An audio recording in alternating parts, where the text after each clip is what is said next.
Siri, find top-rated therapists in Ohio.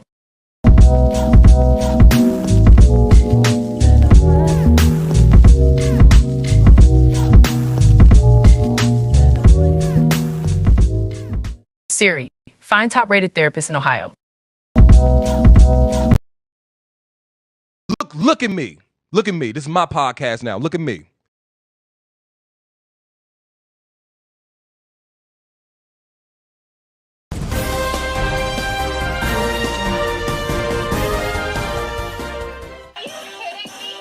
I hope everyone enjoyed their 4th of July.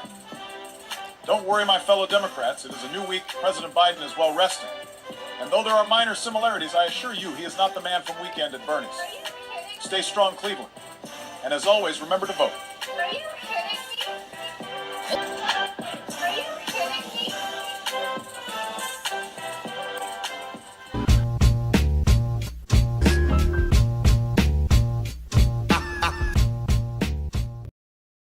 As always, I want to introduce Mr. Machismo. Hey, Mr. Machismo, how are you, sir? Doing all right. I'm doing all right. We almost at the end of the week, so that's always this Thursday is like all right. We almost there when I get to the podcast, so it's always a good morale booster, and then I get to learn some stuff. So there's that. How about you this week, Mrs. Big Time Radio Star? Oh, I knew that was coming. I knew that was coming. I did. But in all honesty, it's been fun. You know, it's been super fun. I got to do a commercial spot. I did my promo for the show. I met with the GM. I actually met him today. And and so in 2 weeks, Damage Control will be live on 95.9 WOBU, Cleveland's own, Our Voices United. So very psyched about that. awesome. Congrats. That's a dope accomplishment. So right now I'm just trying to figure out my volume. Please stand by. Do. Testing. Machismo? 1, 2, 3. I can't hear nothing. 3, 2, 1. 1, 2, 3. That did nothing. But thank you. Say something else, Mr. Machismo. Lucas. Yeah, Hello? I'm not There we hearing go. you. I'm gonna put my earphones on. Can you hear me now? Captain's log. All right. Say something. Say something now, Mr. Machismo. Something now. Oh, Captain's log. Enterprise spaceship. Okay, say something now. Something now. I can't hear anything. Oh, I thought you heard what I said. I thought it was funny too. IT is on the way. Oh, we're good again. Can everybody hear me?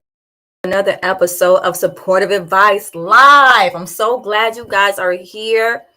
I am looking to take some questions. I want to hear from you. What's going on in your life? How often do you get a chance to actually sit with a licensed marriage and family therapist for free, right? And talk to them about different things that are going on in your life. So I am here, right?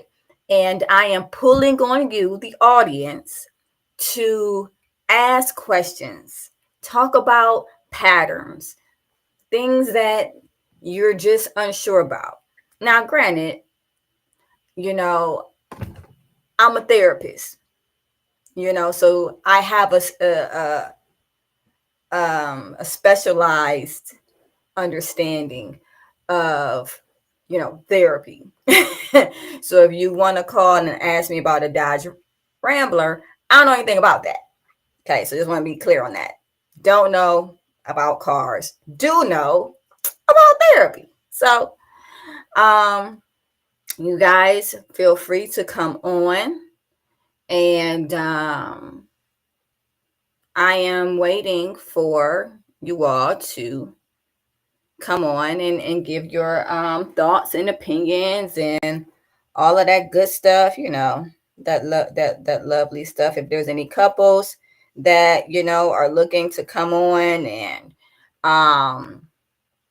maybe you've had an argument, or maybe you're thinking about moving in together, maybe you're single and you're wondering why you keep going after the same type of person. Maybe you want to know how your trauma shows up in your relationships. We all have something. That's all a part of being human, right? So I am here, and again, I am pulling on you all today, right? So that you can utilize this time to speak with a licensed marriage and family therapist.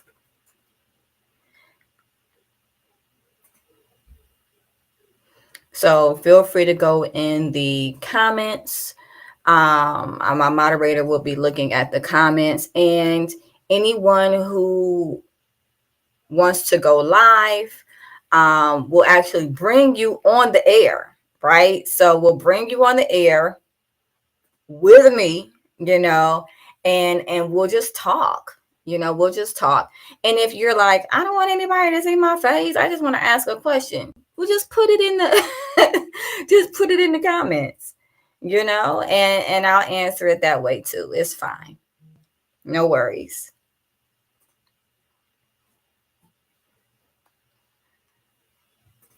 I like music.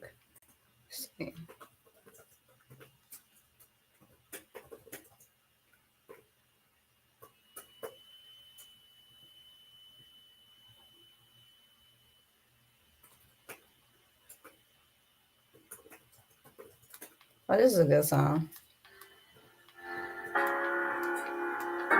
In Vogue. Yeah. Take it back.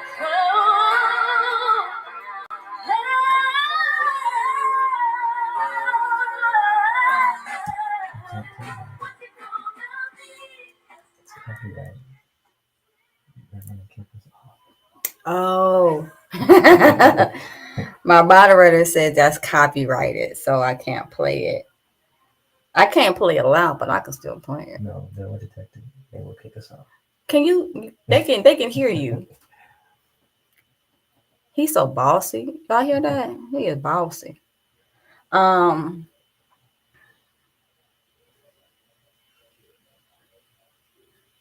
I have been talking. Well, I talk to people all the time. Like that's literally my jam, right? But it's interesting because there is this happy wife, happy life thought process, right? We see it on, and I'm still taking questions and things, but we see it, in society, right? We see it on sitcoms, like the wife wears the pants. I mean, she, the gender roles or whatnot, and like she's like the boss. But if you look at those guys, right, a lot of times they're not happy. They are not happy. They are browbeaten, and they typically don't enjoy going home. I think it's really important to understand that marriage is about compromise. It's not about one person getting their way all the time because they control the environment. Anyone that's been married knows the wife is not the only one that controls the environment. An unhappy husband doesn't feel great either. The house is not doing cartwheels when the husband isn't happy. But there's just been this thing of you know women stay home. I mean, not anymore, right? But essentially, women would stay home, men would go to work. And so essentially, what it became is, let's pacify the wife, right? So we're going to pacify the wife. We're going to get her things that she wants. We're going to do things for her around the house to pacify her, right? And then that took on its own thing with this, happy life, happy wife. But it really just gives people permission to act like children, which is no good, right? It gives one of the partners permission to act like a child and the other partner a parent. What is that? It's no fun. That's not copyrighted? No, it's actually part of the program. Okay. Well, if you found something that's not copyrighted, well, it wasn't jamming like it. It's not jamming like in Vogue or anything, but it'll do. You know what I'm saying? So last week we talked about Risa Tisa. And I had got some comments like, these videos are irrelevant. She already said that she ignored the red flags. But my thing is not about the red flags. My thing is about self-worth. If we're ignoring red flags, there's a reason why we're doing it.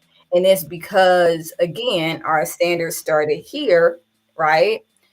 And the longer it took for us to find a suitable mate, we started dropping our standards, and until in that case, lying was not even, telling the truth wasn't even a standard at that point. So, I think that self-worth and understanding that you're worth waiting on and you're worth waiting for is always relevant. It's not about, oh, well, she, ignored this red flag or that red flag, or, because if anybody actually listened to my show last week, I actually named a lot of green flags of, reasons why she might have thought it was safe to trust that individual.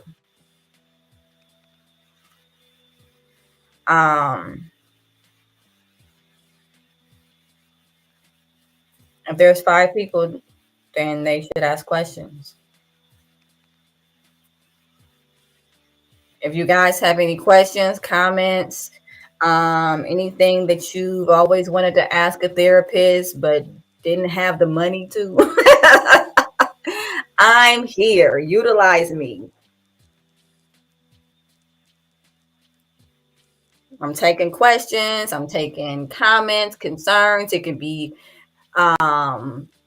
parent-child related. It could be couple related. It could just be about a person. Patterns, attachment styles, all types of stuff.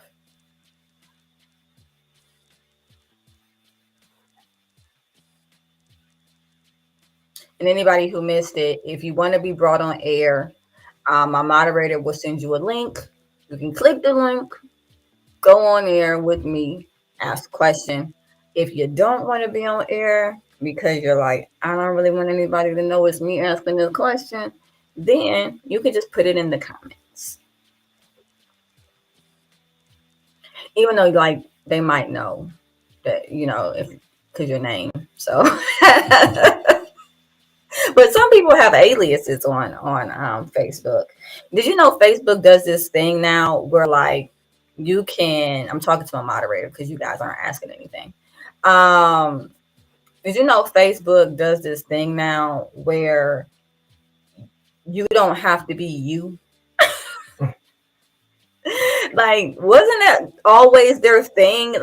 You need to be you, and it needs to be your real name and your real information and all of this stuff. But then they were like, or Or you don't need to be you anymore. You can create a whole nother persona and go friend a whole bunch of people. But okay, Kelly, nice to see you. Blessings to you too. Um, but yeah, so it's like you don't even have to be you. It's like they're inviting you to catfish people. But here's the thing: if you do have an alternate, I did talk to Kelly. If you if you do have an alternate persona, they will tell people this person is operating in a persona that is not their original persona. Like it's like so it's like so you're gonna give me the ability to catfish, but then tell everybody that I'm catfishing. Like, no. Who gonna friend that person? This person is not operating in their regular profile. They changed their name, they changed their picture. This ain't basically this is not them. So normally I have my crew, Mojo and Mr. Machismo. However, as of today, it's just me. So there's that. If nobody's asking questions, I mean, I could just shut this down early. You know, I don't know if it's every day that people get a chance to talk to a licensed therapist for free. But if it's not of use to you. Kelly said she has to go. And blessings. Did you see that already? No, I missed that. Yeah. So Kelly's not on. And whoever else is on doesn't seem to have any questions.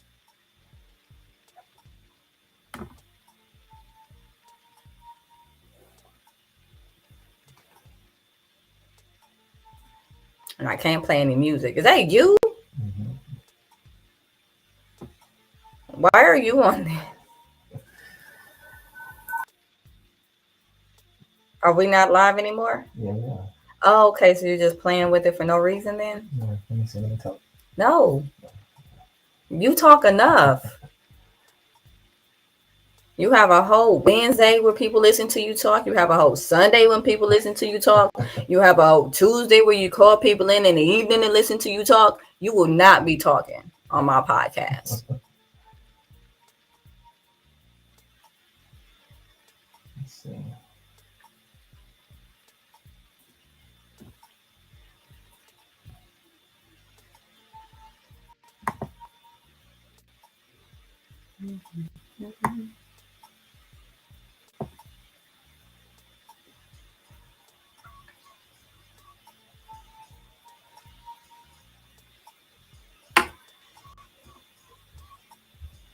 That means time is ticking, y'all.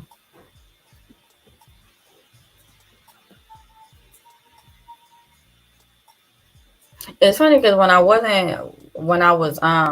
doing the Risa Tisa video and there wasn't a lot of room for questions, people was all in the chat box. Now I'm asking people, hey, you got questions, you got comments, concerns, and nothing. You know, but I guess it doesn't surprise me because there's so much stigma around mental health.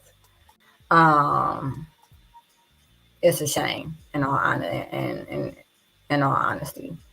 There are so many people who need mental health help that don't get mental health help. You know, people that don't talk about the things that they're going through, people that self-medicate instead of, you know, taking the opportunity to talk to a specialist, you know, because at the end of the day, I mean, I personally don't take Medicaid. However, there's a lot of therapists that do. There's a lot of nonprofit organizations like Ohio Guidestone and I think Applewood is one too. And I'm sure there are a bunch more, but people, well, the wait lists are long, and that I can understand. Oh, Signature Health, I think that's one too. They have a sliding scale and all types of things. Um, but people don't utilize, mental health help. Why? Maybe they think it's too much of a hassle. I'm not sure. Maybe it's because of the stigma. I don't know. A lot of times it's because people think they're the only ones going through what they're going through, which is, and I'm not one to say never, but it never. It's never the case. There's never been a client that I talked to where I was like, man, something wrong with you. It's always things that people think they're battling alone, that so many other people are going through, but they're not able to find community because they don't talk, they don't say anything. I appreciate the individuals that have been brave enough to reach out to me and contact my practice, supportiveadvice.com. I just want to drop that name there, and schedule appointments with me, because it's it's not an easy thing to do, to first say there's an issue. Second, this issue isn't something that I think that I can solve by myself.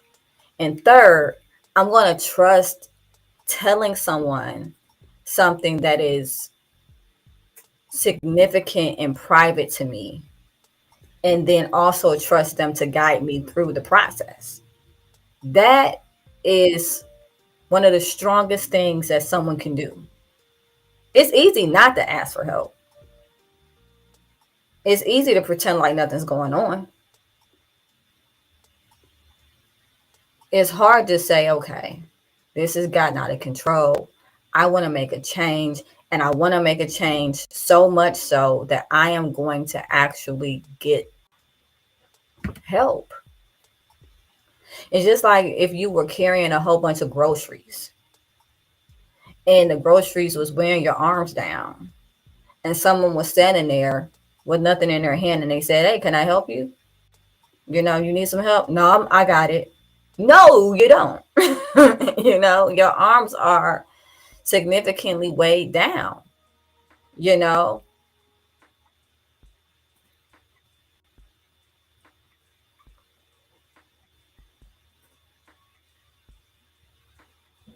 Michael, at this point, I'm not going to keep waiting.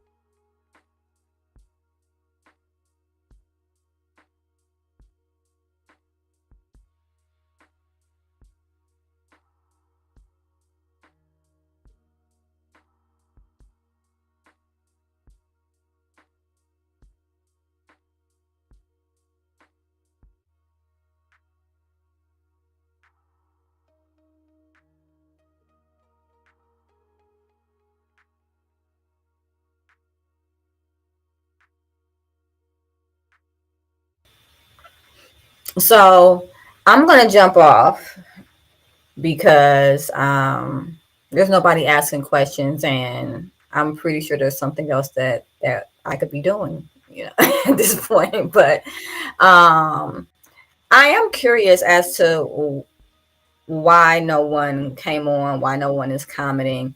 I wonder if did we not share it enough?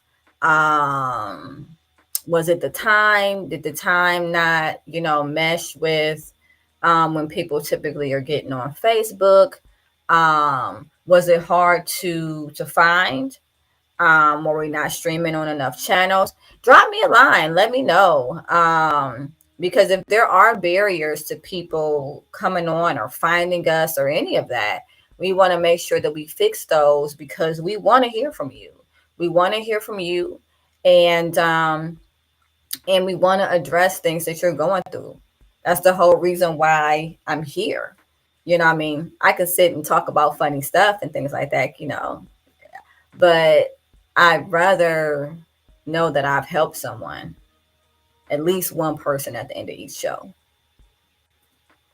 So if that's not what's happening today, that's fine. But definitely drop me a comment and drop me a comment and let me know what was the barrier to asking questions. And if it's personal, inbox me. What was the barrier? Hey, Anna Marie, how are you? She said just so. Hmm? She said just so.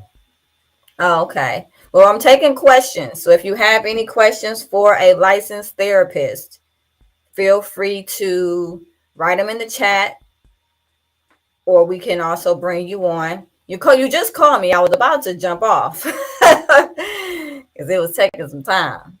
I think patience is something that I, as a human being, probably need to work on too. But yeah, if you have any questions, I taking questions about mental health, questions about relationships, attachment patterns, the whole nine.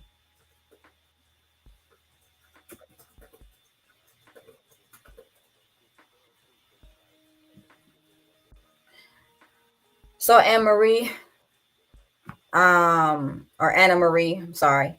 How has your day been going? You know, how are things?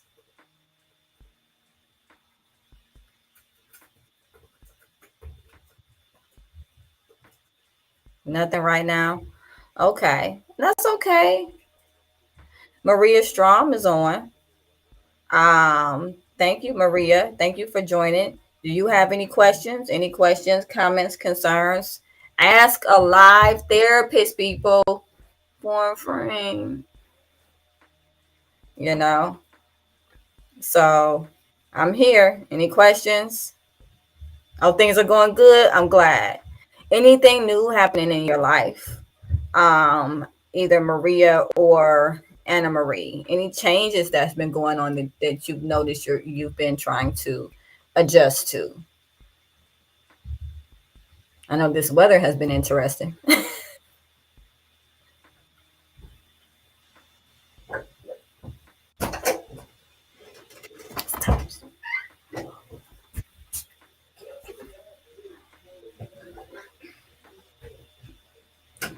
That was my son, guys.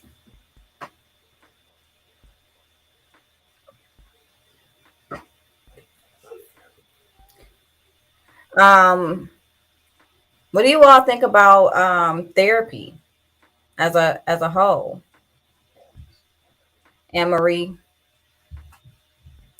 Oh, Anna Marie says dealing with health issues with my mom who lives with her. Oh wow. That can be hard. Um, you know, we think about different life stages, but we typically think that the one where we actually take care of our parents is further off than it really is. How are you coping with that, Anna Marie? How you been with that?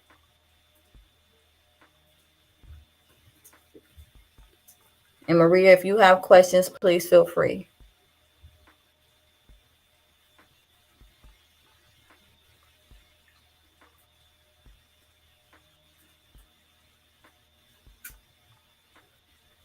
Also, Anna Marie, I'm curious if these health issues are new or chronic.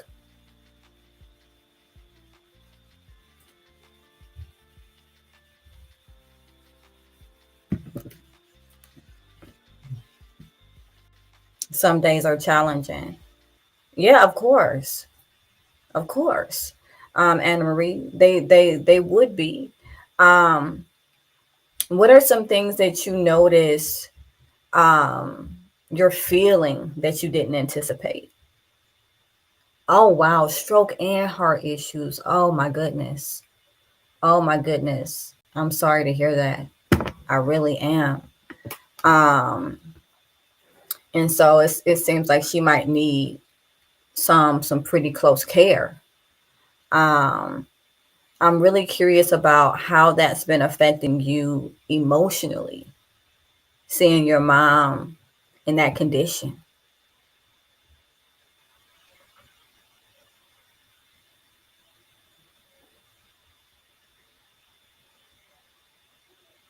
Maria, we didn't forget about you. Feel free to ask questions.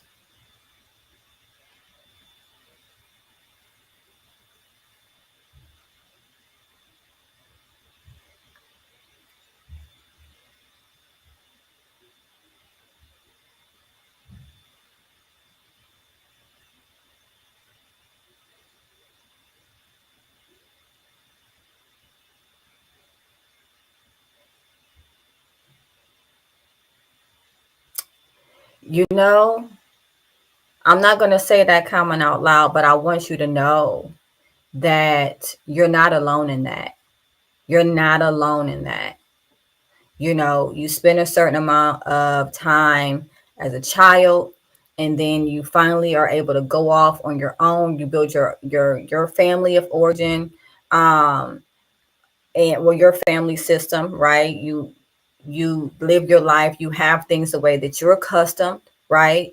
And then all of a sudden something happens with our parent, and then there's this conflict of, I love my parent, I want to be there for my parent, but it's a heavy weight. It's a heavy weight. You have every right to feel how you feel. And I want you to know you're not alone in feeling that way. That is common with adult children that are taking care of their parents.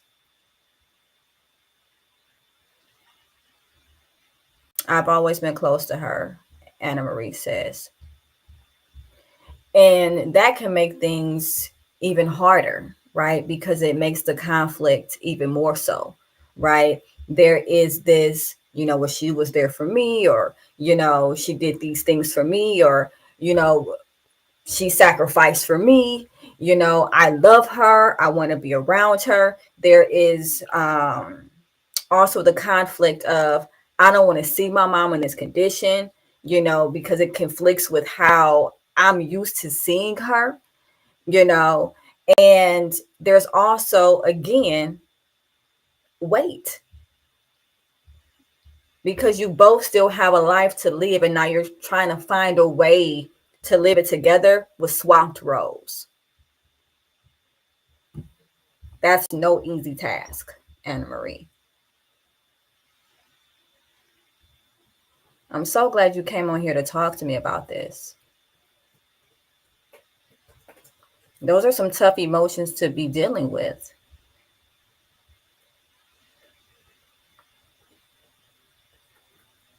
Hey, Kristen, I see that you've joined. Thank you so much for joining. If you have any questions, we are taking live questions. I am a licensed therapist in the state of Ohio. My name is Aquila Wheatley. So any questions that you have, I have a sister older that doesn't. Yeah. Pamela, thank you so much for joining again. I'm taking questions, comments, concerns. I am a licensed therapist. Anyone who has any questions, definitely feel free to come on and ask. Right now I'm talking to Anna Marie. But Kristen, Pamela, feel free to ask. Maria, I didn't forget about you either. That's also not uncommon, having like a sibling that is not as helpful, and there's so many reasons why. Sometimes it's because they live far away. Sometimes it's because they have a hard time actually dealing with seeing their parent in an incapacitated state.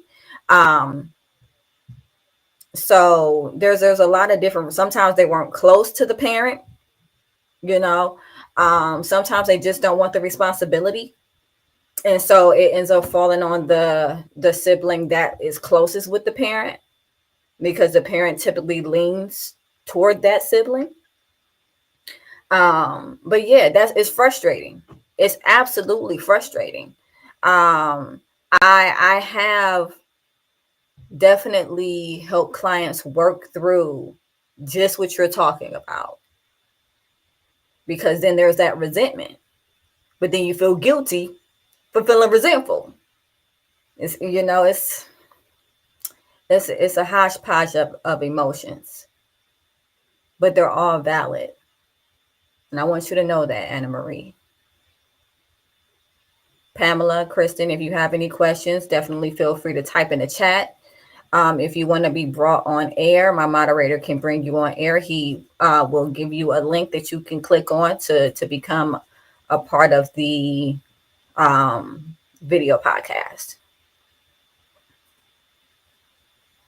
Anna Marie, I'm curious as to who you talk to. I mean, right now you're talking to me, and I thank you for that, because this, it's a sensitive subject, and I appreciate you, coming on and sharing it with me. But outside of today, who do you talk to about these things? I really hope that you have some strong social supports to get you through this.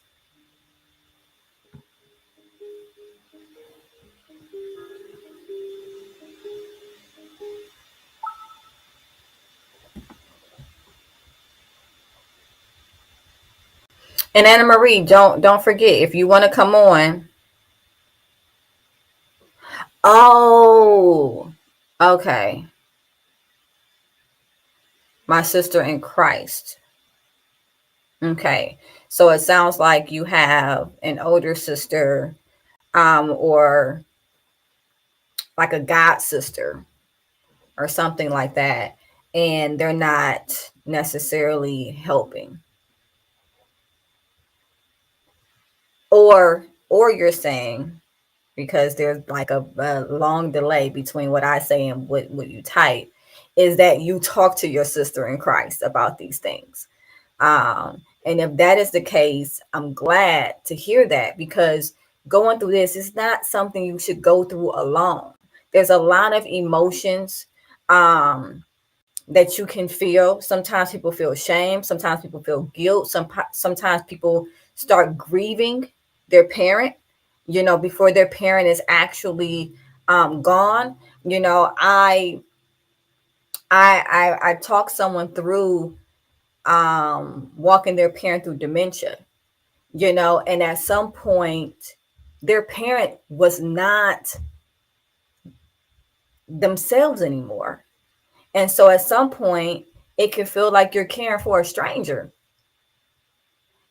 someone who doesn't recognize you. Now in this case, okay, so yes, you talk to your sister in Christ. In this case, your mother has stroke and heart issues. Is she able to talk and move around still, or is she immobile? Hey, Karen, I see you joined. Thank you so much for joining. I am taking questions, comments, concerns. I'm a licensed therapist. So if you have any questions that you would like to ask, utilize me. I'm here.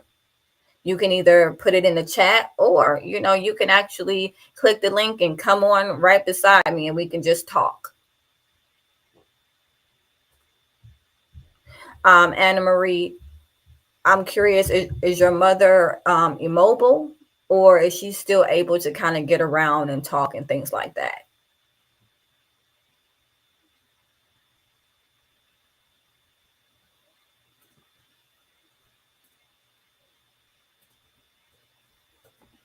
Oh, okay. So she can talk, but she's confined to a chair. So she's not able to get around like she used to, which, in all honesty, can be frustrating for the parent, especially if the parent was somebody that was like really independent and, like to do things for themselves. And so once they get to a point where they're immobilized, which you'll deal with, is a lot of frustration from them. And it might feel like they're mad at you, or they're frustrated at you, when really they're frustrated at their body, because their body isn't doing what it used to do. And people put their whole identities around they build their whole identities around independence. I'm a strong person. I'm independent. I don't ask for help, and all this, all of these different things that are boosted by, societal pressures to, have a certain level of autonomy, right? And so then when something happens and they're not able, such a scary place. It's a scary place for them. It becomes very frustrating for them. Sometimes they feel like a burden, and and then they end up lashing out at the people that are closest to them. Now, I don't know if that's the case with your mom, but if that is happening, I just want you to know that it's natural. It's natural, because it's not hard to, it's not easy to go from being the person taking care of someone versus being the one being taken care of. Hey, Johanna, how you doing? Okay, so Johanna, you just came out of a traumatic situation with your wife. Hey, Deborah, I see you're on as well. Did you want to talk about it? That's what I'm here for. I'm a licensed therapist. And so feel free to. Oh, okay. He said he's fine. Okay. Well, I appreciate you coming on here. And if you do have any questions or you do want to talk anything through, I'm here for it. Deborah, same with you.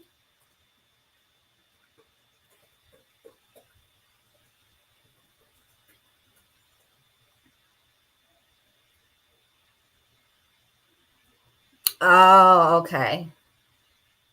I see.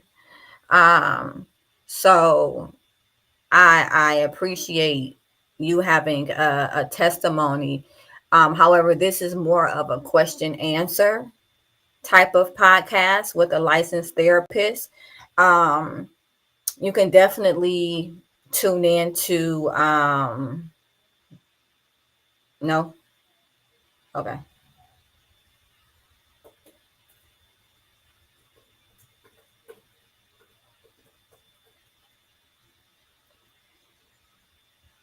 Okay. So anyway, this is a question and answer. So we are just talking about different therapy techniques, different things that you can do when you are having, issues. If you're going through something, you want to talk to a therapist, you just want to give it a try. I don't mind being your guinea pig. This is my first time here, so glad to be here. I'm so glad to have you here too, Johanna. Um, how is your stress? It seems like you have a testimony, so I take it you're probably on the other side of things at this point.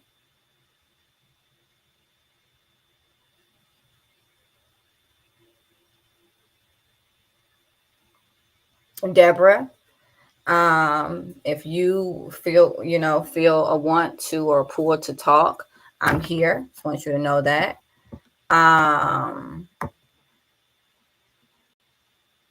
And Kristen, Pamela, very true. Very, very true. Maria, if you're still watching, feel free.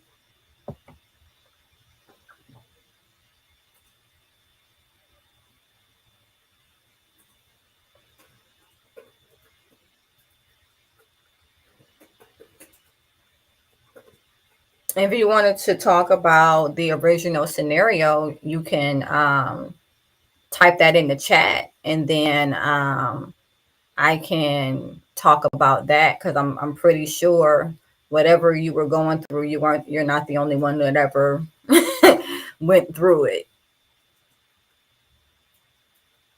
And there might be some people on here even now that can benefit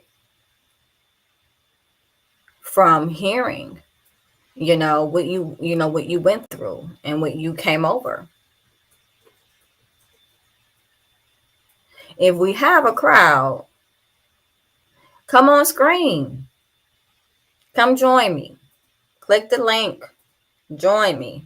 Ask me some questions. chit chat with a therapist today. Why not? It's free. I'm sending it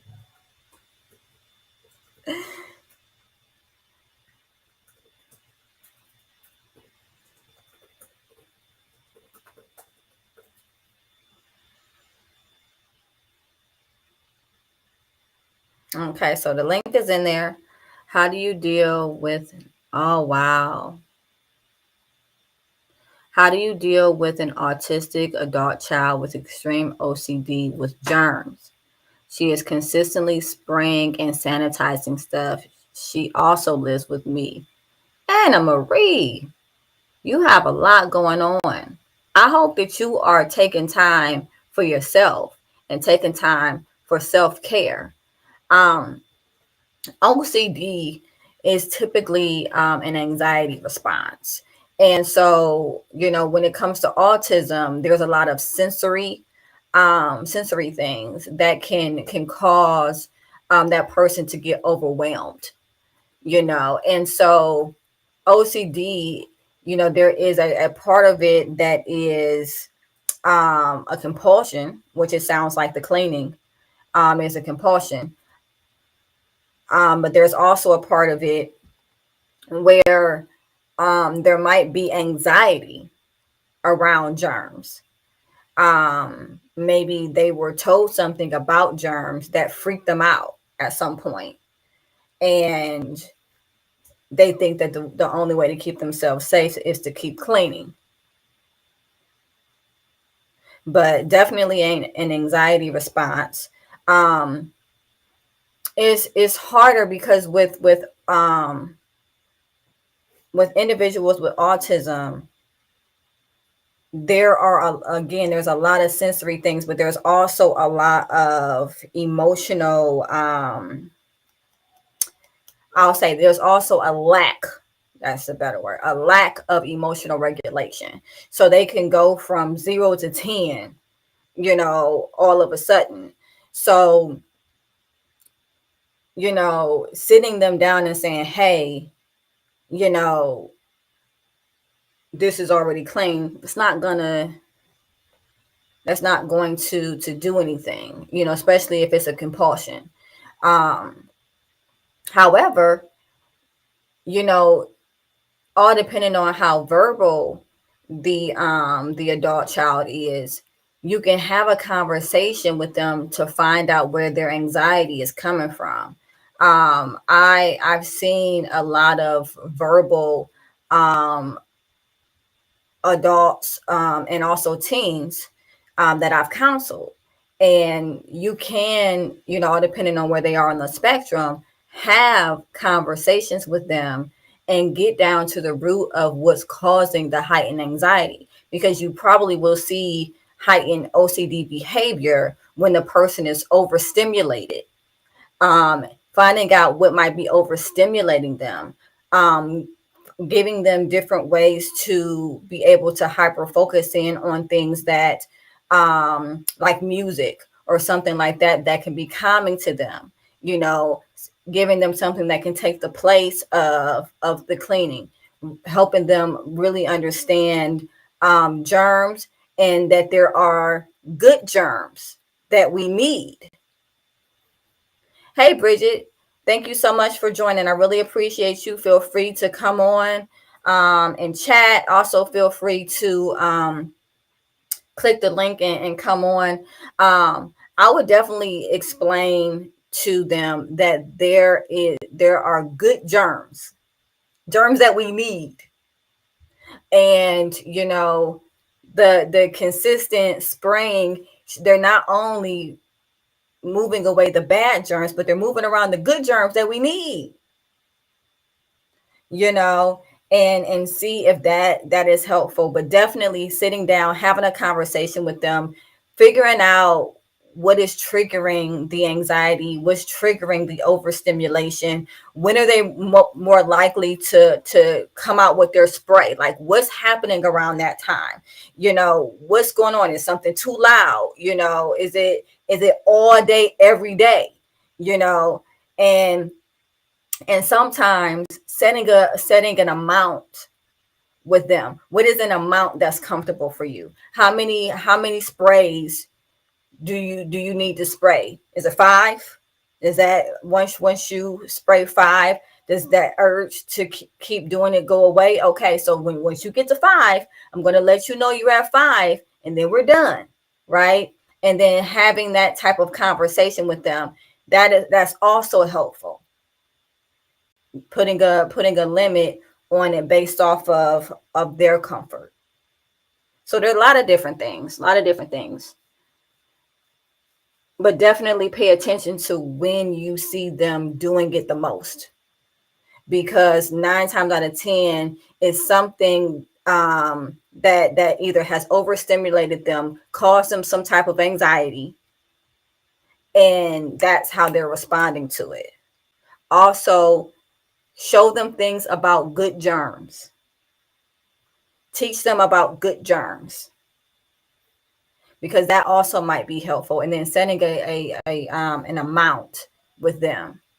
Okay, so you sprayed 5 times today. All right, well, five is the lucky number. Not 5 is enough, so we did it. We did it. Very good. All right, we got it. All the bad germs gone. Now we got to make sure we leave some room for the good germs, right? We don't want to spray away the good germs. No, we don't want to spray away the good germs, right? Talk to them. Talk them through it. There's also a technique called urge surfing. Now, I don't know if it'll work as well, just all depending on where they are on the spectrum. But urge surfing is really, really, really great. Okay, because what it does is it describes your emotion as a wave that is starting low, hitting a peak, and at that peak you feel like it can't get any higher, right? You need to act on it. You need to do something about it. You have to do something about it. And then what you realize is when you sit with the emotion, it begins, or the urge, right? It begins to subside. Now, it's not easy, and if you're willing, you can talk them through the process. You can say, okay, what are you feeling right now? What is it that's making? Are you feeling it in your hands? Is it something in your mind telling you that it's not clean? What is it that we're feeling? Let me know as it rises, right? Talk them through it. Deep breaths, box breathing. Okay, as it's rising, it's getting worse, huh? It's getting bad, and you see them fidgeting or whatever the case may be. Okay, it's okay, right? It's going to get to a peak, but then it will come down.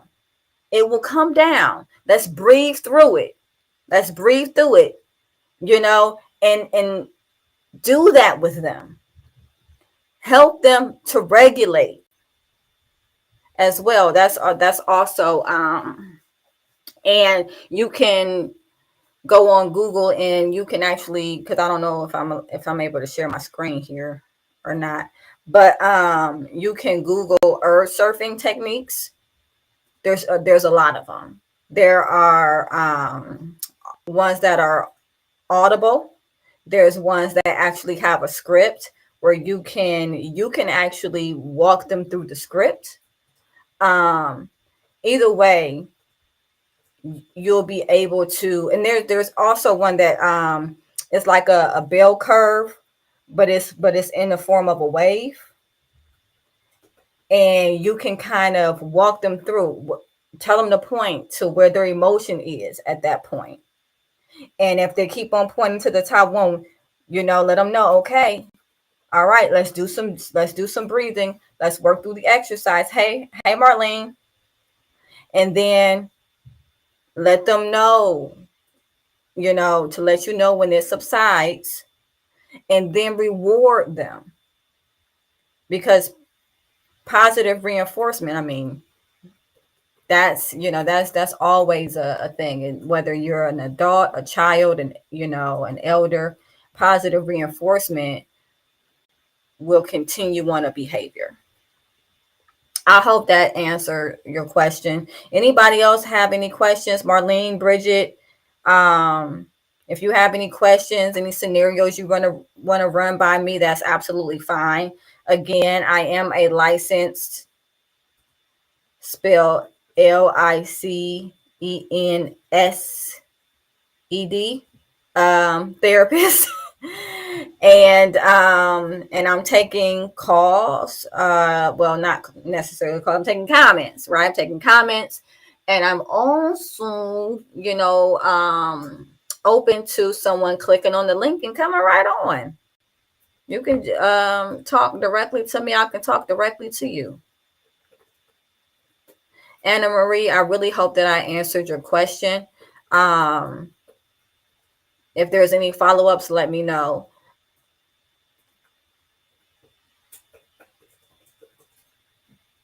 Hey, Queenie, how you doing? Thank you so much for joining. Marlene, Bridget, thank you so much for joining as well. I'm taking questions, comments, concerns in the chat, as well as there is a link. My moderator will post it again. My moderator will post it again so that you all can see. You click on the link, you can actually come on with me. So I know some topics are kind of sensitive, so I understand if you don't want to. Okay, someone says, Marlene, my granddaughter moved out at 18, says she has nothing to say to her mom. Yeah, that is a hard one. That's a hard one. So what I'm going to explain is the differentiation process. So we all go through different, and Marlene, I'm directing this towards you. Mom was always good to her. I bet she was. I absolutely bet she was. And this might be out of nowhere where you're just like, I am still talking to her. Okay, so she's talking to you. At least she's talking to somebody. He's talking to you. He's not talking to mom. Mom has always been good to her. Is there a significant other somewhere in this mix? A lot of times there's a significant other somewhere in this mix.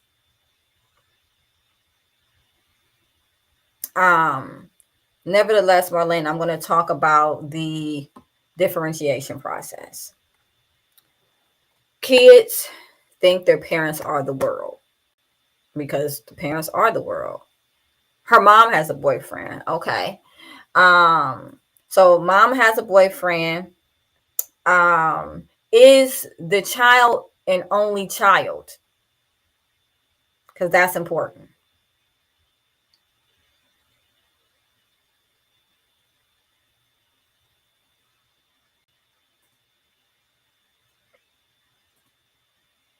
That's something to know. If she's an only child, at what point did the mom get the boyfriend? Like how old was she when the boyfriend came into the picture? Are there siblings that she helped out with? Was the mom a single mom at any point? Because all of those things are 8 years between. Okay. So I take it that the boyfriend came in when your granddaughter was 10 then, if she's 18 now and she just moved out.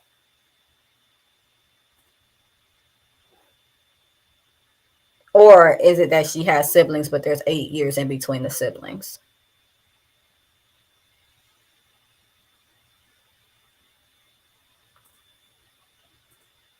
The reason why it's 8 years between the siblings. I take it this one is the oldest. The granddaughter is the oldest.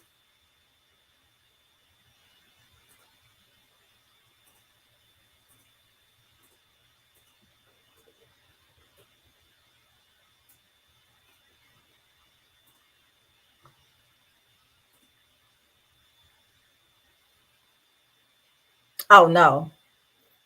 Okay.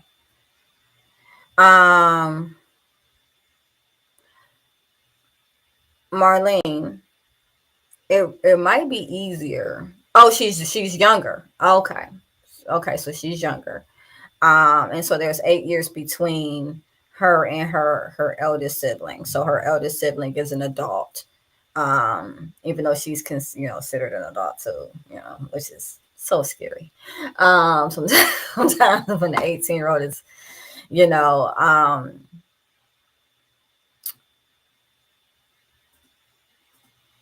so I'm going to go into the differentiation process. When a child is young, their parents are their whole world. And the parents can't do any wrong, right? Like whatever mom and dad say, or mom or just dad say, is gold. It's gold, right? But then as they go through different life cycle phases, they run into outside influences.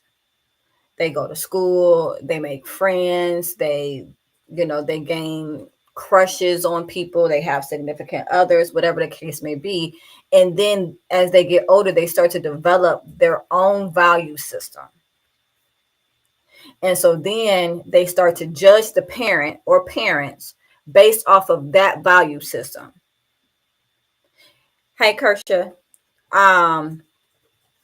And so essentially this is a time period in which, imagine you met Superman and he was just a man, right? And he was doing things that you didn't necessarily agree with, right? And so they start judging the parent based specifically on their value type. Now, mind you, the values that they have, it hasn't been bumped up against any actual experience. They haven't gone out into the world yet. They haven't lived. Like, they're judging the parent. Hey, Sylvia. They're judging the parent just based off of this bubble that they're living in and choices that they think that they would make differently, right? And so this becomes a very contentious point between the child and the parent, because the child doesn't understand the parent, because the child isn't going through the challenges that the parent is going through, but they're judging them as though they are. So essentially what happens is they start to separate from their family of origin. And they will distance themselves because they have to figure out, hey, Sanjita, they have to figure out who they are outside of their family of origin, what their values look like versus what are values that were loaned to them, what they actually care about versus what they don't care about, what their experiences are going to be versus what they've experienced within the home. And a lot of times it's a very hard process because the difference in values will cause a rift between the parents within the family of origin and that child that is supposed to, eventually leave the house or whatever, and so this happens a lot. It happens a lot. We want to be able to talk our kids through the differentiation process, but a lot of times the differentiation process involves a break between the parent, the parental unit within the family of origin, and the person that is trying to break off and find themselves, right? You can liken it to leave and cleave, right?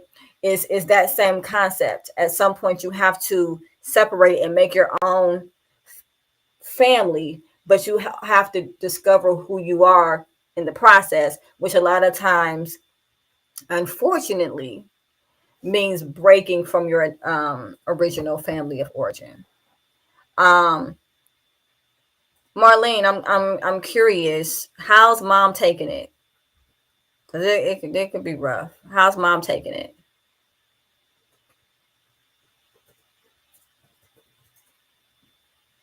Hey, Christina. Thank you so much for joining. In case you guys aren't aware, I am answering questions live. I am a licensed therapist in the state of Ohio.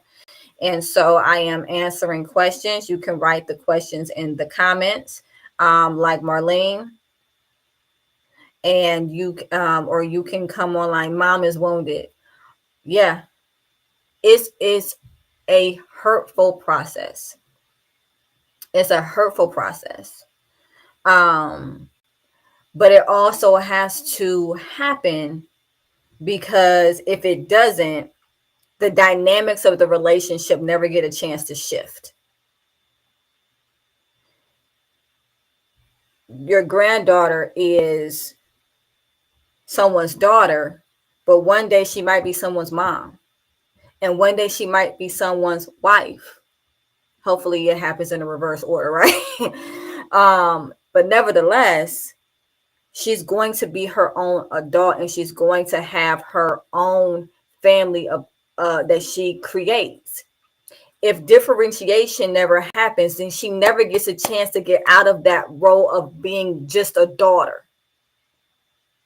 That break has to happen, because then mom is able to see her as a woman instead of her baby girl that has always lived at home with her. And it hurts. It hurts. And tell mom I feel for her. I really, really do, because it hurts. But also tell mom that the fact that her daughter is going through the differentiation process means she did something right. Let her know that. As much as it might not feel like it right now, the fact that her daughter is successfully going through the differentiation process means that she did something right.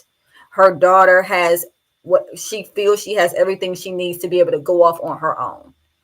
She feels secure. She feels confident in her ability to make decisions and live on her own. That's a big deal. That's a big deal. And it's because mom did something right, not because she did something wrong. So let her know that. And I thank you so much for your question, Marlene. Margie, I see Margie is on, also Teresa. Christina is also on. Sylvia, haven't forgotten about you. Hi, Kersha. I am taking questions. Questions about family, questions about life, questions about attachment, questions about whatever's on your mind, whatever's on your heart right now. I am a licensed therapist in the state of Ohio. And so I am here just to talk. Take advantage. Utilize me. And again, Marlene, thank you so much for your question. Anna Marie, thank you so much for your question as well. I appreciate you both coming on here and talking. Yes, absolutely. Absolutely. We will pray for them 150%. But also remind your daughter that the differentiation process means she did something right. Because sometimes during this process, a parent can feel like, well, what did I do? Or what didn't I do? Or what did I say? Or what didn't I say? Or maybe I pushed too hard. Maybe I didn't push enough. Maybe I didn't give them enough. Maybe I gave them too much. And they start to doubt themselves. Hey, Anthony, they start to doubt themselves. And so a part of the building process for the parent is realizing what differentiation is, and that if the person is going through that process, if they have the confidence to go out on their own, it's because you've instilled in them something that makes them think that they can make it. That's what you want. Believe it or not, as painful as it is, that's actually what you want. Hey, shout out to Miss Ronice. Hello.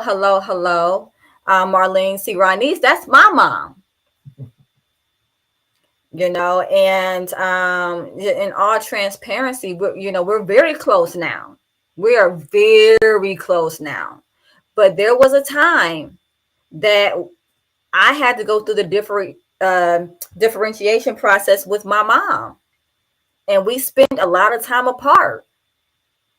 And it was hurtful to me. I'm sure it was hurtful to her, but it allowed her to see me transform into a woman. And then it allowed me to be able to go through what's called the exoneration process, where when you go through something and then you start to realize what the other person might have been feeling and thinking, and that they're just human, just like you are, and all of those, that pedestal that you put them on, that you were so disappointed they fell from, you kind of move it to the side and you see them as a person. And and the parent gets to see the daughter as a person as well, and not just a part of themselves. Mom, how would you say the differentiation process was for you?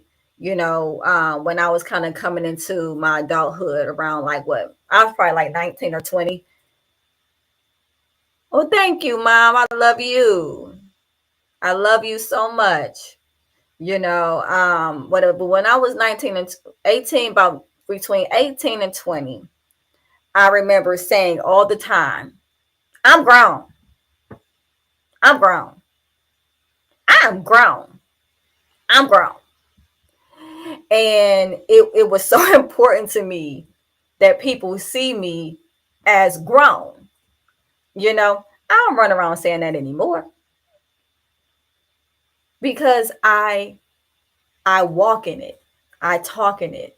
I've accomplished things in my life that I feel good about. I don't have to run around yelling at everybody that I'm grown. But when I was 18 through 20, hey, Adrian, that's exactly what I was doing. You can't tell me I'm grown. I'm grown. And it's funny because that's typically when we need the most help. But Mom, I want to go back to you. What was that time period like for you? I know what it was like for me. My mom says it was hard but exciting to watch you grow and become the person you are now. It took some time, but one thing that I appreciate about my mom is that, at some point she allowed me to be. She didn't always agree with what I was doing or how I was doing it, which is fine, right? Because that's just life. But she allowed me to go through my own process. My mom said, yeah, you did say that all the time. Like, we all know you're grown, Queen. Yes, but I was saying it all the time because I didn't feel grown. I didn't feel like people acknowledged me as grown. I wanted to walk in these big shoes, and I felt like no one was seeing me, right? I ain't did nothing yet. I ain't did nothing yet, and it's interesting because the more that you do, the more people see, but you're doing it for you. You're building you. You feel good about you, so you don't have to run around boasting about being an adult when you actually are one. But yeah, my mom said that it was hard, but again, I appreciate that she allowed me to go through my process. There were times where it got really tense, especially in my early 20s, because, hey, Michelle, there were just things that I had to experience on my own, and my mom wanted to protect me from, experiences that, she kind of felt, her spidey senses were tingling, right? Because she had experience and she could see some things that I couldn't see, but I had to experience it on my own terms. I needed to experience it on my own terms. And at some point, she realized that and was like, okay, And she allowed me to do that. And when needed, she was there to pick up the pieces. And I think that's the most important part. So Marlene, definitely tell your daughter, remain open. There's a lot of offense that can come from the differentiation process. I can't believe this person did this to me. They don't appreciate nothing I did and all this other type of stuff. And yes, it's okay to feel that way. There's offense, there's a little bit of resentment. I actually have a podcast episode that you can actually look on Spotify, Google, or Apple Podcasts, and it's about just this. Like, it's specifically about it's called Ungrateful Eye Kids. And it's literally about the differentiation process. And speaking as a parent that was feeling hurt by that process, because I'm human too. My mom said we had our trials and tribulations, no doubt. Yeah, we did. But my mom, I love my mom so much, but I had to go through things before I could appreciate the person she was. And that's the same process. So with that, a lot of times does come appreciation. So just also let your daughter know there is a pot of gold at the end of the rainbow. And it often looks like the exoneration process, which is when you see your parents as human and you actually identify with them on a level that you never could before. And you also appreciate that as a human, they did the best that they could. So Marlene, I hope that was helpful. I'm purposely not saying people's last names. Just want to throw that out there. I think that's just a therapist in me to allow some type of anonymity. So I'm only saying people's first names.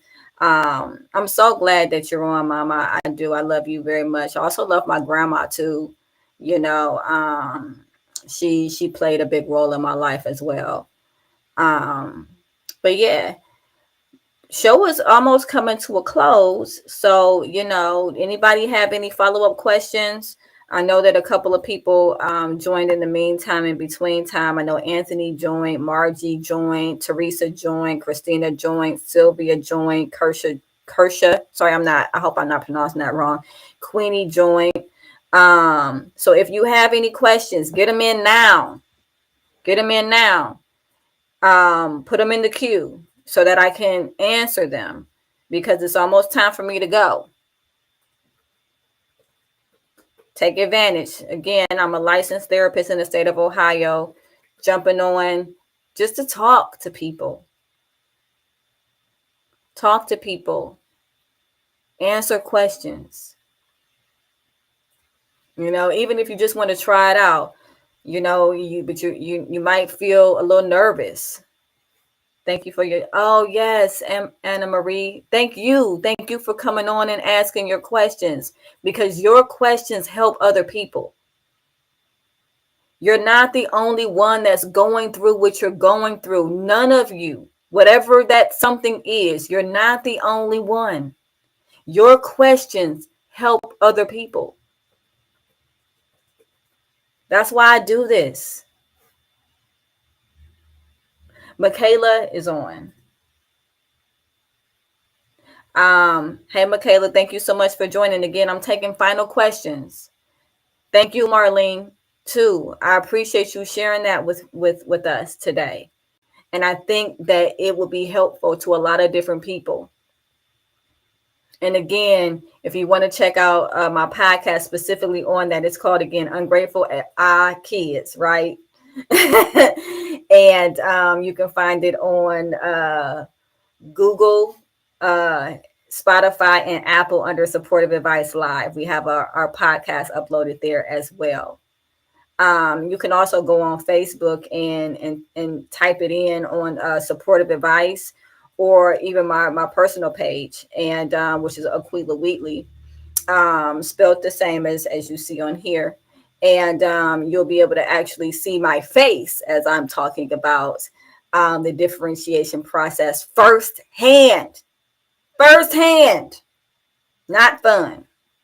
Not fun. My mom says, I really enjoyed the show. Thank you so much, Mom. I enjoy having you on here. You know, I love you. You're always welcome. And anybody else who has questions. Also, if you didn't feel comfortable asking your question, hey, Daryl, if you didn't feel comfortable asking your question live, right? Inbox me. You can inbox me on supportive advice. You can inbox me on my personal page, Aquila Wheatley. You can also send me an email at Aquila Wheatley, AQUELAHWHEATLEY at supportiveadvice.com. You can talk to me about different topics you want to hear about. You can talk to me about questions that you might have. You can talk to me about pretty much anything. So just, inbox me, and then, it might be our next topic. So definitely don't hesitate to do that. And make sure you check out some of the other podcasts. I'm sure you all, could get something out of those as well. All right. If you have questions, get them in the queue. Again, I'm a licensed therapist, just taking questions. Family questions, individual questions, anybody who ever just wanted to talk to a therapist for free. Definitely feel free. This is my give back. I do this for you all because everybody needs somebody to talk to. Why not me, right? Why not now? All right.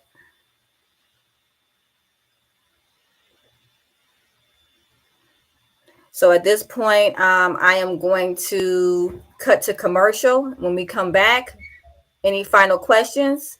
And then we'll take it from there.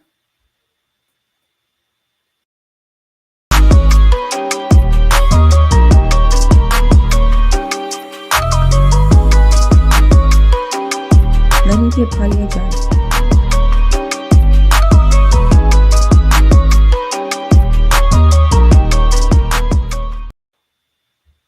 And we're back. And in case you didn't get a chance to write that down, the website is www.supportiveadvice.com. No spaces, supportiveadvice.com. And you can also reach me at 440-423-5955 to schedule appointments. And if you have anything in depth that you really want to talk about or that you want to work through, definitely feel free to schedule with me and we can go through the process of talking through some things. I do family therapy, couples therapy, individual therapy. The only group that I don't typically see at this point, children. But Ohio Guidestone has a great early childhood program. And so definitely look into programs for children because they need love too. And they have issues too that need to be talked about and deserve to be heard. That number again for you guys to schedule with me is 440-423-5955. More conveniently, you can go right onto my website. It gives you access to my calendar. And that website for you is supportiveadvice.com. Supportive advice, all one word, .com. And if you have any questions, concerns, if you have any ideas that come to you in the middle of the week, for a topic that you want to hear about. Hey, Esther, a topic that you want to hear about that maybe you didn't think about, or a question that you had. Hey, McLeod, maybe your name is Richard. Hey, Jamila. Just questions, things that you know didn't come to mind when you were sitting here. Inbox me. It could be our next topic. I can answer it on the next show. Definitely inbox me. Thank you guys so much for your time and making this a worthwhile investment. I appreciate you all so much. I really, really do. Please join us again. We are here on Thursdays, typically around 6-ish. If you get on at 6 and you don't see me, hey, Ether. Esther, I'm sorry. Blessings to you too. If you get on and you don't see me, just wait a minute. Just wait a minute. Okay. We will be here on Thursday around 6-ish, right? Esther, so glad that you joined us. We're actually at the end of our show. But I really hope that you come back next week. And if you have any questions or concerns, or any topics you want to talk about, definitely inbox me on my supportive advice page. You can also inbox me on my personal page, Aquila Wheatley, and you can send me emails to aquilawheatley@supportiveadvice.com. If you're interested in actually scheduling an appointment with me, I talk to families, couples, and individuals. Feel free to go to my website at supportiveadvice.com. Thank you, everybody, for joining. And we're going to close with a commercial. Have a great day.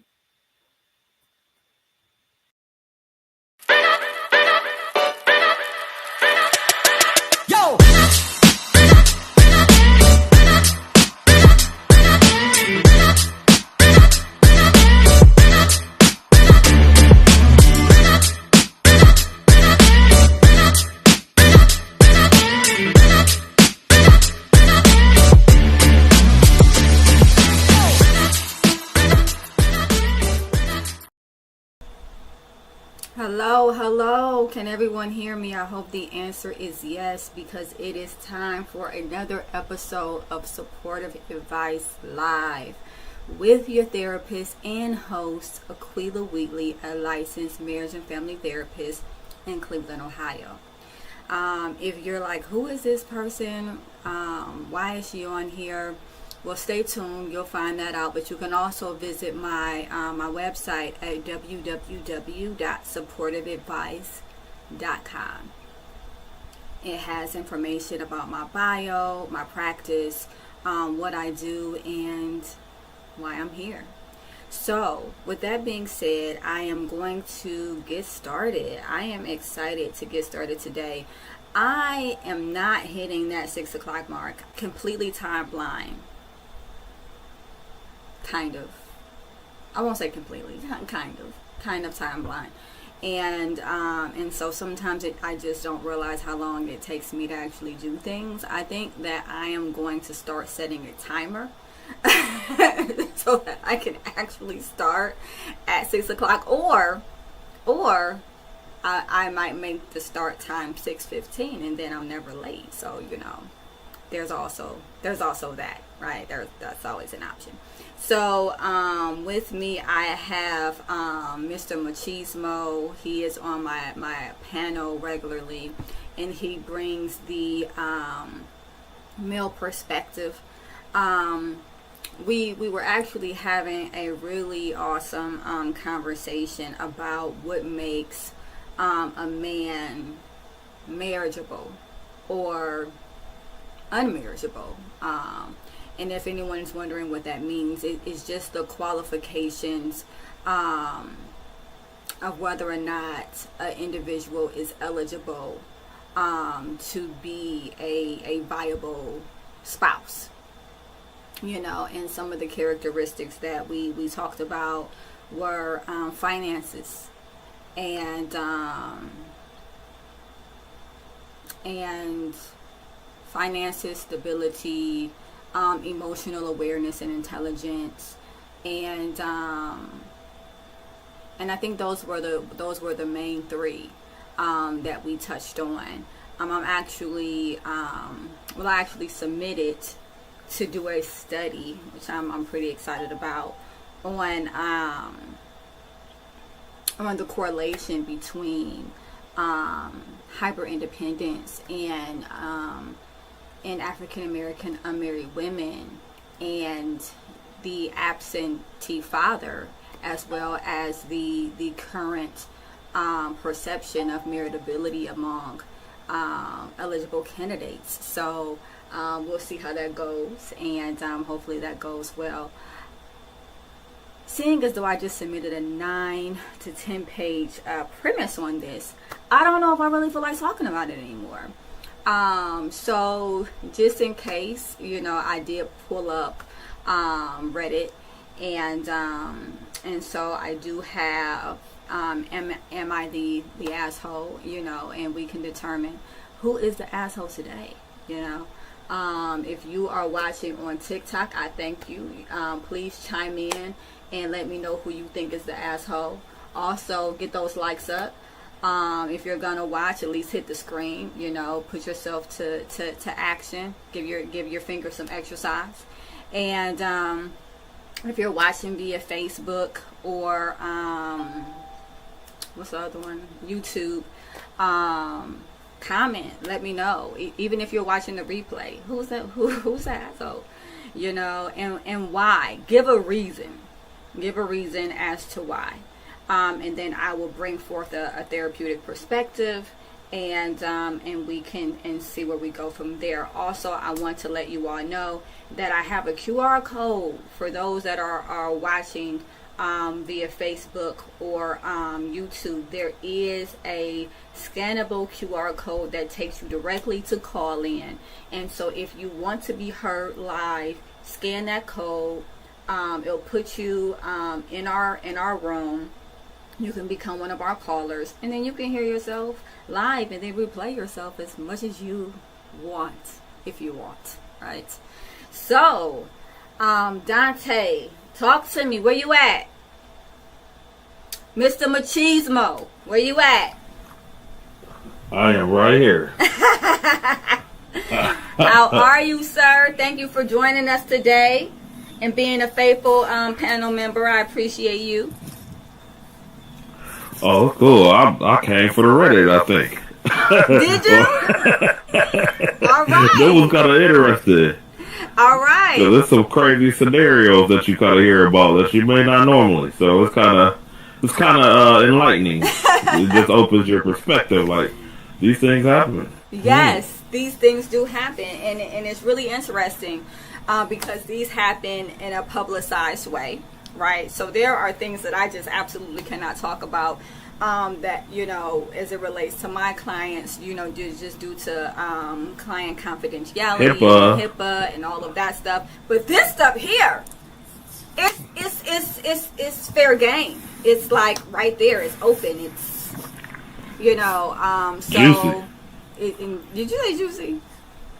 Yeah, a little juicy. A little juicy. All right, so I sent.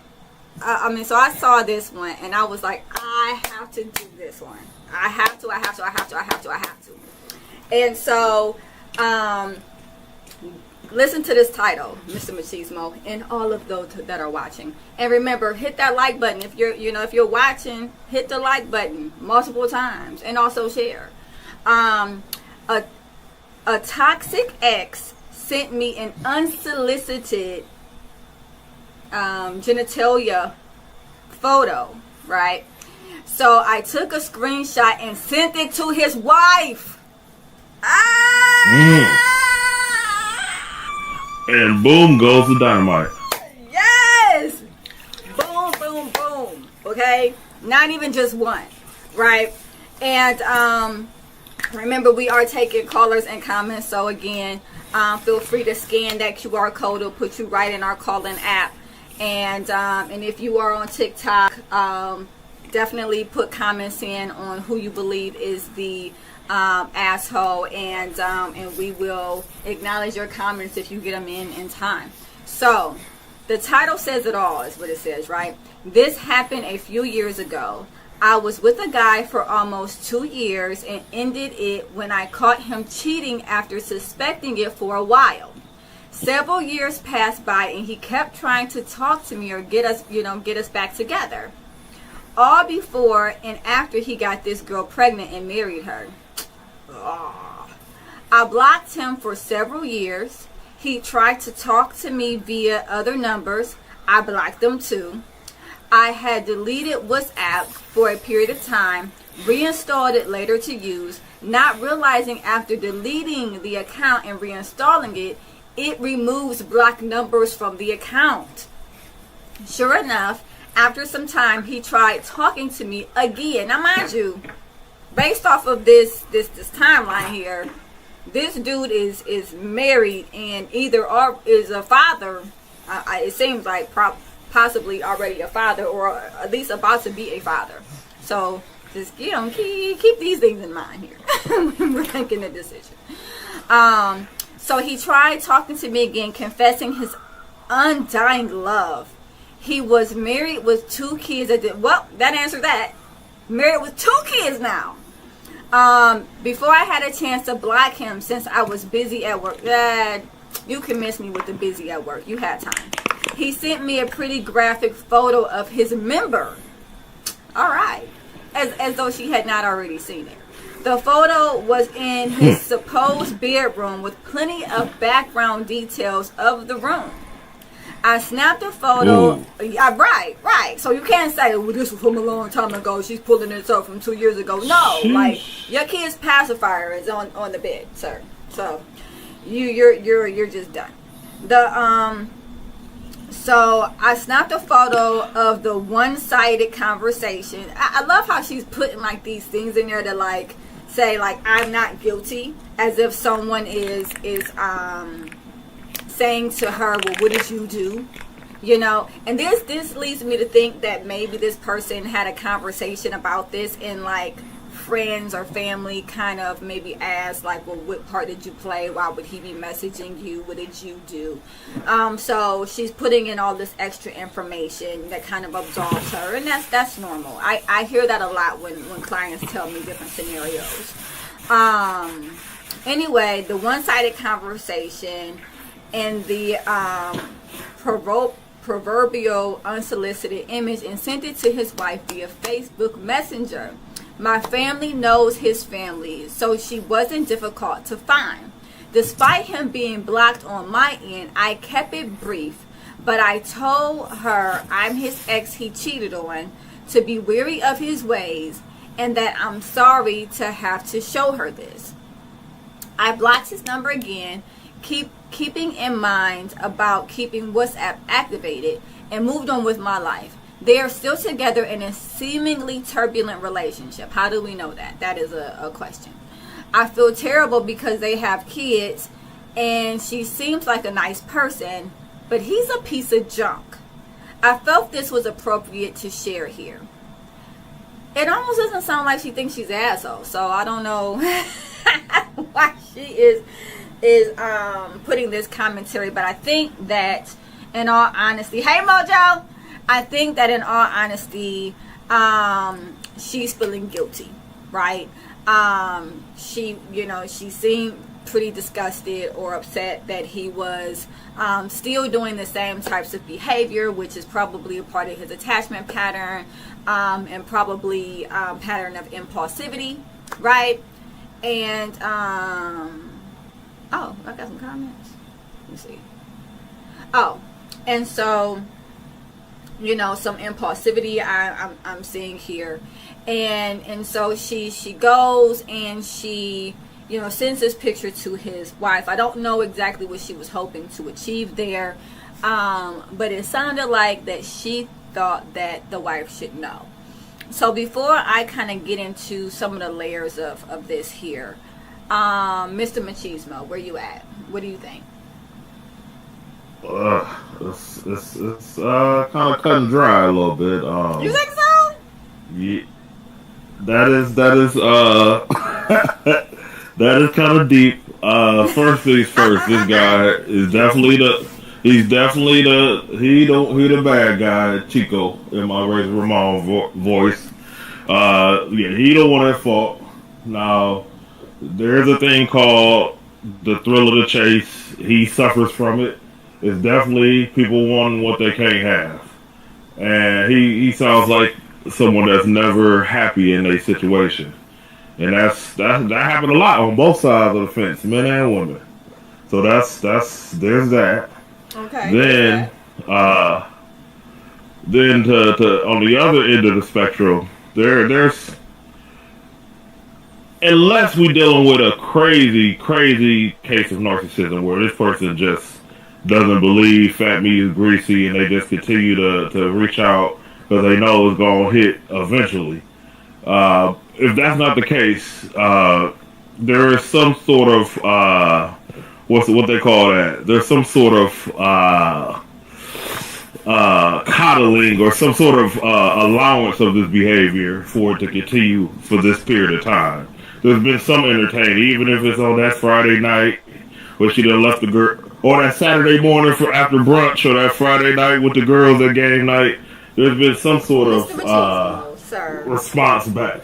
And this is why she is preempting all of this information, right? Because someone has said the same thing that you said, and she's like, no, let me explain. I downloaded the app again, but I forgot that it unblocked him, and I did this and I did that, and I wasn't entertaining him, and I didn't reply to him. Like she's saying these things because she wants individuals to know, hey, I didn't do anything.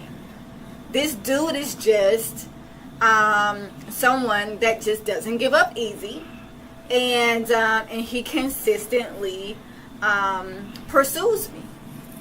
But I do have go ahead. I'm with you. That because it's hard. I don't know because I'm learning that. Yeah, it's a lot. Maybe stuff isn't as black as white as things should be. I should say, but. I mean, there could be the preemptive strike where she's approaching it because someone mentioned it, or she's approaching it because it's true. So that we'll kind of just leave to interpretation. Just kind of depend on where you stand on the fence with that one. So a lot of times. Let me unwrap that a little bit. You mean like when because what I'm getting from that is an example of how like people tell on themselves. Like they're trying to be preemptive. They tell her subconscious knows that she allowed this behavior to some extent. Maybe not to the extent where it is now, but any type of response is a response in a way encouragement for. So you ever heard the say, you give an inch, they're gonna take a mile. Well, he's taking 17 country miles. It sounds like, but he's taking a lot of miles. That. But that's but there's history, so that's the variable in the room, the big elephant in there. Well, we don't know exactly the extent of that 2 years and what really everything is. Cause we know what she's telling us, but we don't really know the rooter to the tutor. We know that part, but we don't know under work. I'm not saying there's any circumstances, but we don't know if she did before. She's just telling one side. There's a lot of stuff to kind of ponder, but overall, I mean, he's the bad guy. So let's just put that. Let's just put that. Hang that. That we know. We can pin that. We know we can pin that. And my thing is, he could just be a jerk, and that exists.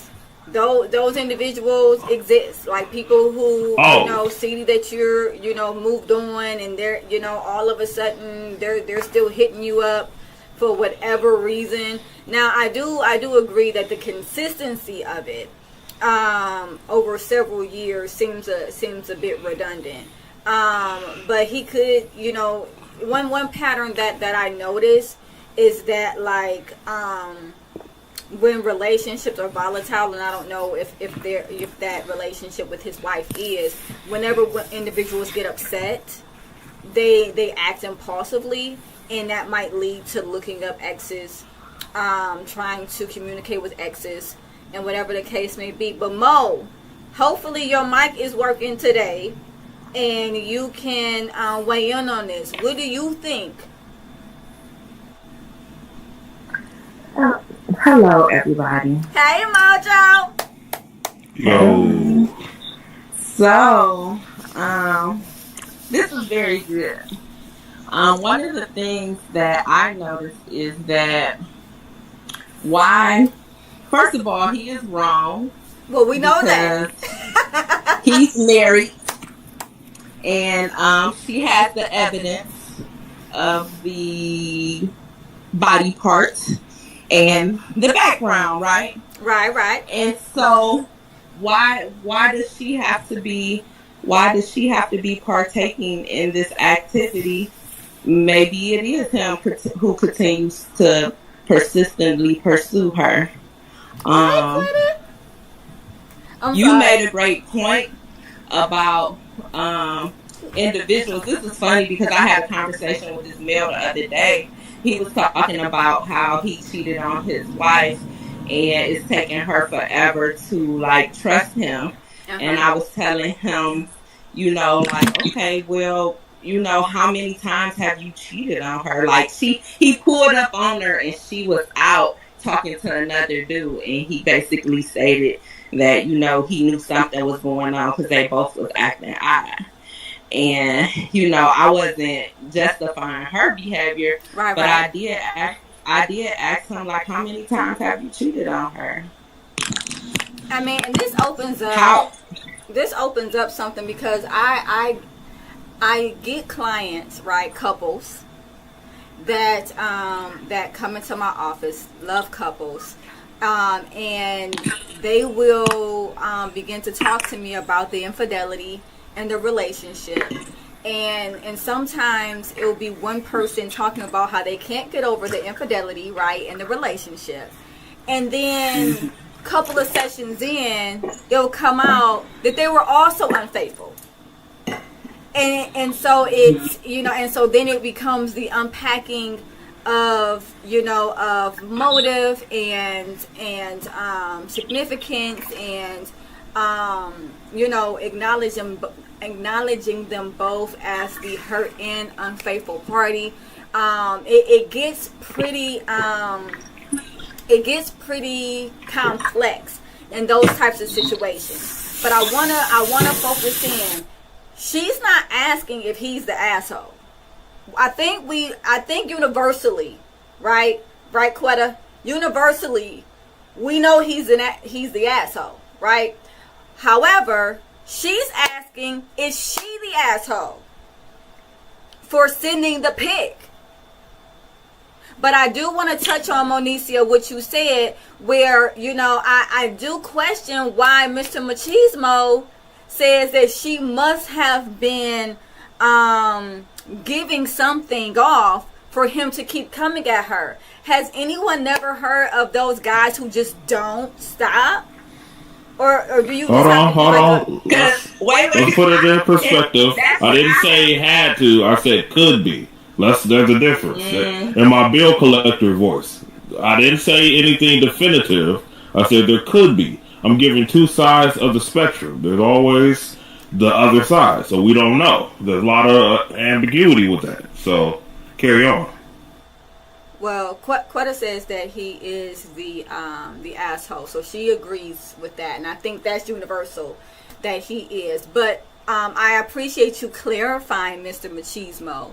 But still, it's interesting that is the perspective that comes up is, oh, well, for it to have been that long, there must have been something going on, or there could, let me put my quotes up, there could be, right, something going on. But Mo, woman to woman. Now, we all know about those dudes that are just like, not come on, like they not getting it. Not getting it. So what do you think about that? Like, could that have been the case where, like, this dude just sporadically is messaging her over several years? Yes.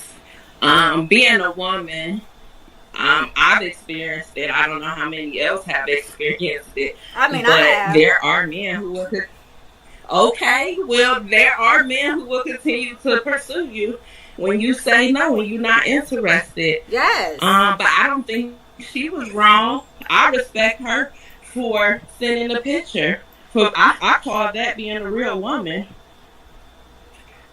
Not Share, so share what, share. wait, carnal nature. He said not getting what exactly? Not getting the disinterest is is where we are. Not getting the disinterest. Sometimes, one thing that my mom said to me is, a man will know that you are disinterested by your lack of interaction, not what you say. So not what you say, but what you don't say. When you don't entertain. But sometimes, I mean, in all honesty, when you don't entertain, for whatever reason, it still leaves this weird door open where like a guy will continue to pursue you because you just have not actively acknowledged them. Could that be the case? Oh, wait. Oftentimes people play hard to get because they do not want someone who gives up easy. Well, in this, okay.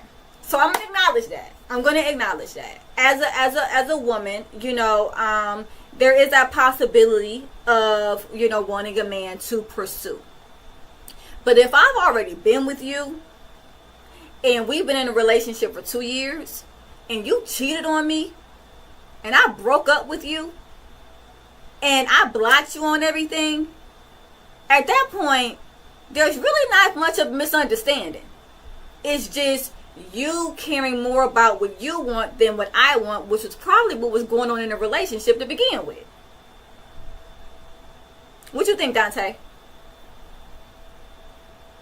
Mr. Machismo, where you at? It's a lot to unpack. It's getting thick in here, ain't it?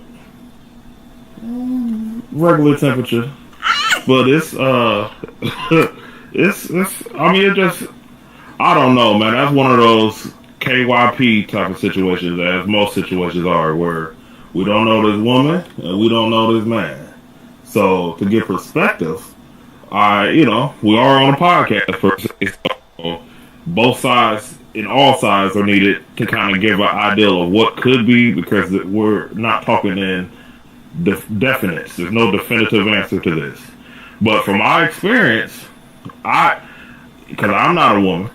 No, you're but not. I have had, there has been women over the years, from childhood to now, where there has been pursuit that was unwarranted, and I no answer is an answer. I do believe that, yes. But there are some people that do not understand that concept, and right. that is definitely a fact.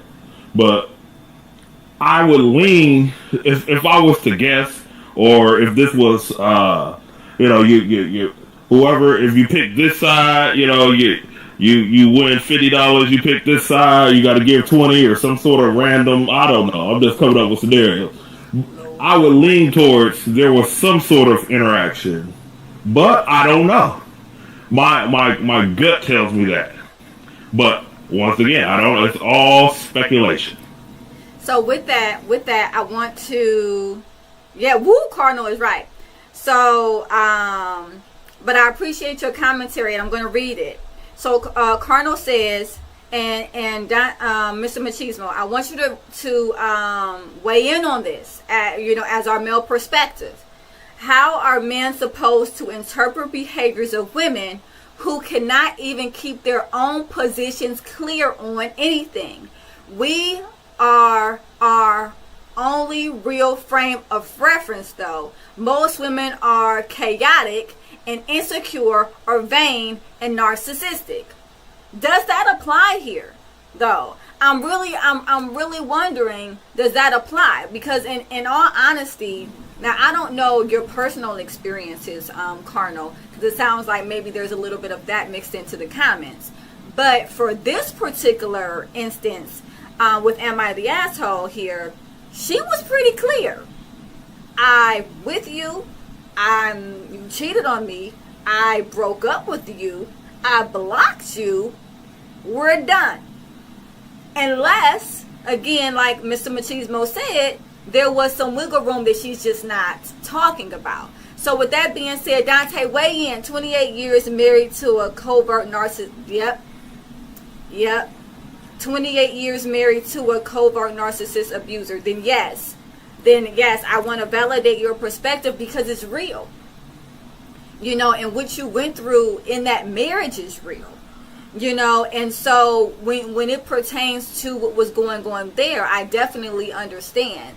I can't go out on a limb and say that there's parallels in this particular instance, but I can say that living 28 years with a narcissistic abusing wife can definitely provide differential viewpoints as it relates to the opposite sex, for certain. What are your thoughts, Mr. Machismo? That's a lot that I think kind of complicates this situation a little bit.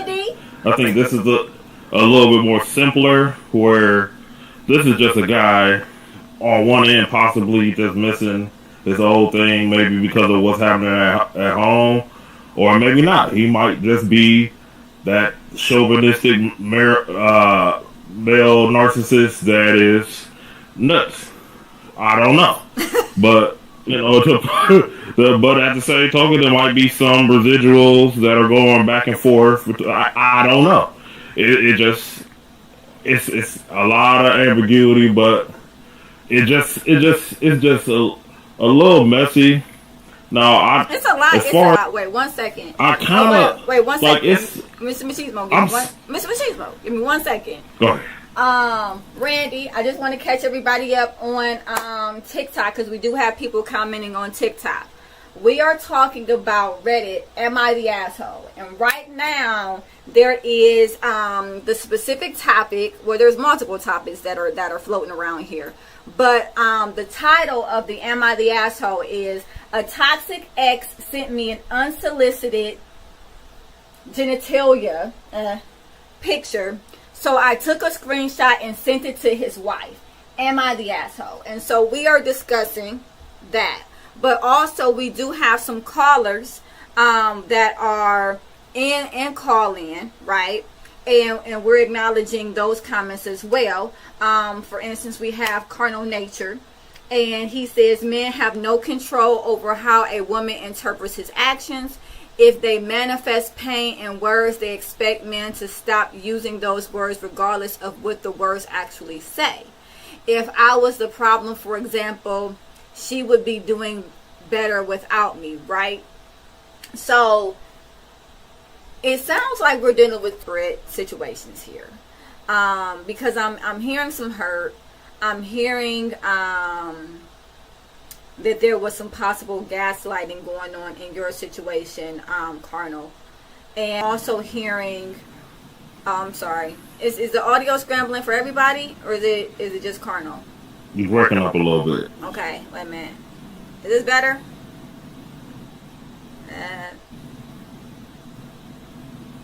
Is this better? Can you hear me now? Oh yeah, there we go. We're back. All right. Well, I always when I hit with the deep voice, it comes in. I don't understand that. But what I was saying is, you know, with Carnal, what I was saying, I'm hearing that there may have been some gaslighting within the marriage. I'm hearing that maybe he felt like he was perceived as the fault of everything within the marriage. And then I'm also hearing that if this was the case, the question, which is it may actually just is, wouldn't she be doing better off without me? Which implies to me that maybe she's not. Nevertheless, you know, it's hard for me to really address that without having an actual circumstance that we're talking about specific to that. I recognize that this is a separate topic, and that these comments are not necessarily geared towards the Am I the Asshole commentary. And so definitely feel free to also inbox me You can inbox me on Facebook at Supportive Advice, or you can also email me on this is gonna be long. I'm sorry. I'll just type it in because my name is like Ray. My name is way long. Thanks, Mom. Appreciate you. I really do love you, but seriously, you could have picked something shorter. I'm putting my email address in here so that you can inbox me. supportiveadvice.com, and then I'm also putting in my website so that you can, and this is for Carnal. Okay, so you check out my website. But yeah, and no, it's okay, because some of these things, in all honesty, they trigger other things, and so when we're talking about this woman and whether or not she's the asshole, it brings up perspective of, what was going on in our own relationships, if there was gaslighting, if there was omission of details that is making this person look different than how they should actually be perceived, which comes in with, your experience with a narcissistic spouse and things of that nature. You can perceive this commentary as blaming, where she's blaming this guy, but she maybe is omitting details, or maybe she was leading this person on. And because we don't have the information surrounding any of those things, it becomes, very ambiguous, as Mr. Machismo said. And so then, it's definitely fair that it trigger, extended commentary. With that being said, can I get a vote? Can I get a vote? Randy, Quetta, Carno, Michael, Mr. Machismo, Mojo. Was she the asshole, people? Nah. Nah. Thanks, Mr. Machismo. Nah. No?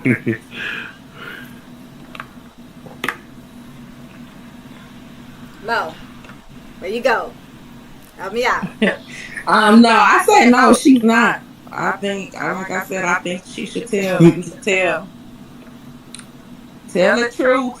Show the evidence. Thank you, ma'am. I know that's right. Say it.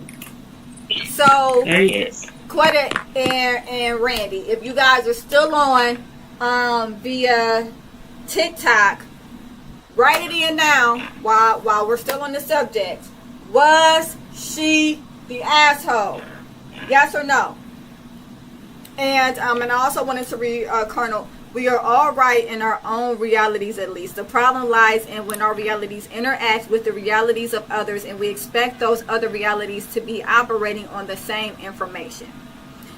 So basically what I'm hearing Colonel talk about, and what I'm doing here is called reflective listening. It's something that I teach all my couples because it cuts down on unnecessary confrontation, because it cuts down on individuals feeling misunderstood, because you get a clear understanding of what's being said. So what I am hearing Colonel say is that we all have different perceptions.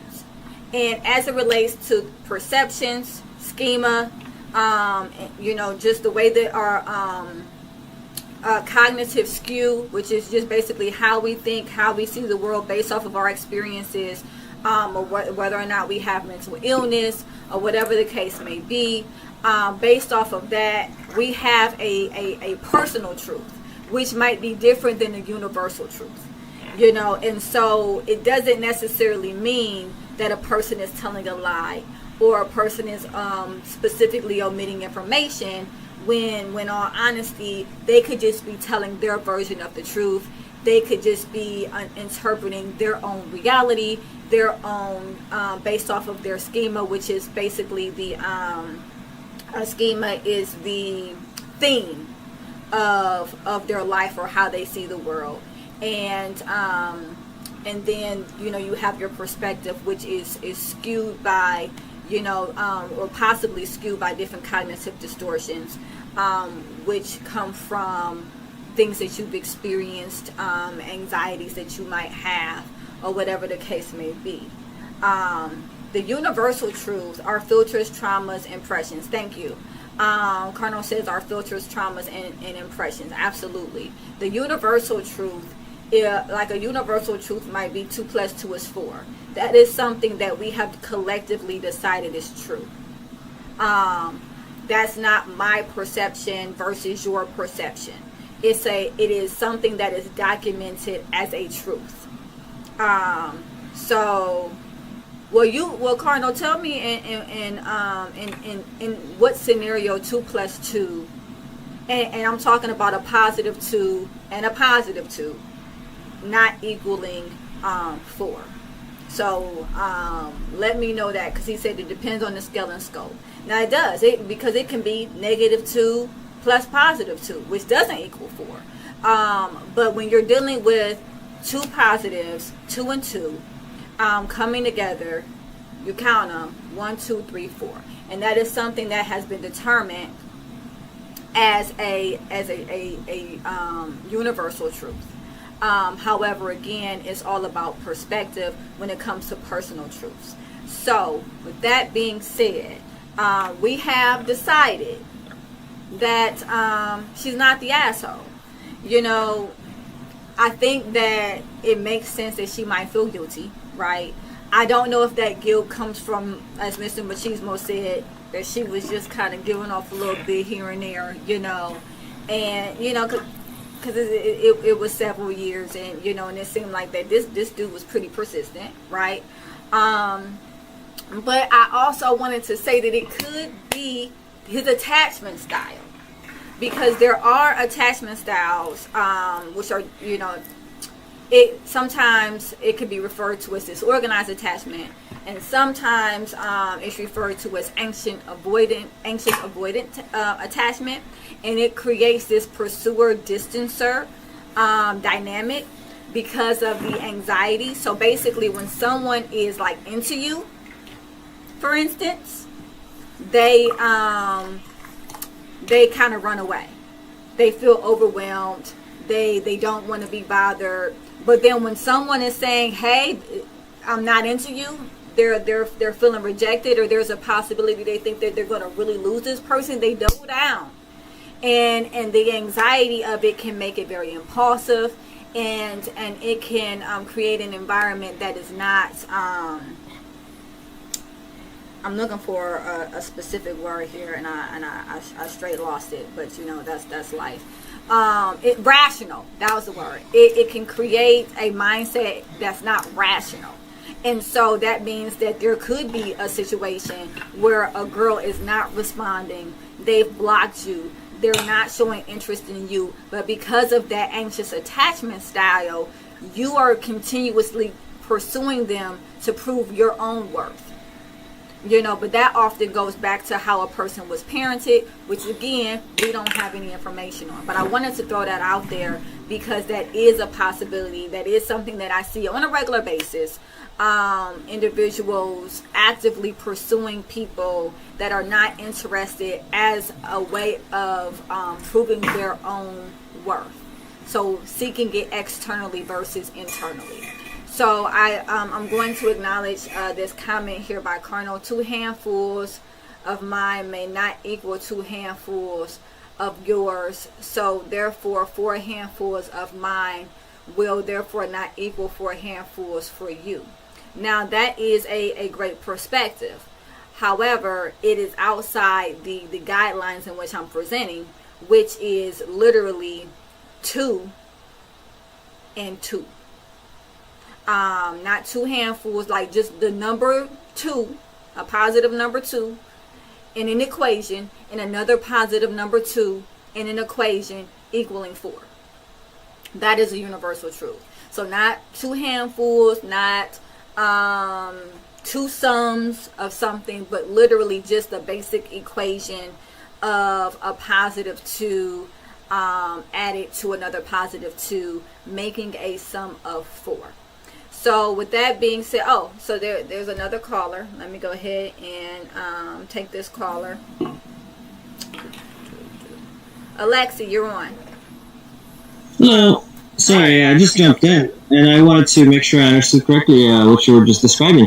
Sure. The sort of the lack of self-confidence affecting the partners, basically. So, if I understood correctly, is that kind of like because you don't feel worthy of love, you start rejecting your partner, sort of, you try to, like, give negative feedback to confirm that they actually do love you, sort of. You're, like, testing them, sort of. That can happen when someone is having low self-esteem. A result of that could be pushing your partner away because you want them to fight for you, because them fighting for you shows your worth. That can be part of avoidance behavior, 150%. So, I mean, that wasn't specifically what I was talking about, but that is definitely a great example of some avoidant behavior. Another reason for avoidant behavior is just the pattern of, I feel overwhelmed when I'm pursued. So that can also cause avoidant behavior. What I was specifically talking about, and I think you could have missed it. We were going over a Reddit, "Am I the Asshole?" and it talked about a male that was consistently pursuing a female for several years that was not responding to their advances.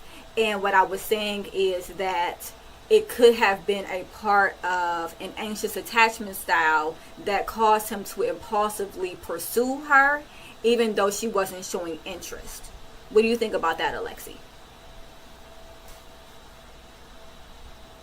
Well, like I said, I really apologize because, like you mentioned, I've only caught the end of it, and then it was just something actually thinking about. But yeah, it sounds like you're saying it's like stalking, sort of, right? When you don't. Like, yeah.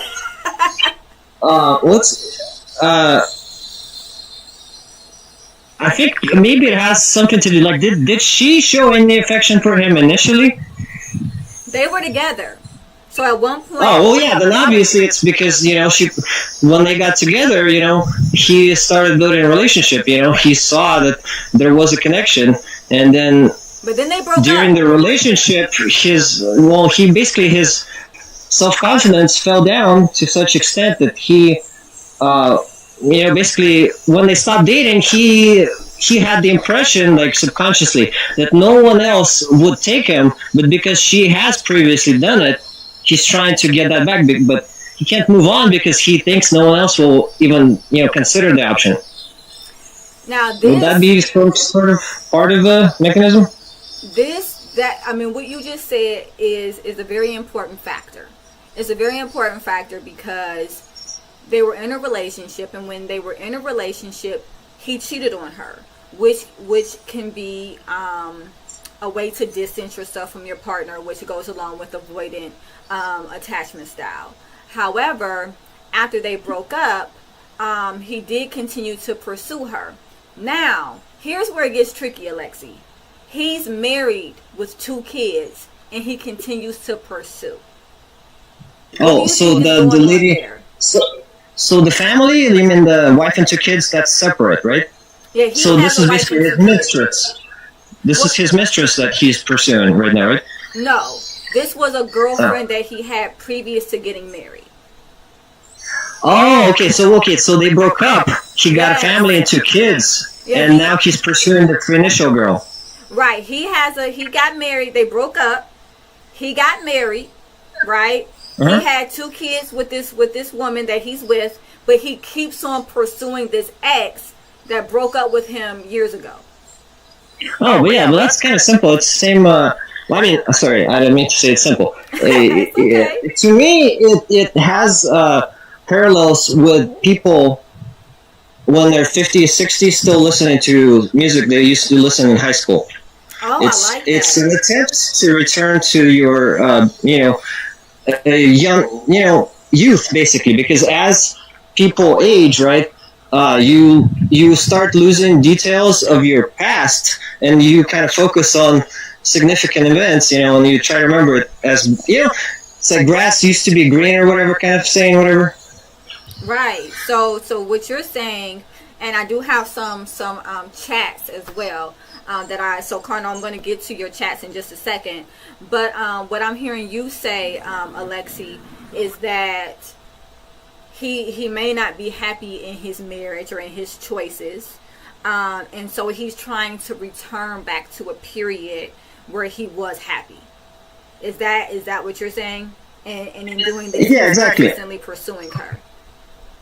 Yeah, it's exactly. He's trying to return to the past that he idealizes. Like if there was like a lot of times actually when people get older and they watch like say videotapes of their like birthdays or something when they were really young, or like pictures, they can't even recognize it because in their head the simplified version of it, the idealized version of it, looked a lot better. And when they actually see documented, they're like, "Wow, I can't believe I was wearing that shirt or something," Or I had so many pimples, So yeah, and obviously the marriage didn't work out, So he's trying to return. He's still married to the. Oh, he's still married. Yeah, he's still married. Well, okay. Well, yeah, I mean, I'm not a psychologist, but yeah, I mean, to me, it sounds like that's connected because, first of all, because it was a relationship, so it's a definite possibility because he experienced it before. Right. In his mind, that's definitely a possibility, and because he idealizes the relationship after some time. Absolutely, I'm with you there because we do tend to idealize relationships, and so he could have put her in a category of being like the one that got away, and so yeah. Well, your first love is always special, right? Yeah, I'm gonna go with this. Well, I mean, because I think it's kind of like any kind of new experience you experience. The very first time it happens, all the ones after that, they never match up to it. You never get that. It's like drugs. You never get the same high you did the first time, whatever. So it's like I like that analogy. That's a good analogy. Well, yeah, because I'm not sure what the terminology is. When you experience the same stimulation, it basically the response to it decreases over time because you build like resistance, kind of. Yeah, you build a tolerance. Exactly, tolerance is what I'm trying to say. Yeah, exactly. So yeah, I think that's probably why the first love is always remembered also. But I mean, all the stuff like sorry, like this whole psychology is like really new to me. That's why it's very interesting to learn. Slightly off topic, just if you study about like Renaissance, kind of medieval ages, like a lot of scientists explored like all the different sciences, like chemistry, physics, painting. They dabbled in everything because that gives you a full picture of the world, kind of. And nowadays, everyone's so focused on their specific area that they get sort of like dogmatized. They don't really understand it. They learn the terms and they kind of perform the algorithm, instead of really understanding it. I can hear that, and I wanted to thank you so much for your perspective. Definitely keep listening, don't leave, and then we will come back to you after we take some comments from our speakers. So carnal nature, a lot of comments. Okay, and so let me go ahead. So she tried to stake a claim on a married man. He wants to keep her while he is married. Whole lot of stuff going on there. Yes, it is. I apologize. I took it off topic. No. It's okay. It's really okay. And I apologize. And I appreciate all your input. Is what I wanted to say. So definitely keep listening and subscribe because I'm here every Thursday at 6:00. No apologies. The more conversation, the better. That's what this is about. And so then she tried to stake claim on a married man. He wants to keep her while he's married. Whole lot of stuff. BS. This is so poorly framed. Cursory comprehension. Okay. So just to clear this up, Carnal, they dated in the past. Okay, they were supposed to be monogamous with one another at some point. They dated for 2 years, and then he cheated. Yeah, before he got married, they dated for 2 years. She wasn't his mistress or anything like that. She wasn't his. They were just together. It was just him and her, supposedly. And then he began to cheat on her, and that was confirmed. When the cheating was confirmed, she broke up with him. When she broke up with him, she blocked him on all social media. She blocked him on her phone. She ceased communication with him. That is a good question, Cardinal. I don't know how it was confirmed. The Reddit just says that it was confirmed that he was cheating. So that's a good question. We don't know. Nevertheless, she blocked him on everything. She discontinued communication with him. And then apparently he started calling her from new numbers and texting her from new numbers, probably using some type of an app, I'm assuming, right? And so, and that goes back to Alexi when he said the whole stalking. That kind of mirrors stalking, yeah. And so then she blocked all of those numbers as well.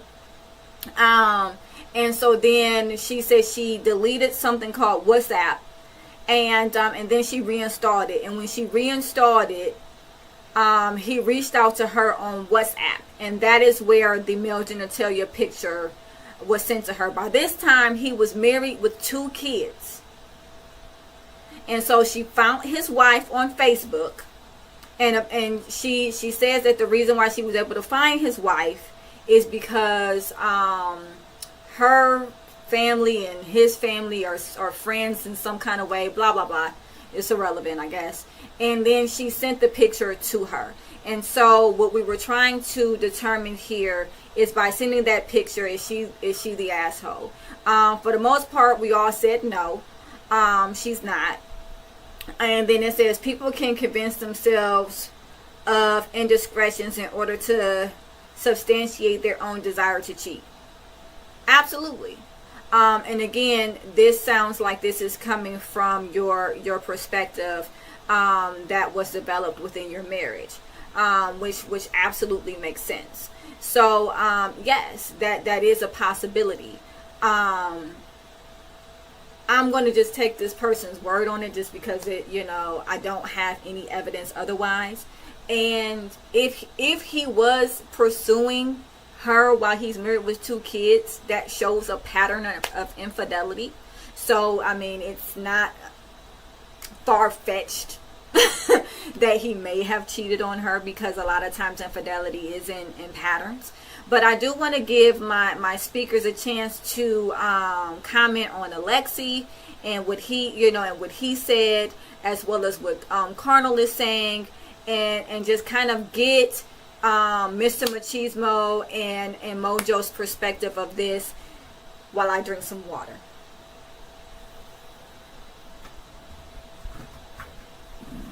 You guys are on. Oh yeah, I'm glad I got my coffee, because it was a lot going on. But yeah, definitely I like the I like the perspectives, because it kind of shines the light on the possibilities. Because I mean, with all of this, we don't know anything for sure. We're just going off of what's reported on this article, or description for this title, or the who's the bad guy, basically, type of scenario. So and I like the description, how my man was talking about. I think Alexi was talking about. I can't believe I used to wear that shirt, or man, I even had them pimples there. I like that, because it's.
Hello, can everyone hear me? I hope the answer is yes, because it is time for another episode of Supportive Advice Live.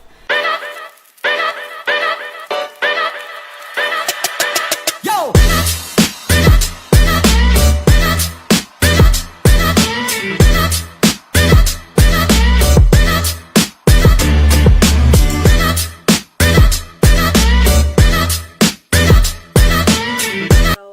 Hello, and welcome to another episode of Supportive Advice Live. Here with me, I have my moderator. I also have my crew, my teammate, my friend, Mr. Machismo. Dante, what's been going on with you? Johnny come lately, what's been going on with you? Johnny come lately. I knew that was you talking. All right. Let's jump into it. Dante, have you seen this 50, and I want to specify 50 section TikTok series, Who the F Did I Marry? By Reese Teaser. I have not seen it, but I have vicariously lived through my Facebook friends as they've given a lot of indications that it's off the chain, as they say. And I don't know if I could commit 50. I almost said snapshot. I don't know if I could commit 50 TikTok moments because it sounds like a lot. It's 50 10-minute moments. So essentially, it is a 7-hour video. Oh yeah, I knew it was some. Oh yeah, I can't do that. But it sounds interesting though. But I kind of have got the gist that it is so dramatic and crazy that the shock value is what's getting all the likes. It kind of makes me think I'm in the wrong profession. So here's the thing. There's a thing about TikTok anyway, right? Where people are thumbing around trying to, get into the business that people are displaying. However, this takes it to a new level, right? Because she's talking about this guy, and it's one of those things where she draws out the story quite a bit. Like it's very, what I would say, content driven, right? And so for a person like myself, it was kind of hell. It was a version of hell. Listening to the same details over and over again. And one might say, but you're a therapist. Don't you listen to the same things over and over again? Not really, right? And not for free either. So with that being said, okay, I was like, people, they live and they make progress. New things happen, and so there's never the exact same rendition of something or the same perspective, the same of anything when I'm talking to my clients on a regular basis, right? But with this, she's just telling the same story over 50 different sections. So it's, hey, this happened. And then you go to the next section. Remember when I said this happened? Yes, because it was like legit the last session, right? And so I'm trying to keep the mindset that she's doing this because maybe they were filmed within a couple days of one another. Maybe they were filmed a week apart. I don't know, right? However, I watched them back to back. Nobody applauding, nothing, no cheers, nothing. I feel like I mean that is a pat on the back. That is an accomplishment. If you're talking about 50 10-minute sections, yes. That is over 5. That is, I can't fathom that sort of thing. Because not on purpose. No, I done went down a rabbit hole many a times watching all type of funny videos and some cooking videos, and I could do it indirectly, but I mean, knowing funny, I'm signing up for the long haul, funny I can do, uh, Dante. Funny I can do, Mr. Machismo. It wasn't funny. First off, it was not funny. So let me give you the gist, right? And also to you, Beatnik, thank you so much for listening. So anyway, the way that it goes is she met this guy, because of course there's always a guy, right? And who the f did I marry? There has to be a guy, right? Or you know what? I take that back. That was assumptive of me. It could be a lady. It could have been a lady. we was doing good. But anyway, I guess. Hey, we love everyone, and we let others live their life as they would like to, because I don't care enough to hate it at all. Now, with that being said, there's a lady, there is a male, and apparently he is something. They meet online. Red flag number one. And I'm not hating to those people who do meet people online. You can find a healthy partner online. However, it might be a Build-A-Bear. I'm just saying, it's probably gonna be a Build-A-Bear. I found the person I'm with online, on Facebook. He messaged me out of the blue, and Build-A-Bear he was. So, with that being said, you get real quiet whenever I talk about Michael, but it's okay. I love your loyalty. So, no habla English. No habla English. Huh? So anyway, she meets this guy. I'm almost as bad as her, and he seems great, and they're gonna go out on a date, and he's telling her all this information, right? Oh, my brother lives here, and my sisters live here, and I'm from this place, and yeah, all talking to her on the first conversation. He's like just spilling his whole life story. So here's where I want red flag. Exactly. Here's where I want to say pause, right? Because as a therapist, one thing that I can say to people is whenever someone's giving you too much content, something's typically wrong. And Stage 5 clinger. So, like when anybody comes into, my office, if they're giving me way too much content, like stuff that just is completely unnecessary, 9 times out of 10 is because there's something else that they're covering up. So this guy gave her a lot of content about a lot of different things, said that he played football and arena football, which is a thing. And he was in California and he was married, but his ex, cheated on him and broke up with him, and his ex lives in California, and she has 2 kids that don't belong to him. But he's really close to that. I mean, when I say he's poured it on, he's poured it on. So she's like, oh, cool. He's a sharer. All right. Cool. So they go out on a date at the Cheesecake Factory because, why not? That's a great spot, right? And so they go for cheesecake, right? Her tire blows out on the way. Okay? And so he meets her where she is.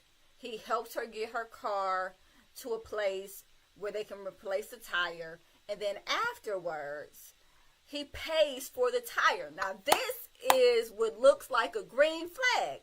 He paid for the tire, right? And then they actually went out to the Cheesecake Factory. Now, after all of that, I might have said, what, maybe another day, But they were both some troopers. and they wanted to have this date. So they went out to the Cheesecake Factory. And he's telling her all his business and everything. And then they start talking about, like, purpose for dating. which I want to say is awesome. Okay, this is a great thing to do. If you're dating someone, put your purpose on the table. Okay, that's not. If you think that putting your purpose on the table is going to scare the person away, then they're probably not for you anyway. Facts. Let These are facts. your purpose known, because what happens is people have what's called unspoken expectations. And so they have all of these things that they want, but they don't tell the other party. And then they get upset and they get resentful within the relationship or situationship because the partner hasn't all of a sudden guessed what they want, which is unfair to the partner. And when it comes to consent, because consent is very important when it comes to relationships, you have to be just as clear about what you want and where you're headed as the person that you want to date, right? And so just keep that in mind. So she put her purpose on the table. He put his purpose on the table. And they both said that they were courting for marriage. Fast forward, because you have to. You just have to. Fast forward. COVID hits. Da da da da. Trauma bond, right? And so they're talking about where they want to quarantine. Now, he's told her that he works for this, like, big company or whatever, and they are going to put him up in a house. But for now, they have him in a studio apartment. Not nice studio apartment. And I'm just like, nah. I've gone on business trips, and they put me up in nice hotels. They're not going to put you up. If this is a big company, they're not going to put you up in some rinky-dink apartment while they're waiting on this house to come through. Nevertheless, they decide that they're going to quarantine at her house because she has like a 3-bedroom, 2.5 bath townhouse. And of course, he wants to get in on that, right? And so hey Carno, hey Joshua, thank you so much for joining. If you have any questions, you can always put them in the chat. If you want to be a caller, you can always do that. Press that call-in button, and we'll hear what you have to say within reason. With that being said, they quarantine together. Now, mind you, this dude is paying all of her household bills. She's paying her own car note, which is reasonable, right? She's paying probably her own cell phone bill, but he is paying all the household bills. Clap, clap, clap for this dude, right? That's what's up. That was what looked like a green flag. Hey, he seems to be financially stable. He's able to pay all of these bills. Yay him, right? And so then they start thinking about that they want to get married. But before they get married, they want to buy a house. And so we fall back on this story that he tells her about they're getting him a house, right? The company's getting him a house. So now she's like, okay, cool. Well, you could just get the house for you and me, right? It's going to be our house now. And so they're like, yeah, great. Now, we both know that it would not be a 50-part series had the house came in part 2. So, there was no house. I was waiting on that other shoe to drop. Yeah.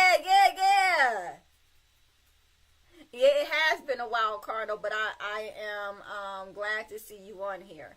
So, yeah, absolutely. It's interesting because he gives her all of these excuses, all of these reasons why the house isn't going through, and all of this jibber jabber, essentially. Reasons. And then he lies to her because the house ends up being in contract, right, with somebody else, some other people who actually are serious about buying a house. And he says to her, it's in contract with them. Now, I will say there was a lot of things that it was hard for her to confirm because it was COVID. They were doing a lot of virtual tours. You know, she really, you know, she was kind of coming in on his coattails as far as she was concerned, because he was already supposed to be getting a house. So she didn't want to ask a lot of questions, blah, blah, blah. But here's what I'm saying. Ask questions. Once it went from the thing that he was doing to the thing that you both were doing, understand your value within a relationship. You can ask questions. You can ask questions, and you can have doubt, and you can ask for confirmation. If you don't feel like you can do these things within your relationship, it's because you're devaluing yourself, or you're attributing too much value to your partner. So just keep that in mind. So this whole time, she's not asking any questions, right? House falls through. She ends up getting pregnant. Within some of that time period, it was kind of all over the place, right? And so she gets pregnant, and then unfortunately she has a miscarriage. And you said, or just happens to get pregnant. Well, shit, she got pregnant. We're talking about Risa Tisa. Anybody who doesn't know who I'm talking about, I'm talking about Risa Tisa. And if you don't know who Risa Tisa is, get out from under the rock that you have been living under and join society. Now, with that being said, she gets pregnant. She has a miscarriage. He's there for her. She has a miscarriage, but then she has to go and have surgery, right? Because everything didn't pass the way it was supposed to. I'm not going to get into graphic details. This is not a medical show. This is a therapy show. Thank the Lord. So he didn't show up on time. So he volunteered his sister. Now I'm just going to fast forward. And I'm just letting you guys know before I even get into it. There's going to be spoiler alerts. Spoiler. So if you plan on sitting down for 7 hours and watching this series, you might want to click off now, because I'm about to just tell. I'm just going to tell stuff. So fast forward, this sister that he wanted to pick her up from the hospital did not even exist. She didn't exist. You know who she was? An ex? An ex-girlfriend. Oh, and the plot thickens, right? Because sometimes we lean on people to say no, right? And so we'll offer something up, hoping that the person says no, right? So he offers this sister up that she's never met before, and she's like, no. I'm not gonna have this random person pick me up and they go back and forth, but he knows she's gonna say no, right? And she says no, and good for her, because there would not have been anybody coming to pick her up. So it unravels. Apparently there's another house that falls through. There's another pregnancy. That pregnancy falls through. And they're just 2 for 2 at this point. Nothing has worked out, right? Within the meantime, in between time, they get married. Don't ask me why. At some point, though, I do want to point out something. She said that she knew that the house was in contract. The first house was in contract with other people. However, she liked this dude, and she wanted to allow him to get out of the lie. So when that red flag was pink. That red flag was pink. And this is exactly what when I did the series Bagos with the students at Cuyahoga Community College around right after Valentine's Day. I was talking to them about setting their standards, right? And how sometimes you can start off with your standards very, very high, but then the more desperation creeps in, the lower your standards become. And this is a natural thing, right? Because all of a sudden it's like, well, maybe I'm not worth what I'm asking for. And if you're out there thinking that right now, I want to just tell you, you are. You're worth exactly what you're asking for. And I hope that that resonates with someone. So she said that she knew he was lying, but who else was she going to get? He was good enough. And so she went with it anyway. And this is a big problem. There's one thing when there's unreasonable expectations. I want this guy to fly. He needs to have wings. He needs to quack like a duck. Like, okay, that's not all that stuff's not gonna happen. And if you see a guy with wings, we would be running, not dating. I would be running, not dating. So, nevertheless, she had basic expectations. I want a man who cares about me, who has a steady income, who wants to be with me and wants to take care of me or build something with me. These things are not unheard of. But and then she wanted the person to tell the truth. But that was too much. The telling the truth part. That was too much to ask for. No, people, it's not.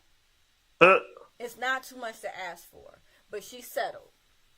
And at that point, this is where a lot of the comments came in where they were saying, well, you're accountable. You are subscribing to this victim role, but you're accountable because you knew Joshua said, telling the truth is a lot to ask. Yeah, her ex-husband thought so too, which is why eventually he was her ex-husband. So with that being said, it was a lot. You know, it was a lot going on. He was lying. He wasn't telling the truth about anything, not even his name. Not even his name. Okay? Not even his name. So, time goes on, and they're married, and, well, they ain't looking at houses no more, because why? She married him, right? And now he got her going from one BMW place to another BMW place, talking about he's going to buy her a BMW for her birthday or some type of something, right? Like, he just made these real outlandish promises. And he has her sitting in the BMWs, y'all. Like, just sitting there, test driving them. Going to one after another, getting her hopes up. You know, at some point, I think I would have said, I like this one. Buy this one now. Or it's going to be a problem. Because that's what we're doing. You know, you're not going to take me to 7 different BMWs. You know, but nevertheless, she enjoyed the experience. She had the experience. And she already knew that he was a liar. So at some point, she was just choosing to believe things that sounded good. And then he told her that he was going to take her to London. It was just a mess. It was a mess. Oh, my gosh. Now, if you see this guy, right, because this guy is on TikTok. His name is, well, I'm not going to say his government name because I'm not going to call him out like that. But the name that was given in the TikTok was Legion. So what? I know, right? Legion. What? Oh, you can't make this up. You can't. You can't. Oh, man. Legion. I'm like, should that have said something to you? All by itself, that should have said something to you. But anyway, when you see this guy don't look like he have no money. He don't look like he have no money. Now, I'm not saying judge a book by a cover. Cardinal, it's Risa Tisa, and it's on, it's a TikTok series. It's a 50-section TikTok series. 7 hours. It's a lot. And, but if you guys are looking at it's from Risa Tisa. So, and it's called Who the F Did I Marry? Just so you guys know. So with that, it is just a mess. It's a mess after a mess after a mess. Now all of a sudden she's going through his phone. She's saying that he's talking to other women, that he is, sexting and all of this other jazz. And she's like, I didn't really care about that, because he was lying so much that the cheating, like, she was numb to the cheating. And I want to say that this can happen when you are experiencing and I'll call this a trauma for her, right? Because this is a traumatic experience where somebody is consistently lying to you, getting your hopes up, and disappointing you over and over and over again. I mean, essentially, he's just playing with you because he knew he didn't have the money the whole time. So, but when you go through something and you get your hopes up and then you get disappointed, and you get your hopes up and you get disappointed, and this happens as a pattern, eventually a part of you will, or can, I'll say can, be numbed to this person and their actions. Essentially your responses become depressed. There's a level of hopelessness and helplessness within this scenario, because now I'm married to this person. I get that he's a liar. Nothing he's saying is coming to pass. And so she's just numb at this point, right? Good Lord. Man, that's crazy. It's a mess. It's a whole mess.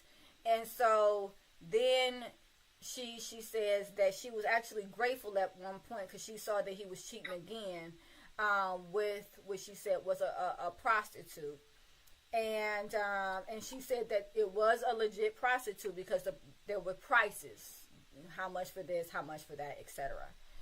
And she said that she was actually thankful because she felt like that God would forgive her for divorcing a man that was unfaithful to her, but would not forgive her for divorcing a man that essentially had falsified everything in anything that he was or was doing, right?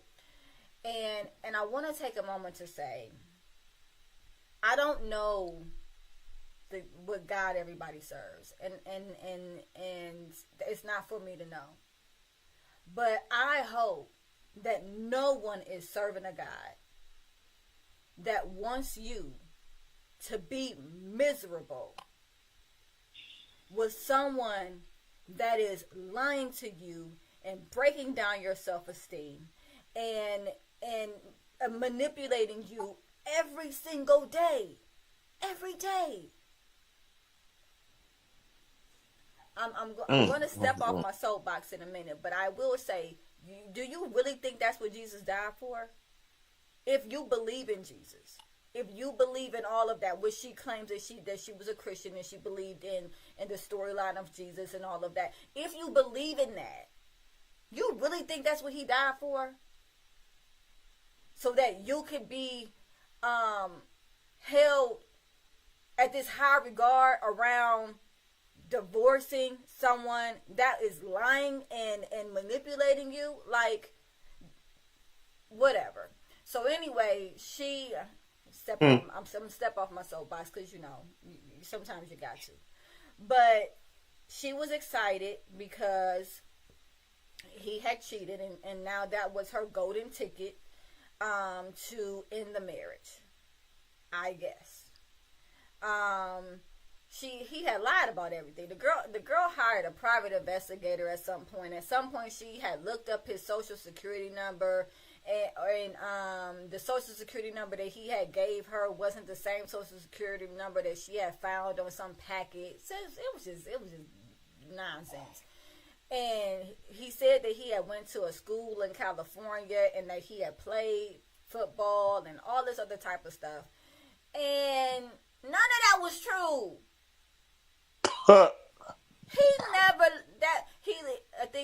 They said that he lived in Georgia, Rhode Island, and some other place. You know what place he didn't live? California. He didn't go to school in California. And then she asked him about it, and she said, I couldn't find any record of you in California. He says, my father paid for me to be a private citizen. What are you That's the talking thing. about, sir? I'm about to say that's the thing. That's not a thing. I didn't think it was. Now you can pay money so that your number isn't listed in like the white pages and stuff like that. Oh yeah, you can go to a website for that sort of thing. Yeah. Yeah, like you can do that, right? But nah, player, you if you live somewhere and you put your information in to get a apartment or anything, you leave a trail. If there's no trail, guess what, sir? There was no you. How about that? How about that? Okay? So she says to him, you lied about, California. And you lied about going to the college. And he's about to get defensive, and she says, just chill. Just don't even worry about it. Don't waste your energy. Because I looked it up. And you didn't go. So there. And she said that his eyes went dead. That he wasn't having serious emotional reactions to anything that she was saying, but his eyes went dead. Oh, ooh. So to piggyback off of last week, he is a sociopath. He is having, or he is exhibiting sociopathic behaviors. Okay. See, now you done learned me. Yeah, there you go. So and it's chilling because I've seen this. Because a part of therapy is building rapport and all of these, lovely things, right? But it's also a point in order to elevate anybody, you have to confront them where they are, right? If you never confront them where they are, they're never going to progress. So there has been times when I have had to confront a client and their eyes would just bloop. Just would go dead.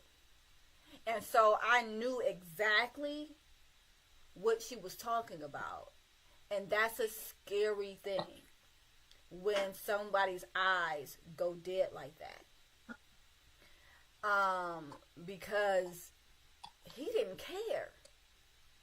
He didn't care. And in all honesty, he wasn't there. After she called that out, he left. I don't know where he went, but he wasn't there.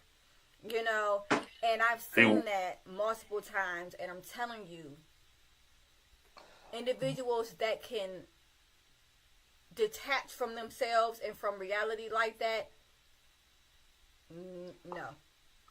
He went to California for a fat burger.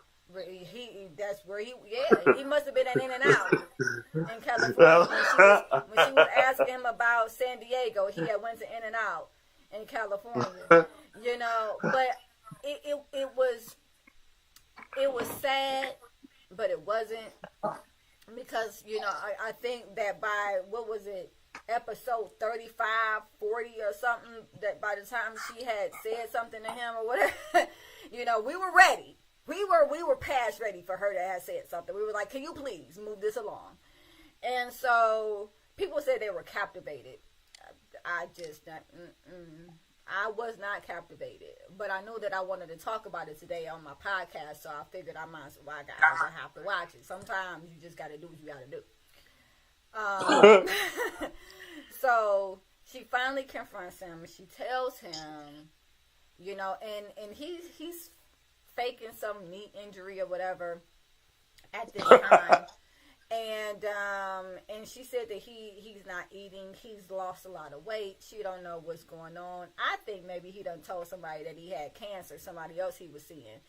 I don't know what's happening. Oh. It tracks, right? Like now he was moving losing on. all this weight and all this stuff is happening and you hobbling around and you can't work and all this jazz. So I'm like, but that's just me speculating. I don't know what he told anybody. So at some point she talks to his ex-wife, a cousin, a brother, all these different people. And then she finds out that he has the ex-girlfriend who he lied to. He has the ex-wife that he lied to. But then she finds out there was an ex-wife before that ex-wife. Wow. Yeah.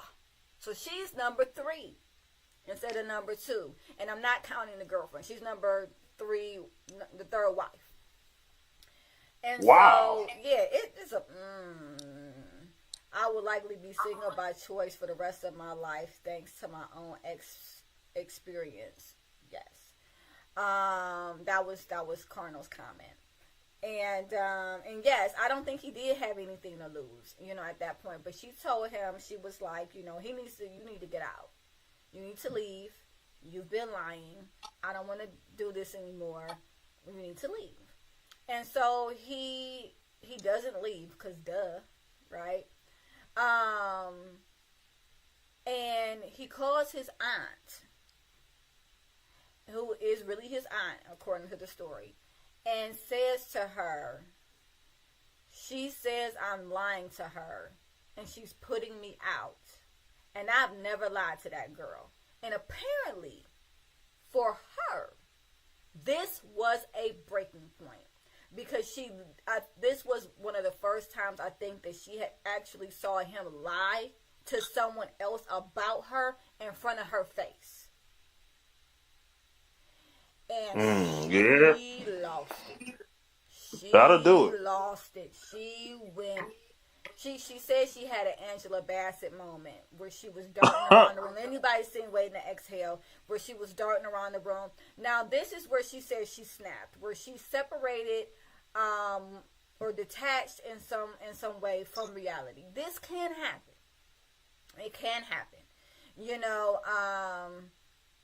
She didn't hurt the guy or anything like that, but she started screaming and yelling, and I guess she pushed him out or whatever it is that she did. And she was like, you have to go, and she says that she had just lost it. Fast forward, they're not seeing each other anymore. She files for divorce. There is this whole spiel about her talking to the ex-wife, and the ex-wife saying, this is what he does, this is what he did to me. The ex-wife before her wasn't from California. She was from Georgia, which is exactly where they were from. And she said anything that he told you was a lie. I'm like, but that's just like saying a dog barks. We know that. At this point, we're well aware he's not a truth teller. So they have this woman-to-woman conversation that's supposed to be so great. Woman-to-woman. Right? And I'm just like, I could have had a V8. And if you guys are old enough to know what that means, I'm not explaining it. So, she kicks him out and everything. He's gone. They're not speaking, but he keeps trying to call her. She done changed her number, blah, blah, blah, blah, blah, blah, blah. Stuff you do when you break up with somebody. And they get divorced. So the divorce is final. Now, he's talking about he wants his stuff back. But he gave her everything in the divorce. What exactly are you asking for, sir? He want that tire from the first date? I know! Say that! He like, I want that tire. I want you to pay me back for that Cheesecake Factory. All the bills I paid. I want the Tex-Mex egg rolls back. Pronto. Yes, I want them all. Give it all back to me. And essentially what he was really asking for was a TV. And some bags of clothes, I guess. I don't know. But the way that the divorce decree was set up was that whatever was in her possession, she kept. Whatever was in his possession, he kept. And they didn't go through splitting up anything else. Because everything, most of the things belong to her anyway. he even went as far as telling her about like the daughter of the ex-wife died and all this other stuff, which was not confirmed. Oh my gosh. When she talked to the ex-wife, she said, "My daughter's fine," you know, but she never told her Why? that. Yes, What he said? yeah, she never told her what he said because she said that would have just been. It'll freak her out. Yeah. But you found her number on what was it? The marital records. Called her out the blue about this guy that she divorced and said you were married to him, and that wasn't gonna freak her out. Just the part about her daughter, huh? Like, understand here. She's already freaked out. Like, what are you talking about? Just the daughter thing. So you know, and this is where boundaries kind of come into play. Okay, you see her number. But what you want to gain from her is more important than respecting someone else's boundaries. She divorced this man. She's not trying to have anything to do with this man. But what you need is more important. And I say that and I bring that to the table because a lot of us are around individuals who prioritize themselves higher than they do us. And then sometimes we become so, I'll just say, so used to it that we start prioritizing that person higher as well. Right? And we start to lose and forget about our worth within a relationship. It's always their thing. It's always what they need. It's always them, right? And at this point, she has prioritized her curiosity over this person's privacy, right? And the way that she rationalized it was, well, it was public record. Well, you couldn't have just got her phone number off of the information that was found online. She had to go down there in person and file to get that information. So wow. I'm not backing that rationalization, because anytime anyone's rationalizing to begin with, they already know they did something wrong. Or, I don't like to use the word wrong, but something that does not align with their values.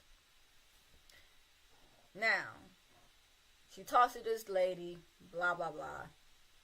She says this dude tells her that he's going to show up at her house. Now, she says this is not a good idea. He wants to show up at her house because he needs his TV. Like, really, dude? At one point, he said he had $650,000 to put a cash offer down on a house. This same dude tripping about a 40-inch television? Nah. But his lie had unraveled so much. At this point, he was just like, well, I'm going to keep it real. I want my TV. You know, I'm like, yeah, maybe if you would have kept it real in the beginning, we wouldn't even be in this situation. But he shows up to the house. The police are there. And apparently he has a warrant out for his arrest. Because why not? And so she says that when he got out the car, he was smaller than she had ever seen him. And she attributed that to him being homeless and not eating. I'm like, whatever is the reason. You know, some people in the comments said, well, it must have been his guilt. Maybe he was guilty. No. If he wasn't guilty after the first house, why would he be guilty after the second one? If he didn't feel any guilt after the first two BMW places that he took her to and had her get behind the wheel, smiling and test driving something he was never gonna buy, why would he feel guilty now? No, he just got caught, and now he's facing consequences. And one of the consequences is being hungry, apparently. So So he has lost some weight. He goes to jail, and He get to eat. yeah, 3 square meals, man. Her calling the cops was one of the best things that could have happened to you, bruh. You know, he goes to jail, and then she says that she doesn't see him. She gets a restraining order or something or other, and she doesn't see him anymore after that. Thank Thank God. God. Oh my goodness, Thank man, that was God. exhausting. And you're That was welcome, people, exhausting. for me summing this up for you and I'm saving so you the agonizing 7 hours agonizing. that it took for me to watch this series. Well, you might need a volume after that or something. Ain't that what they I call? needed a nap. That's what I needed after that. Man, Good that night. is It was a wild, mess. I was man. just like, come on. But That is too much. she says the signs were there, and she blames herself. My thing is, sometimes you want to believe the best about people. That's not a crime. It's not a crime. It's not a crime. However, it can't be at your own expense. Benefit of the doubt is one thing. But once it got to the point where the house fell through and you knew that he was lying to you, you had talked to the realtor yourself, you knew that this was another couple and he had been lying to you for months while you were pregnant, the character is coming out. Now, some people are like, well, he was a jerk. You know, according to a most recent video that she posted, I think she posted it a day or two ago, she says she talked to his brother, and his brother said, I want you to know that we know about him. The family knows that he is sick. And he lists a couple of diagnoses. He said that he had bipolar and schizophrenia. Apparently. These are two very specific disorders. Now, interestingly enough, she didn't describe him as someone who went through various moods. She didn't describe him as anyone that was having the regular symptoms of mania, like not sleeping, taking on a bunch of tasks all at once, you know. But he did have delusions of grandeur, and that's a symptom of mania as well. Well, what is wrong with me? I can't talk. I need some water. That is a symptom of mania as well. Delusions of grandeur. I like that term. Yeah. It means that you think that you're bigger and greater than you are. Which I like that term. begs the question, did he believe his lies? Because there may have been a part of him that was believing some of the things that he was saying.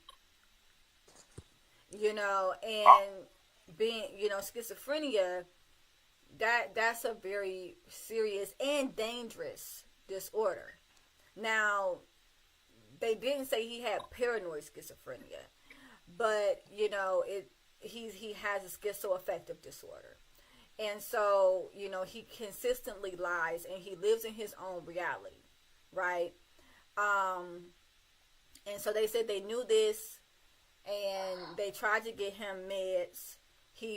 But when he got older, he wouldn't take his meds, and that's the thing. You can't force somebody to take their meds unless they're inpatient. You know, he's sick. One guy said, and I don't remember his name, but this not his show, so I guess it doesn't really matter, right? He said that he called him smart slow. Let me let that sink in for a minute. I know a lot of. I actually call it a different term. I know a lot of brilliant idiots. That is. There are a lot of brilliant, but that's not to that extent. Not that topic. That's a different dynamic. And grandeur, yes. And Carno said we all do that, live in our own unique realities. We all have perspectives, right? Based off of our skew, based off of themes of our lives, right? Traumas that we've gone through, whether we see the world as safe or unsafe, whether our locus of control is that the world is happening to us versus the world versus us having control of what happens within the world, all of those things. However, this individual dragged somebody into his world. And I think that a part of him believed, in all honesty, what he was saying. I really do. Especially if those diagnoses, especially if those diagnoses were valid. There's a part of him that was believing what he was saying. Because it sounds outlandish, but if somebody can believe that they need to put aluminum foil on their head so that the government can't track their thoughts, it's just as likely for somebody to believe they have money that they don't. And Dale Gribble. who? If you know, you know. Oh, Dale Gribble I don't know. from a show called King of the Hill. Oh, Yeah, it's kind of like I never knew his last name. Dale Gribble. Yeah, he was paranoid with the government. Yeah, that was Yes, definitely he did. some of that. He was paranoid with the government, but he didn't realize that his son looked just like the Indian dude down the street. You know what I'm saying? That's your own reality. You want to believe what you want to believe. What's wrong with you? Wait, you guys don't put aluminum foil on your heads? No, I don't. Oh, yeah. I'm reading the comments, and I'm reading them out of order. I know. So I was just like, oh, he was being facetious. That's fine. No, we don't. Facts. And nevertheless, he believes some of the things he's saying. But when the guy was talking, I think his name was Tony Gaskin, who said he was smart slow. And he described it. He said that he works with individuals with different cognitive delays. And he called them mental retardations. And he said that just because these individuals have cognitive delays doesn't mean that they're not smart and that they don't know how to manipulate people. And so he gave examples of people that he's worked with that will say to him, if you don't do X, Y, and Z for me, when this millions of dollars comes, you're not going to get any of it. And they kind of believe it. A part of them is like believing this story. It becomes their narrative. And I give it to Carnal. We all do it in our own way. We fall into our own narratives. However, I think that this guy, he could have some cognitive delays.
they typically don't think of a state in which you're not moving or choosing not to move, and waiting. And I think that sometimes that can be the biggest part of transition is preparing, during that time of wait. So it's not necessarily that you're not doing anything, but maybe instead of trying to exert energy externally, you're doing some self discovery, and you are, kind of making sure that you're in a place to receive once that transitional period has been completed and you've hit that new level. So I really think that that was an amazing point, that you had brought up last episode. And, for anyone who missed it, definitely um, you can log into to call in. Is public. And you can also go on again, Google Podcasts, Apple Podcasts, or Spotify Podcasts. See that, as well as YouTube and Facebook Live, supportive advice. And I think on YouTube it is Aquila Wheatley LMFT. Don't ask. Name is long. That's fine.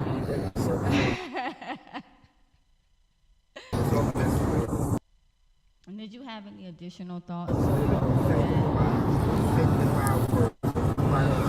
Well, I think, well, of course, I'll give you the two for one special. Procrastination, oh, instant gratification kills the nation. Oh, But that's good. seriously, definitely like with transition, like the transition, like for me, was moving too fast and doing too much to sitting and being almost like a cat waiting to pounce, if you will, where you kind of get into a posture of calculated moves as opposed to just movement. And I think that's something that is harder to do, especially with today's society where someone who doesn't look like or seem like or even smell like a certain thing that is the expectation is seen as a sore thumb. When really they really on to something most times.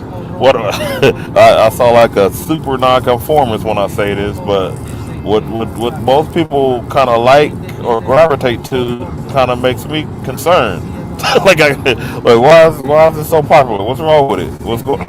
Something is wrong. Like that's also my inner conspiracy theorist too. But I'll digress with that. That's a whole nother subject.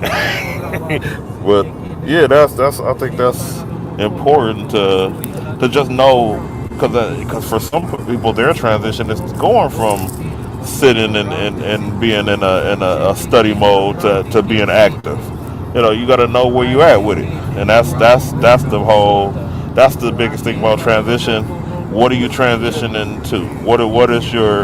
What's the end game, and what is the strategy to get there?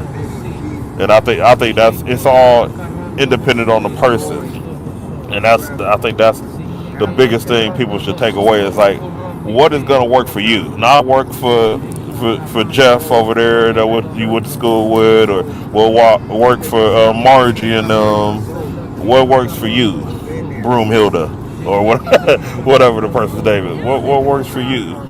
Okay, what works for you, Mary Catherine? Name ain't working. Dang. Well, I'll just insert random name here, or insert your name here in TV land, or calling app land, or TikTok land, or Tic Tac land, I should say, as the old folks say. Though.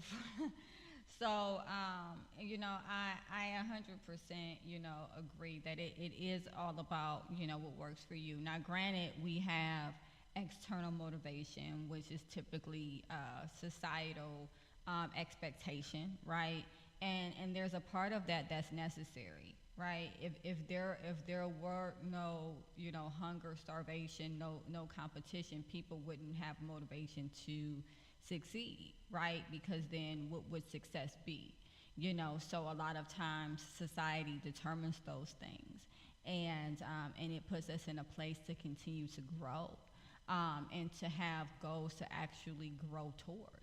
If those things aren't in place, then it's essentially, um, we can become stagnant. But everybody has their own road, so to speak. Everybody has their own purpose. And so it definitely is important to make sure that whatever road you are on or wherever you're going toward is something that is going to take you towards self-actualization versus something that is just going to help you conform. So with that being said, I am going to transition into the Am I the Asshole Reddit, because I just Yay! I just love it. I love it. I love it. And I didn't get a chance to do that last week, but I'm not saying that begrudgingly. I'm definitely glad that the conversation took the turn it did, because hopefully it really was helpful for those that were able to tune in. And again, I thank everyone who did tune in. So, oh, Monique, Mo, I thought you. See, this is what I be talking about. Mo is actually on the line. I'm going to invite you to be a speaker. Hey, Carno, how are you? Jam Pop is stupid and can consistently do stupid stuff. I try to avoid the idiocy. Okay, yeah. Better this. Well, I'm glad you're doing better this week. Definitely. Um, and I'm glad that you are here to listen as well as share. Hey Mo, how are you doing? I'm surprised to see you.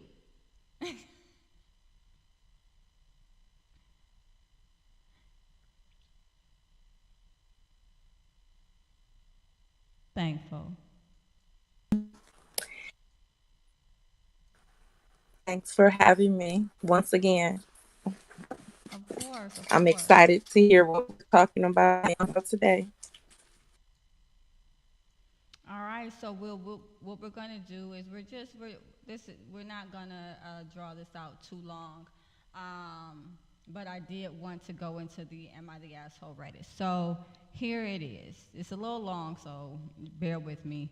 Am I the asshole for not helping my brother with his daughters when his wife left him? Um, Apparently this person is a 30-year-old female, is single, child-free by choice. She dates occasionally, but no long-term relationships. This is due to many reasons, like I love my freedom, I want to enjoy my life unencumbered with responsibilities, and I want to really focus on my career. So I can already tell now that this person is kind of setting us up to understand why they don't want to help with it with their brother's children. Basically, what I'm seeing here is a layout of sacrifices. Hey, I sacrificed relationship. I decided not to have my own children. I really enjoy my freedom, and it's worth those sacrifices, et cetera, et cetera. And so it's kind of, and that lets me.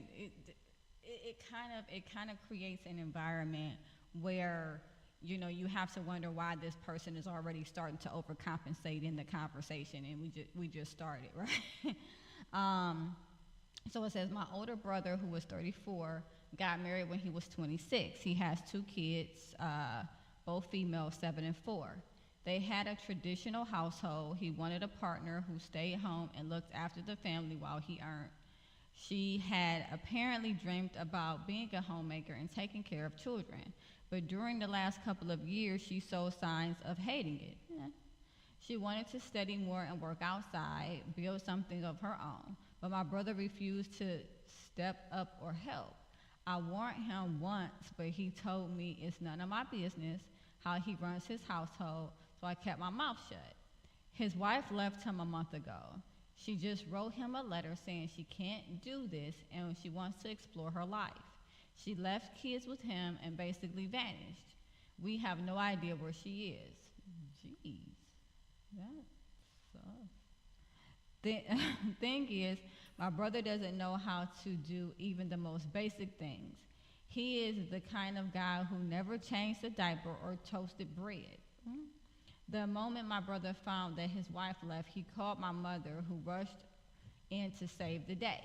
She thought it was short term, and in my SIL would be back. Oh, sister-in-law, and my sister-in-law would be back, but she hasn't. My father is unwell and needs her home soon. They live hours away. My brother suggested she take the kids home with what?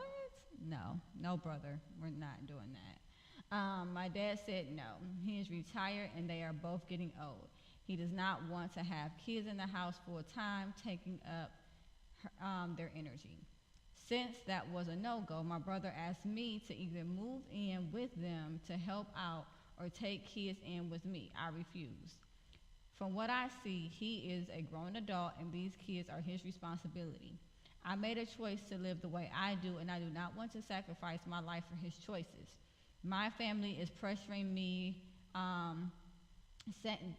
into this stuff, blah, blah, blah, blah, talking about how my brother does not know how to take care of kids. The little girl needs a woman in her life, other little girls, and blah, blah, blah, blah. So, am I the asshole? Okay? What, that's a lot. That's a lot. I'm kind of chuckling just a tad, because he's like, all right, Mom, take him. Like, here, take, like,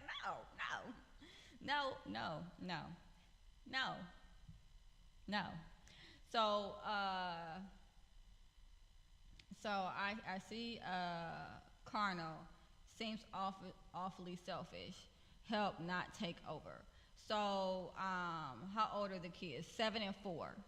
Both females, a 7-year-old and a 4-year-old. Now, I mean, I don't know. I mean, it's a hard one. You know, it's really a hard one because this person has established their life.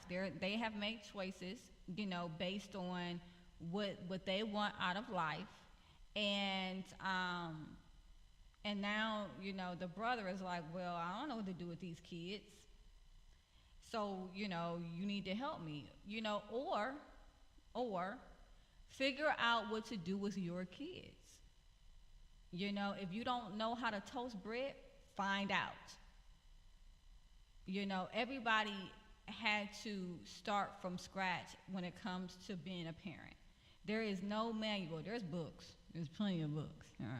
But there's no manual, you know, on how to be a parent to your specific child, because nobody has your specific child but you. You know, and so everybody has had to go through trial and error and figuring things out. You don't get to just say, oh, okay, well, I don't know what to do with these kids. Here, you do it. I guess that's just my opinion. But I'm your sister. Remember, you told me to mind my business. I know that's right, Mo. He said, mind your business. 100, you know.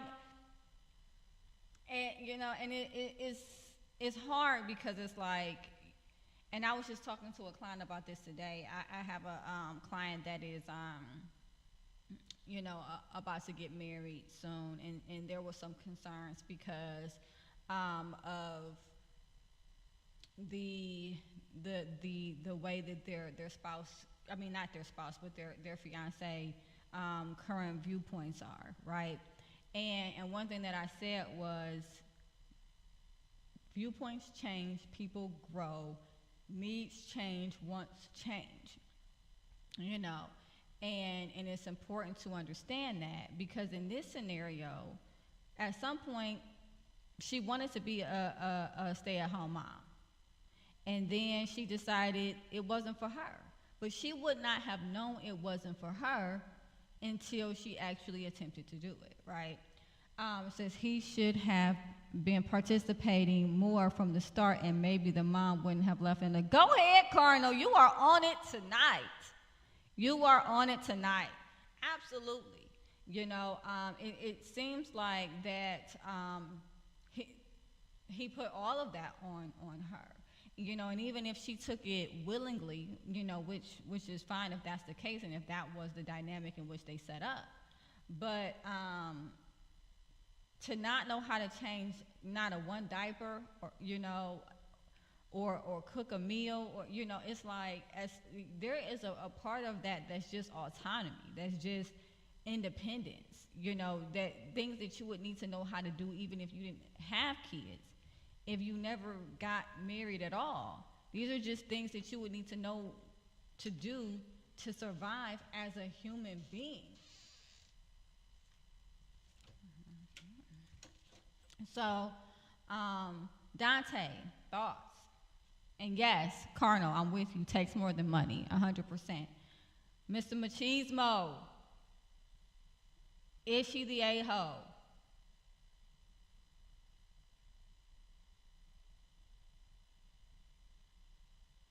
Did I lose you?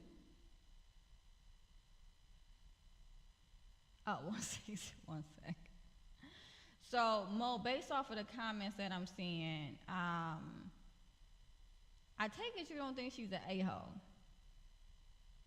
You better know I don't think she no butthole, okay? Because first of all, she tried to tell her brother that, your wife is saying she's going crazy.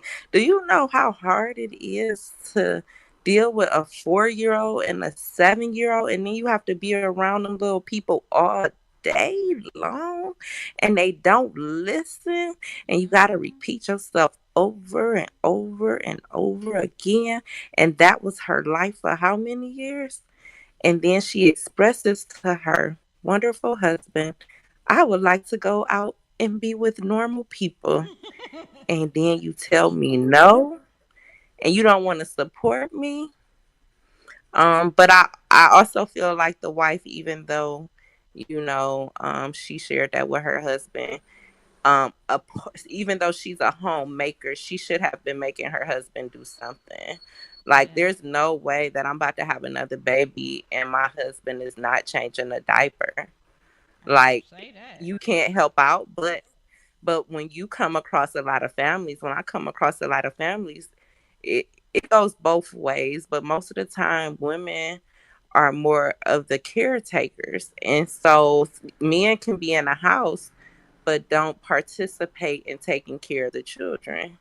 And so it's not fair that me and you both go to work or I'm at home all day and you think I'm not doing anything when I'm emotionally tired. So she needed some self-care and some things to do to herself. And I think people fail to realize those who are at home with the kids the most, they need some self-care to get away from the kids too. So Yeah, I mean, there's no way 100%. that I can. Yeah, no way. You're gonna change the diaper, sir. When that baby wake up, you're gonna get up and go hold the baby. This time, it's your turn. It's your turn, Big Daddy. Go get that baby. Go get Junior. Big Daddy. So Big Carnal, Daddy, go get Junior. I know that's. I mean, I'm with you. I am with you. My oldest daughter, who we've talked about plenty of times. She's 19, and not, with her, it was just me and her. So there was no taking turns or anything like that. It was nobody that hand anything over to. But you know, um, my daughter and my son, it was definitely equal responsibility, essentially. Very active, paternal figures, and I'm so appreciative, of that. And I think I was even more appreciative of that because I knew what it felt like not to have that. Granted, on the other hand, a part of why we might hoard some of the responsibility is because then we don't have to run things by someone else. We don't have to get someone else's opinion. We don't have to discuss things and have conflict or get someone else's approval or come to compromise about things. And that was another aspect of it that I realized, because when it was just me and my oldest daughter, I didn't have to ask anybody anything. Whatever we were going to do was whatever we were going to do. But then with with paternal involvement, now there is somebody who has an opinion. There's somebody who also has that child's best interest. There's somebody who was possibly raised, differently than we were. And so sometimes part of hoarding their responsibility is not wanting to have to share in the decision making. And so that's another concept. But I did want to make sure that I'm getting to Carnal. And he said women need to get their heads out of the clouds too, though, because they all want that millionaire lifestyle where they don't have to do much of anything. And then also he says discipline and structure, not until they are about 14 or so. And then yeah, but he was at work all day. How was he gonna come home and work more to give you a break from nothing? So I think that essentially what we're saying is that there's different types of work. There are individuals that might go out and work outside of the home, and in that they're bringing in income. That income, supports those that are inside of the home, including that person. But then there is also a person who works inside of the home, and that is just as important, right? Because as he's seeing now, there's a lot that needs to get done that he's having a very hard time doing. So had she actually been doing nothing, then we wouldn't be having this conversation, because he wouldn't be freaking out because there's nobody at home to take care of the kids. So that role, as you can hear, in the dialogue there, was very, very important. Just as important as his role outside the house. If ladies want the man to do more, then they have to cede the lead to him. I don't know. Not fight him at every turn about every little thing. Women are fickle and chaotic.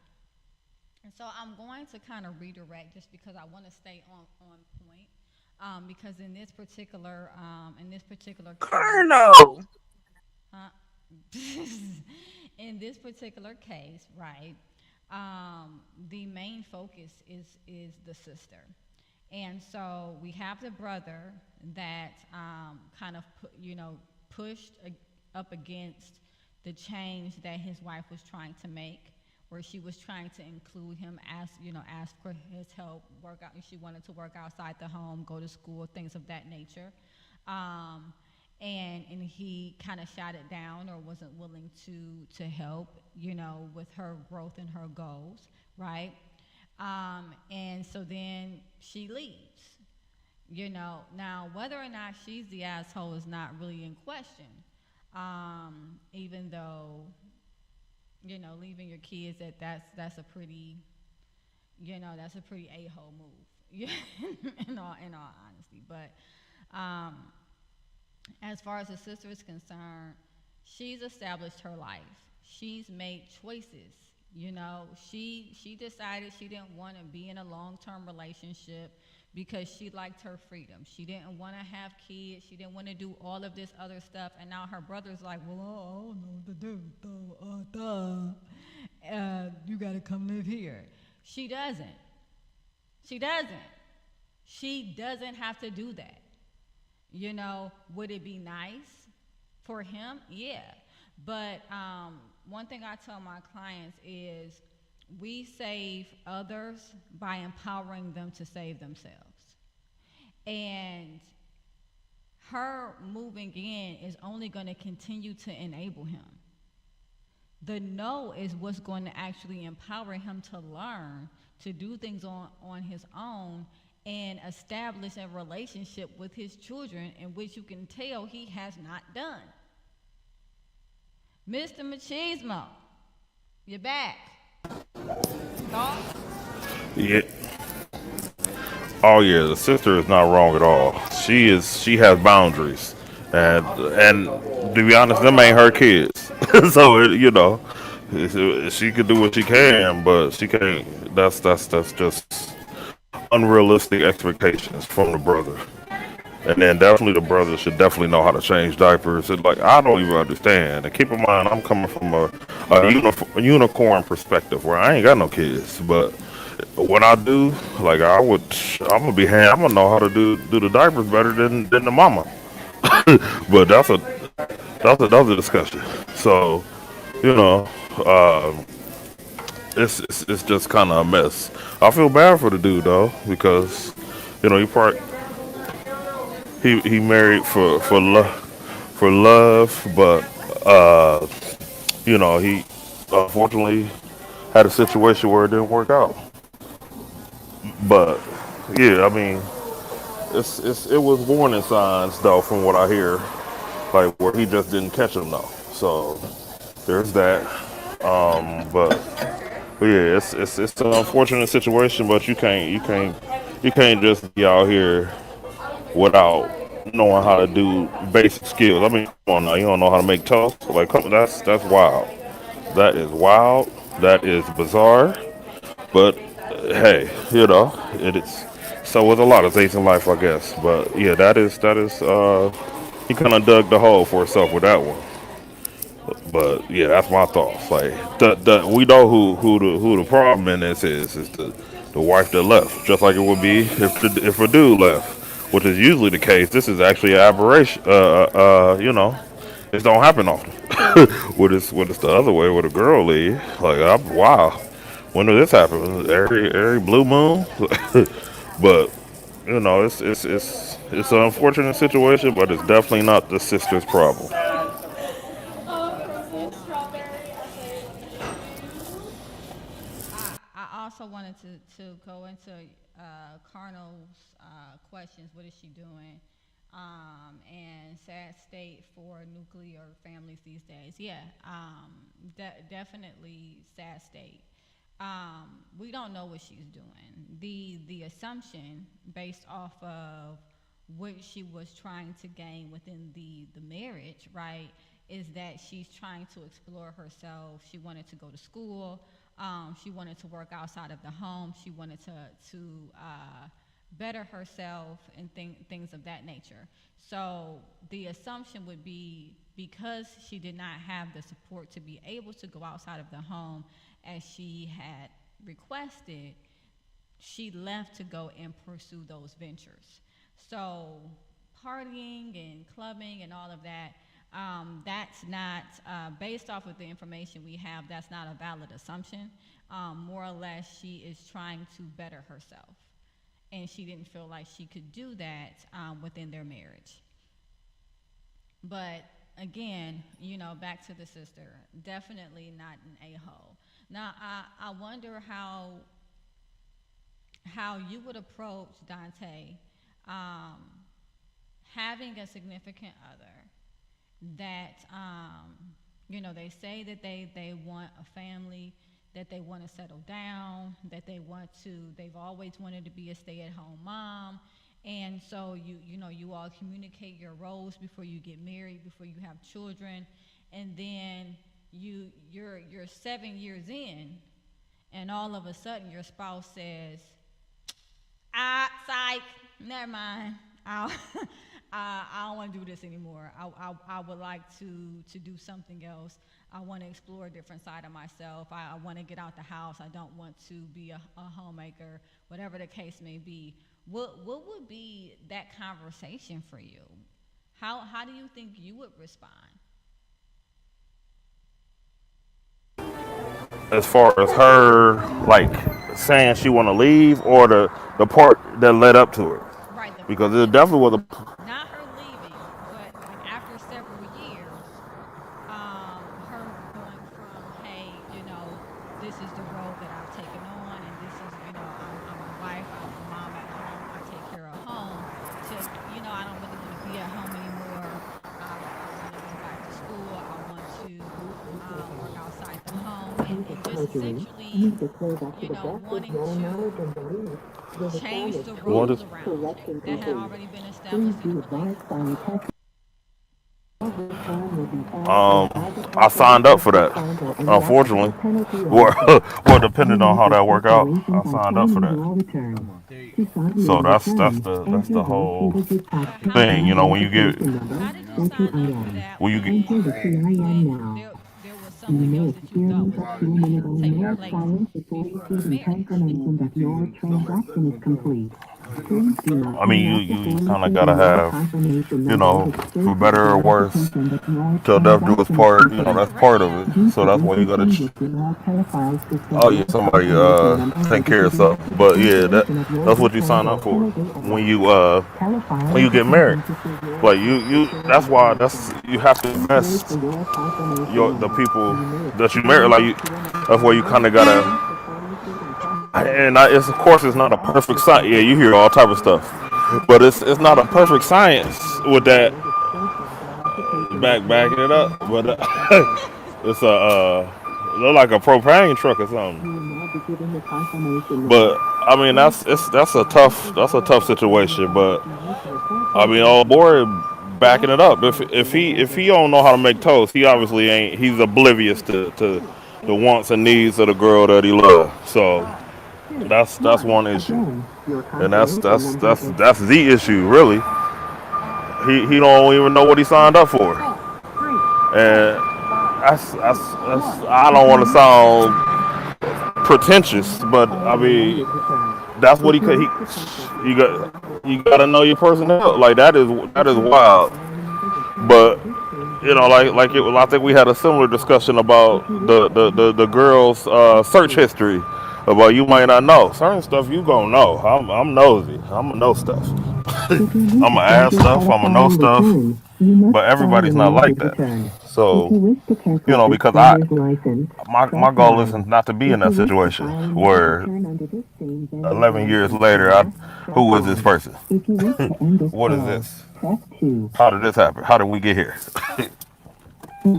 It's always signs. It's always signs. And in all honesty, I don't think that any of us. I'm gonna need you to mute yourself. but um, but I don't think any of us, get into these situations because we're oblivious. I think that there are expectations that are spoken, and I think that there's expectations that are unspoken. And I think that, sometimes when you're with someone, you learn them as they learn themselves. Like, the person that I am now is not the person that I was 8 years ago. And so I can't expect someone to know who I would be now when I didn't even know who I would be now. And so it's not necessarily always realistic, to think that um you would know. um Nevertheless, you know I want to switch it up a little bit. I want to switch it up. Mo, let's say I want to turn it around a little bit. Let's say you have a husband, right? That before you went and got married, he was the breadwinner. He was the person who went out. He made money for the entire family. He said that's who he always wanted to be, what he always wanted to do. You said that you wanted to be, the stay-at-home mom, and then and you guys carry out those roles for several years, and then all of a sudden one day he comes to you and he says, "Yeah, I don't want to work anymore." What is your Um, response to that? Right? um, um. Well, first of all, I've never been the person who don't work. My mother has trained me to work since I was 4. Ain't that right, Terry? She down at the bottom. Hey, Terry. However, Hey, Pickle. Hey, how, Carmen. However, if I had to be a home mom, that would probably be torture for me. This is a fake Um, scenario, by the way. that would be torture. Like, and he said, okay, so no, I'm not. It's him the other way around. So Hmm. he's at home all day with the kids, and I'm taking care of the family. It's, No, he's at uh, work. This is the scenario. oh, he's at work. Your husband is at work, right? He works full time. He's always worked full time. That was the roles that you guys determined. You stayed at Mhm. home with the children. 7 years Jesus. later, he comes to God. you and he says, "I don't want to work anymore."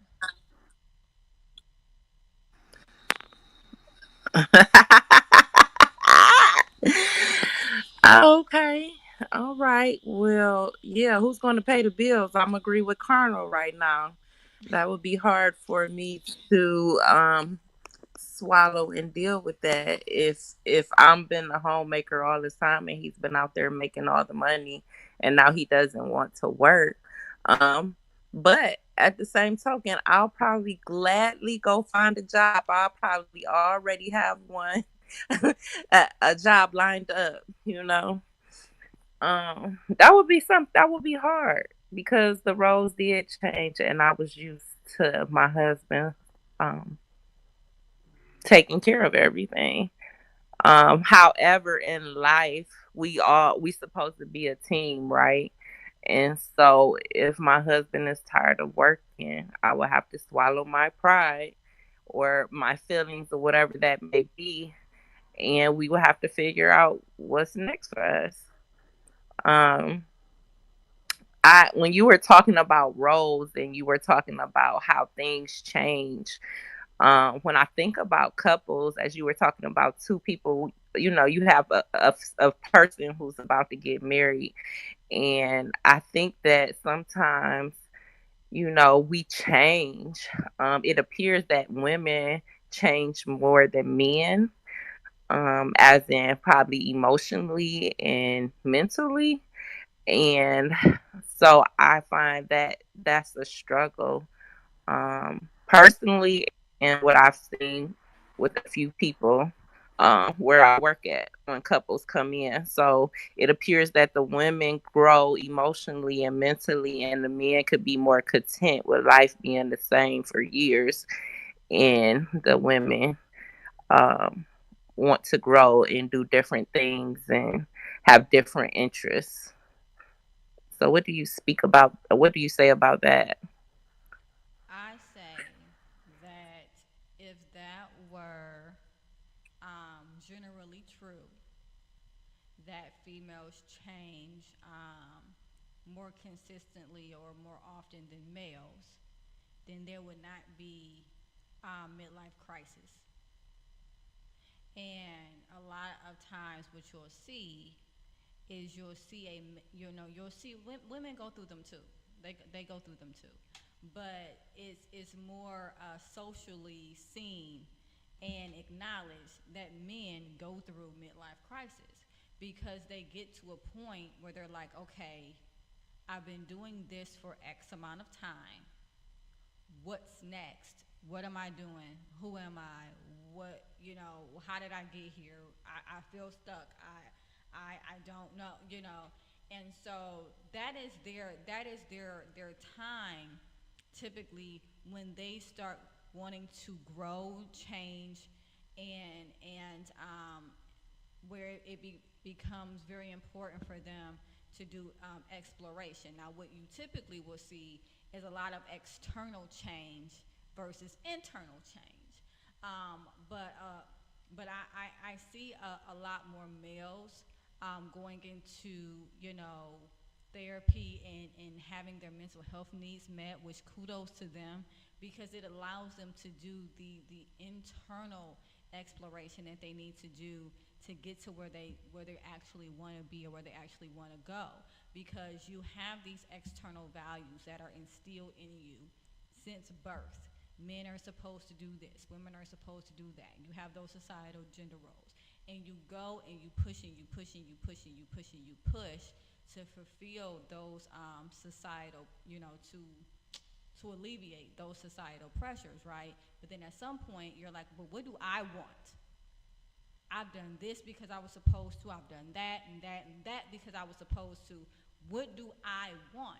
And that's typically what you see in a midlife crisis. And men have those just as well as women.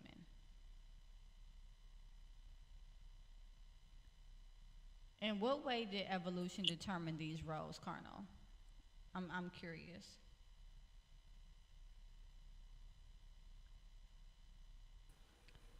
Carnal also made a statement that women are better at certain jobs than men. And I want to say that I have to give my daughter's father credit.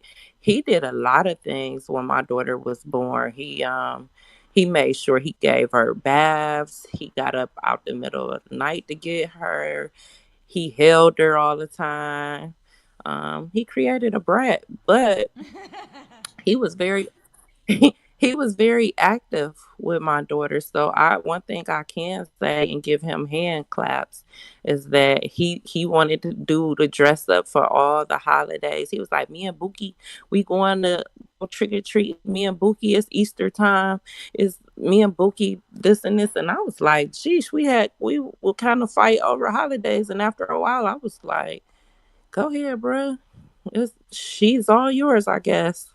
And so he enjoyed doing all holidays and everything, but he was very active. So my daughter's dad has been very active, and I appreciate him. So And I do want to say from the that, beginning. and I do want to say too, and I thank you, Mo, for sharing that. It is a stereotype that women are just born more maternal than males, or more nurturing, not maternal, more nurturing than males. That is not true.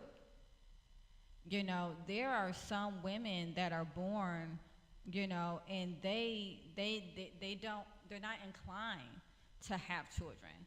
They're not interested in that nurturing aspect. I talk to people all the time that are female. They're like, somebody crying in front of me, and I'm like, what do you want, man? Like, what? What am I supposed to, like, pat you, or like, and it's even harder to have those awkward moments because society tells you, well, you're supposed to know what to do, or you're supposed to be nurturing, you're supposed to, and it's like, no, we're not. We're born human, you know and some people have, stronger nurturing predispositions than others, and so it's not fair to say that just because a woman is female that they should want to stay home with children, or be naturally more nurturing than a male, or whatever the case may be. I mean, now I've been watching this show, and so I'm just gonna come out of left field with this because it's just that's all this show talks about is penguins. But the but the male penguin is the one that actually hovers over the egg, and makes sure that it's okay and taken care of. It's not the female penguin. And so in other species, there are males that are the ones that actually produce, and not the women. And so, like, it's only in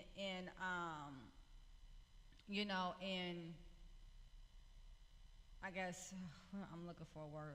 It's escaped me. It's late. But anyway, it's only in our species where we have these roles where it's like, oh, well, you're a female, so you're supposed to, and you're a guy, so you're supposed to. No, there's guys who are inclined to cook, who love to cook. There's guys who love to clean. There's guys that are more nurturing. They're sensitive. They have greater emotional intelligence. There's women who have that, but it's not because of our gender. It's because of who we are as human beings. And so I just don't think that that's fair. I mean, I'm listening to Mo, and she's like, man, I wouldn't want to stay at home.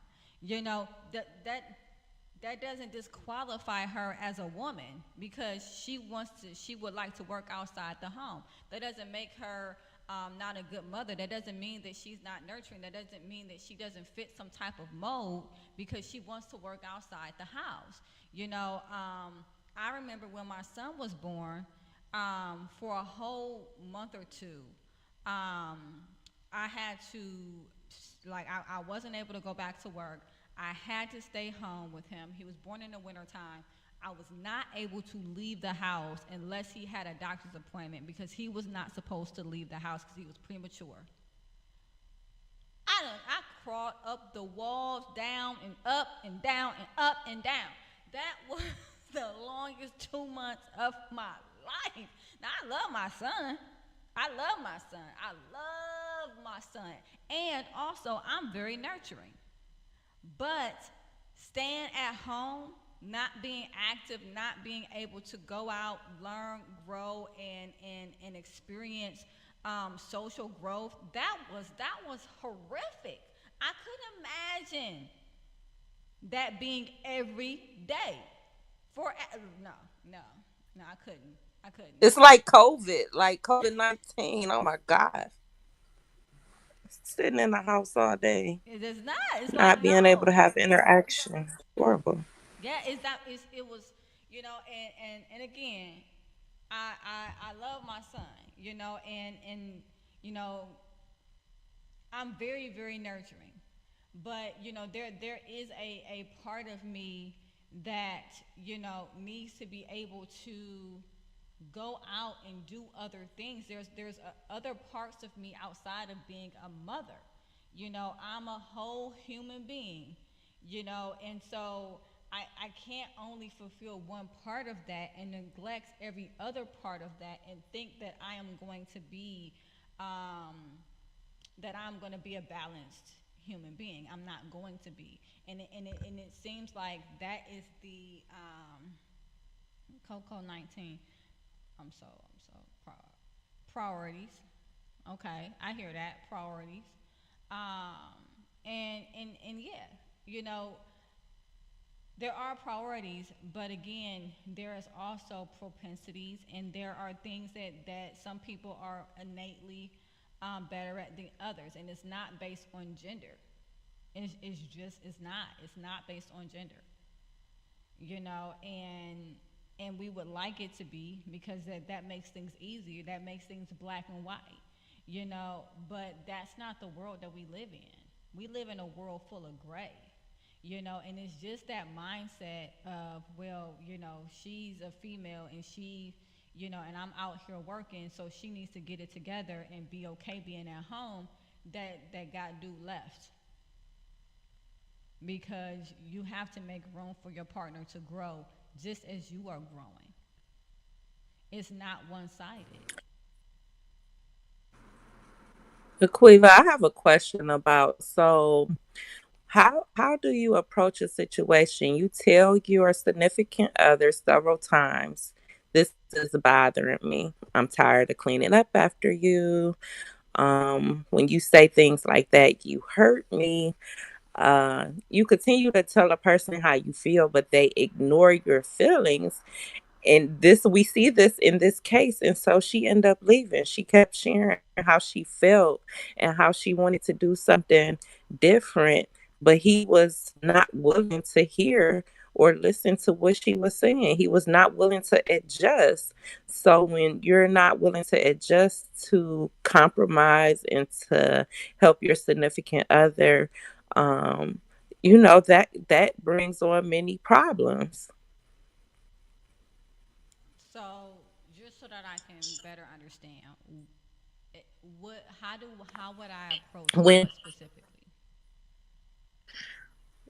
what do you do when your mate does not listen to you, when you continue to tell them how you feel and they ignore your feelings? After a while, that gets old. And when we look at this scenario, the wife left because she kept saying she didn't want to be a homemaker no more. She wanted to go out and experience life, but she was being ignored. Her feelings were not being considered. Um, and so when your feelings are not being considered and you continue to share how you feel and someone ignores, to me, that's basically like you're saying F me, screw me. And that is a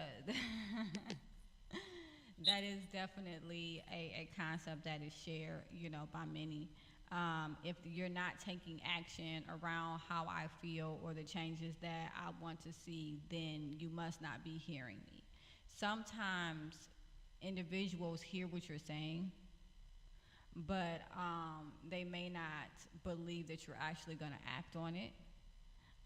They in which point you see a lot of avoidance. Whereas, like, I heard what you said, but I'm just hoping that you don't do anything about it. So let's just avoid this. But there's also different stages of change. There's pre-contemplation. There's contemplation, right? Those are the first two. Pre-contemplation is when you're in a space where you don't even know that anything is going on, right?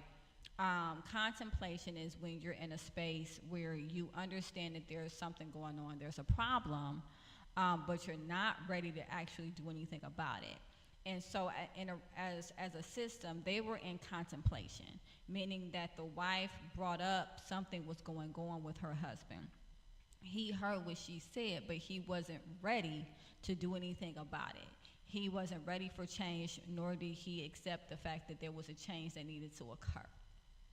And so, essentially, what happened is he went into avoidance, and essentially, she ended up leaving. Now, typically, what I would do is interpersonal effectiveness training, with a couple, and that has a lot to do with like assertiveness training, which is how you express yourself. What is your stance? Are you confident in what you're saying? Are you saying this is what I need, or this is what I think I need, or maybe I might want to do this? Or are you saying this is this a definite, or does it sound like a maybe? Just making sure that we're communicating in a way that our partner understands that this is either a yes or a no, and so that they can know how they need to move forward. So it's a lot that can go into it, but typically I would have talked to the wife about interpersonal effectiveness. I probably would have did some role playing with her, and asking her how she was confronting this. What language was she using? What was her body language as well? What was her nonverbals? And when he didn't respond, what was her follow up, outside of just getting frustrated?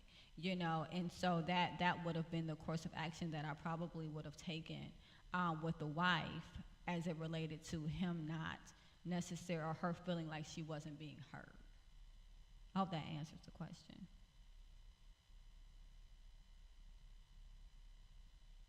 That was me quoting my wife.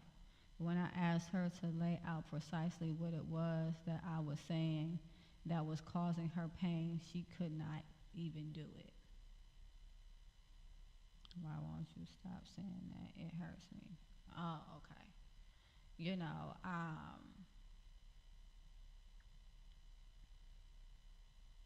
and it also, I don't know you and your relationship, Carnal. I don't. I've experienced you on this show a number of times. If you are even a tenth as aggressive in your relationships as your conversation has been at times, in the chat, that's not that may not be a place where someone feels comfortable being vulnerable, right? And again, I don't know the situation. I wasn't there. I don't know if the aggressiveness that you have now is because of the situation that you went through, or if this is kind of somewhat how you were within your relationship, right?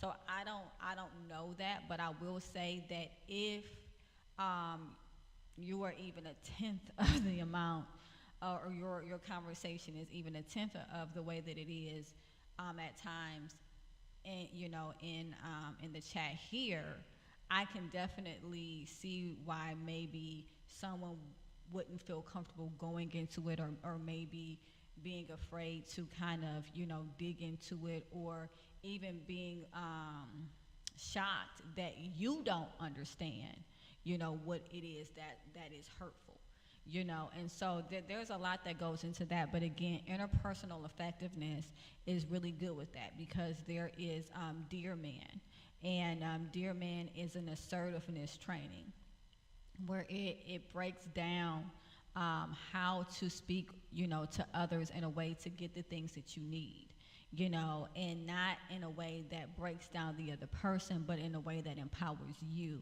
to get what you need from the relationship that you're having with them. And there's also Give, which is another interpersonal effectiveness training, where it is allowing more empathy. So individuals that might struggle with aggressive communication, Give is something that I would typically use and work through with them, because it is all about having empathy, and and listening to hear, and making sure that you're giving that person the space to be vulnerable, and making them feel safe in the process. So those are two different types of training for two different types of issues. But again, I hope I answered your question, Monicia. So at this point, I want to thank Carnal, I want to thank Pickle, I want to thank Terry, Vincent, and Brian, who just joined, for coming on. Again, I am here on Thursdays, typically at 6 o'clock. And if you missed the session, I don't know why I want to keep saying session. If you missed the show live, you can definitely catch the replay on YouTube, Aquila Wheatley LMFT, or you can catch it on Facebook Live as Supportive Advice. You can also catch it on Supportive Advice Live, Google Podcasts, Apple Podcasts, and Spotify podcasts as well. So I want to thank you all again for listening. Definitely subscribe.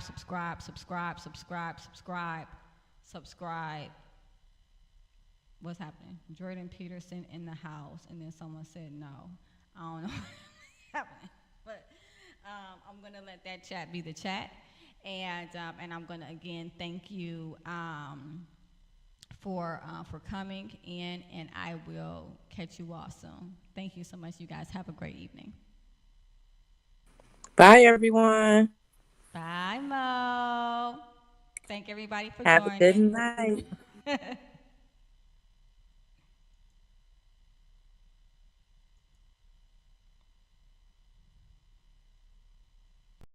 Everybody, and welcome to another episode of Supportive Advice live. I have Mojo with me, aka Monicia. How you doing today, Mo? I'm doing okay. How are you? I am all right. I'm all right. It sounds like our energy is in the same spot, though. Most likely. I don't know if life is lifing or if it's the holidays. I don't know exactly what's going on at the moment, but it could not be, as far as I'm concerned. Right. I agree. So we got Mr. Machismo on here too. I thank you. I know we've been absent, y'all, for the last couple of weeks, but don't we deserve a holiday too? I think we do. We deserve a holiday too. So we got families and people that we're spending our time with and prioritizing, and sometimes you got to take a break. And I can't say that to other people without then having that same grace for myself and the team, right? So for those who pick up and listen, thank you, and for those who don't, we'll catch you next time. I'm gonna invite Mr. Machismo, aka Dante Holloway, to join us because he is one of our panels, as well as Mojo. How you been, Dante? My name is Jackson. It might be some hackers on here. Oh. We give a government name. No, I'm just kidding. Oh my But God. But when you put it that way, my name is. No, I'm kidding. Lord. I've been good. I can't complain. How about yourself? Oh, that Red Bull went down the wrong way. So that should tell you something right there, Red Bull. I am. I was gonna say 6:30. You a daredevil. Ooh. You know, I'm telling you, man. You know, I had clients, you know, throughout the day. I've also been working on my dissertation. Okay. So, you know, Dr. Who? Dr. Me, eventually, right? Dissertations out here. It's on Putting in work. Ooh. Yeah, I'm actually doing the literature review related to specific variables within the study, and so it has been worth it. I'll lead with worth it, but I would be dishonest if I were to say that it has not been taxing. So, you know, there's that. I have not 100% been satisfied with our reach on call-in. I know we have our regulars who I appreciate very, very, very much. You know, we have those that subscribe to the podcast, and we love you all. I'm speaking for everyone. And you know, but there has to be another way for our reach to get a little bit louder and further. May I share something I think will be cool for you? Absolutely not, Mo. We don't take suggestions here. Clubhouse. No, what were you gonna say, Mo? Clubhouse.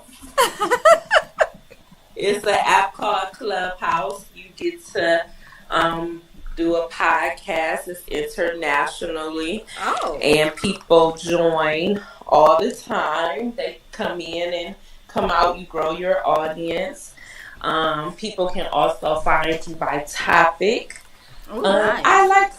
I like Clubhouse, and they can get on and speak if you want them to. You can bring them up and put them down in the audience.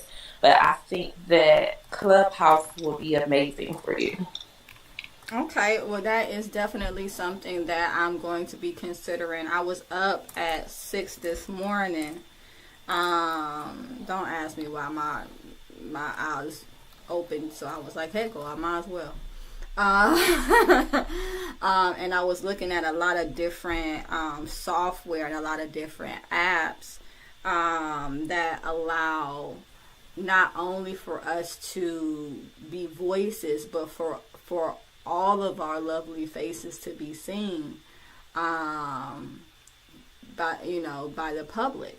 I wanted to kind of weigh in and well, not weigh in, but I wanted to kind of allow you guys to. Well, she has no sound. How was your New Year, Dante? Are you serious? It was copacetic. I was surprised there was less gunfire at midnight. Are you serious? I'm used to hearing. Really? I'm used to hearing some expensive stuff. I think people might be. I think I think inflation has limited individual bullets being expended on things Good. like that. Yeah, that's my guess. I heard a couple, but I ain't hear it like I used to. I didn't hear the boo. I just heard ping ping. People needed their funds to buy some food and some Pepsi. I I know understand. that's Not right. Pepsi, that ginger ale. That ginger ale. What is Yeah, happening or with whatever, my I seen a few people put packs of pop away. I was like, like 3 people like in line. They was like, put that back, put that back. I was like, okay, Hey, you gotta make a business decision sometimes. right. Get to adding up. It's like, wait a minute here. Hold on now. Wait This a ain't this minute. ain't this ain't what it's supposed to be. Right. Yeah, the store is eating out. All that is all more expensive by far. So, is there anything you're expecting big in this first quarter of this new year? Uh, I'm, I'm expecting $444 million any second. for real? Alrighty then. So, I mean, I know that's a little random, but I would expect that too. Can y'all hear me? Can I hey, get that's what that we on worked this? out. We can figure something because I would have to do something with it. It can't just sit. I'll tell you that. It gotta move. And I think that's something that we, depending on how you grew up, don't realize. Like money is never supposed to sit. I And know that's that's something that, right. like, within the last, I'll say, 2 years, Can y'all hear I me? really just caught the concept of like. It sounds crazy, but literally, money is never supposed to just sit. Okay. Money should never just sit. Can y'all hear me yet? Well, Learning that's a something. whole another discussion. But the All same right. question for you for this first fiscal quarter. What do you got going on, big? What do I have going on big? Hmm. Can anybody hear me? Nope. I was struggling with some projects that I shared with you guys last year, and I needed a little boost of motivation and not procrastinate. So I did give me a business coach. I invested in one of those. Hello? Um, my kids at work, I'm Hello? excited. Some of them are enjoying. They're allowing me to speak about God. So I think that's pretty cool. They're enjoying the NLT version of the Bible. So I'm kind of excited to work with them. And, Hello? and they're like really excited about it. I'm surprised. And what else? So one of my business avenues, Hello? I am going to. That's my whole focus for the month of this first quarter. My first quarter is January through April, and so I'm believing for a building. I'm Can believing y'all hear for. me? No, we went on without you because you were missing for like 7 minutes. Well, I was hearing y'all. You please, Mo, continue. Business, business, business. Okay, so my quarter, this first quarter, I'm gonna focus on the business idea I have. I finally moved on it. Yay! Thanks for the Yay! audience Woo, woo, background. woo, Woo! woo! And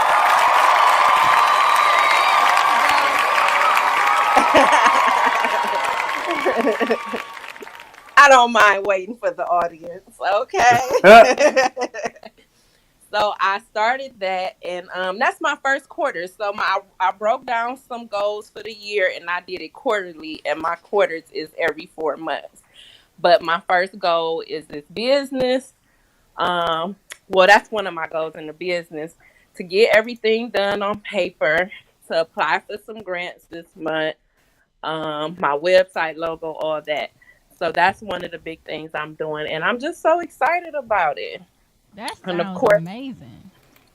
And I also did my That's dope. other goals in each area. I had a mentor, and she said you should have goals in your emotions, your spirituality. Let me give an example. So if it's emotional, if you have anger issues, you write down, I want to work on anger. And then you, of course, write your objectives. How will I work on my anger? Spirituality, maybe you want to read your good book. Um, how long a day, Then you should have career slash education slash trade goals. And then what else? Physical. And I think I'm missing something. Mental? I think it's mental. But Mental, she spiritual, stated you should have, oh, did I say financial? You should oh, have that's goals. another one. Yep, you should have goals in all those areas. So I wrote my areas down and I added house projects too. So we shall see how this goes. We sure shall.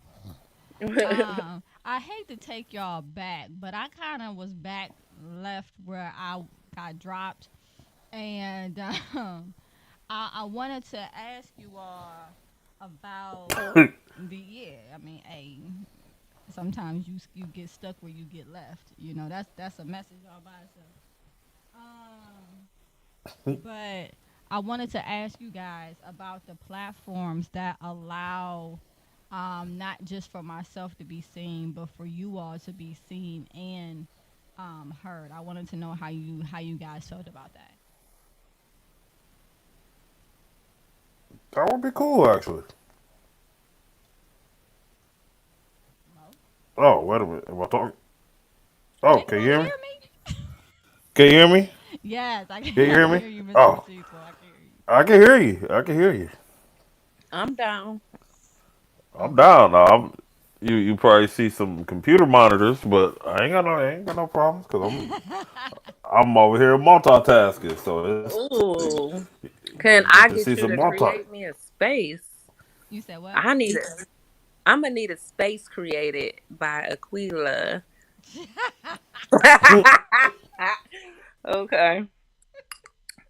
Her office is amazing, you guys. You should drop in and do a session. It's wonderful. Book ahead.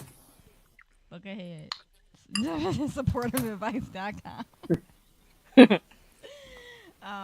No, Yeah, but I am looking. There it is. do look Oh, you like it? You like it, Dante? make you want to just go get some counseling while you. Yeah, oh yeah. I'm like talk about anything. just to get in there and sip some lemonade or something. Man, it's cozy.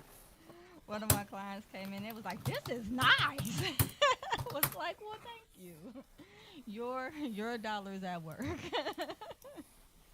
I'm like, hey, that's the whole thing about business, reinvesting. Reinvesting. Hmm. But yeah, I was looking at an app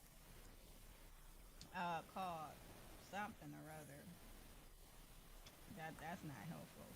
But yeah, I was looking at this app, and also if anybody can draw, email me at first name AQUEELAH Wheatley, no spaces, no dot, WHEATLEY at supportiveadvice.com. I am looking for someone to illustrate a children's story that I wrote. Now, one would think that when you have a significant other that is an artist, you wouldn't have to make those types of call outs, but you know. So yeah, definitely looking for someone who can draw. Doesn't have to be anything particularly spectacular. Minimal characters. I think the amount of characters are about 5 in total,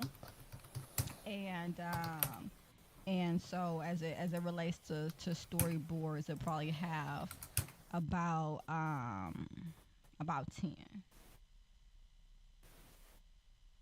plots. So yeah, Okay. anybody I Yeah. know a few people who are some great artists. If you send me, text me your email, I'll and what you want, and I'll forward it to those people. Well, that would be awesome because I've been sitting on this children book for a year now, and I don't want to sit on it any longer. Has anybody heard of Speak Pipe? No. Because that's the one where you're supposed to be able to see each other. And then there is also one called radio.co, and then there's another one called Podbean. Anybody heard of Podbean? None of them. Oh, okay. All right. Well, those are the ones that I'm mulling over. So if you guys have time to look at them and let me know what you think, that would be greatly Nope. appreciated. So, getting back on to emotions, feelings, psychology, and that type of thing. Um, man, what was up with this Christmas? I know it wasn't just me.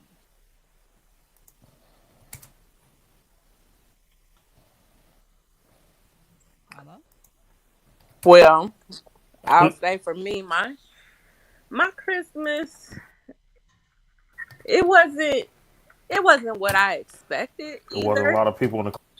Yeah, I didn't put up a tree. My daughter didn't put up the tree. I was like, "You don't even want the tree?" She was like, "No, forget the tree." I was like, "Great," because I didn't want to put up the tree, and she usually puts it up anyway. And I was like, "Well, I guess I could if she doesn't want to do it." She was like, "Nope, it's fine." And I was like, "Okay," I quickly agreed. I know that's Uh, right. So, yeah, I don't know. Christmas was kind of like I don't know. Yeah, it was, it was lackluster. And I'm not talking about the, spending time with family and things like I'm not talking about that part of it, but I'm talking about the catching the spirit part of it. Like the, warm and cozy, feeling that you get around Christmas. Like I just feel like that is decreasing each year. And I wonder if it ties in at all to stores starting to advertise earlier and earlier and earlier. Like this time, a Christmas there was a Christmas advertisement in October. I never thought about that being a. Because a lot of people were saying that they wasn't really in the Christmas spirit. But I never thought about people it being like a market saturation type of thing where you Yes, see it so early, it's like, oh no, big deal. You no, get jaded you're in a way. right. I heard a lot of people talking about they felt like it is becoming way too commercialized and that it's all about profits for um big chain stores versus actual togetherness and promoting. And in all honesty, if you look at the commercials throughout the years, there were a lot more commercials surrounding like family togetherness.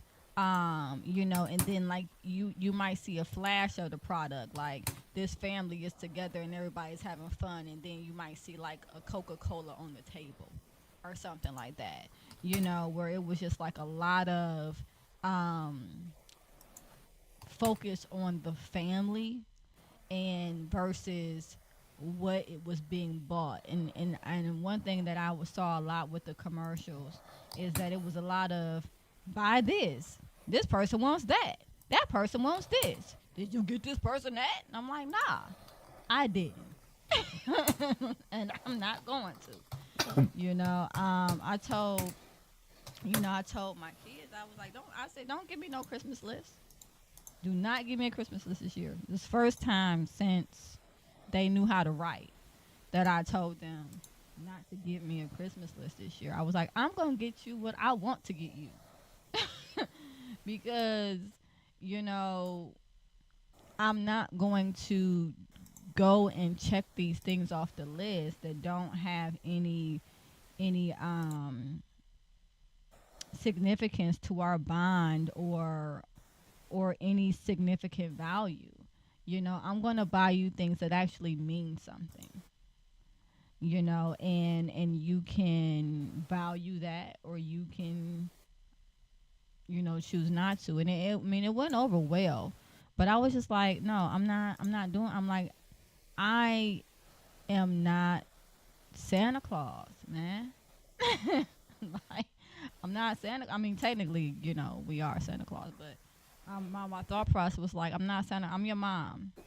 Again, I'm gonna get you things that you know are gonna mean something for more than just one day.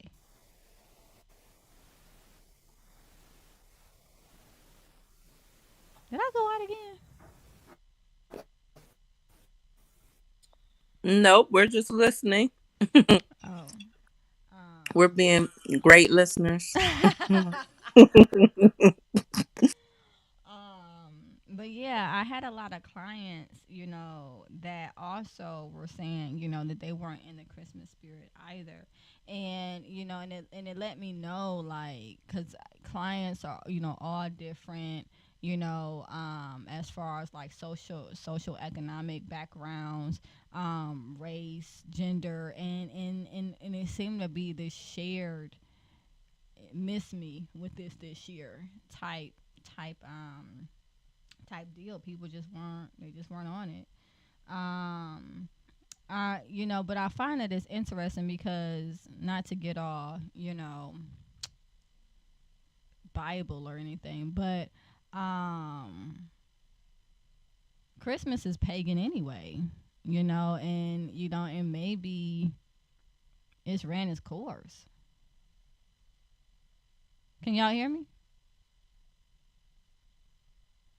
Yes, you said it ran its course. Mr. What do you call him?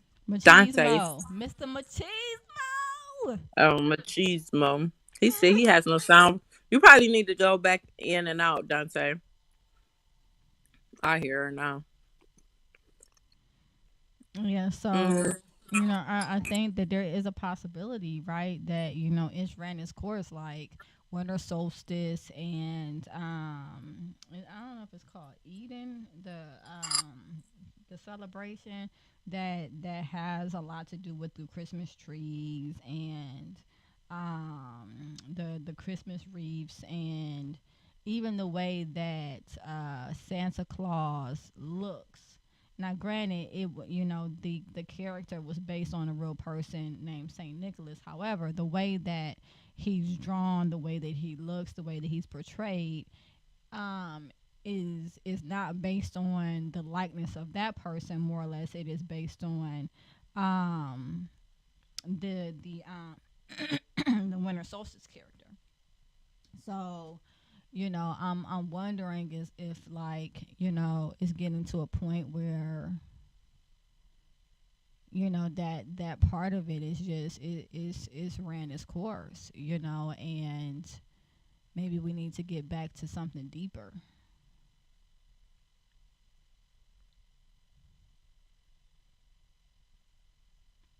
I would say I think the things that you listed have something to do, but I also just think like um the economy, world events, life events, day-to-day activities, um being overwhelmed. Like, it's funny you mentioned this about marketing. The other day, a guy on Facebook, he took a picture, and they had, at the stores, they had Valentine's things out already. He was like, "Man, come on now, come on. We just spent all our money on Christmas." He like, why are they advertising for Valentine's Day already? Like, give me a Right. break. Give us all a break. And I think that does, because it's like it feels like you're bombarded. It's like you don't get a breather. It's like, okay, um okay, soon as Halloween comes, and if you have kids, or if you're somebody who likes to go out and celebrate, All Hallows Eve, then you're buying costumes and candy, and then right after that, you know,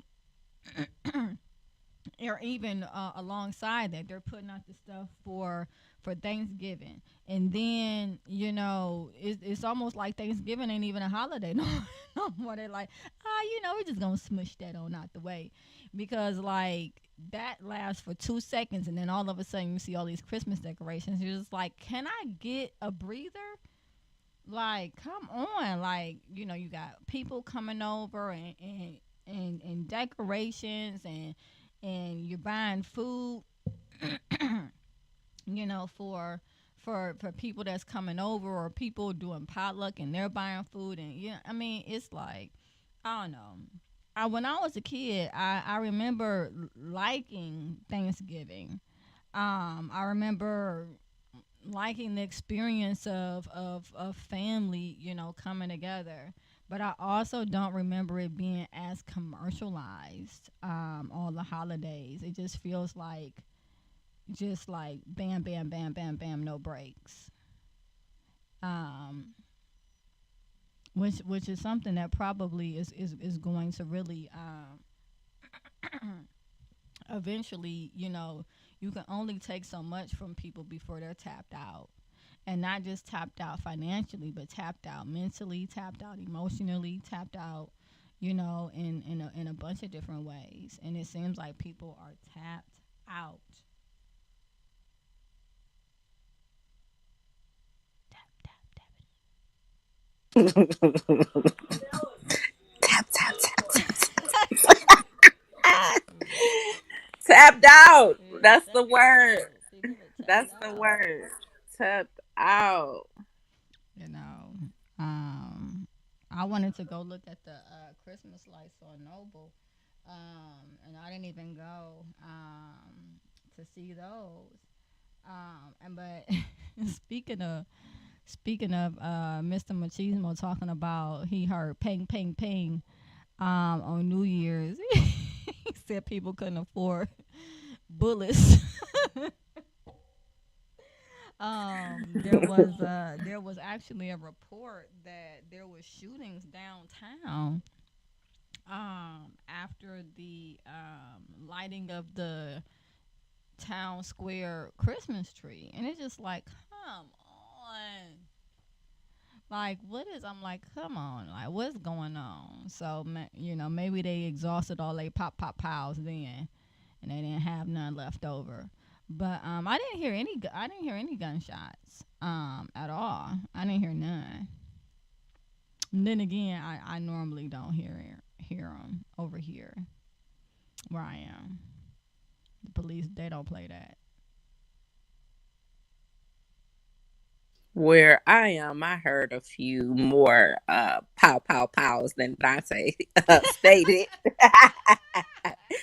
But I would like to say he had a great point. It was not like before, so that's interesting. It wasn't a lot as usually. So yeah, I think he's on to something. Everybody had to use their money to get food instead of get bullets and ammo. So Well, that's good. wonderful.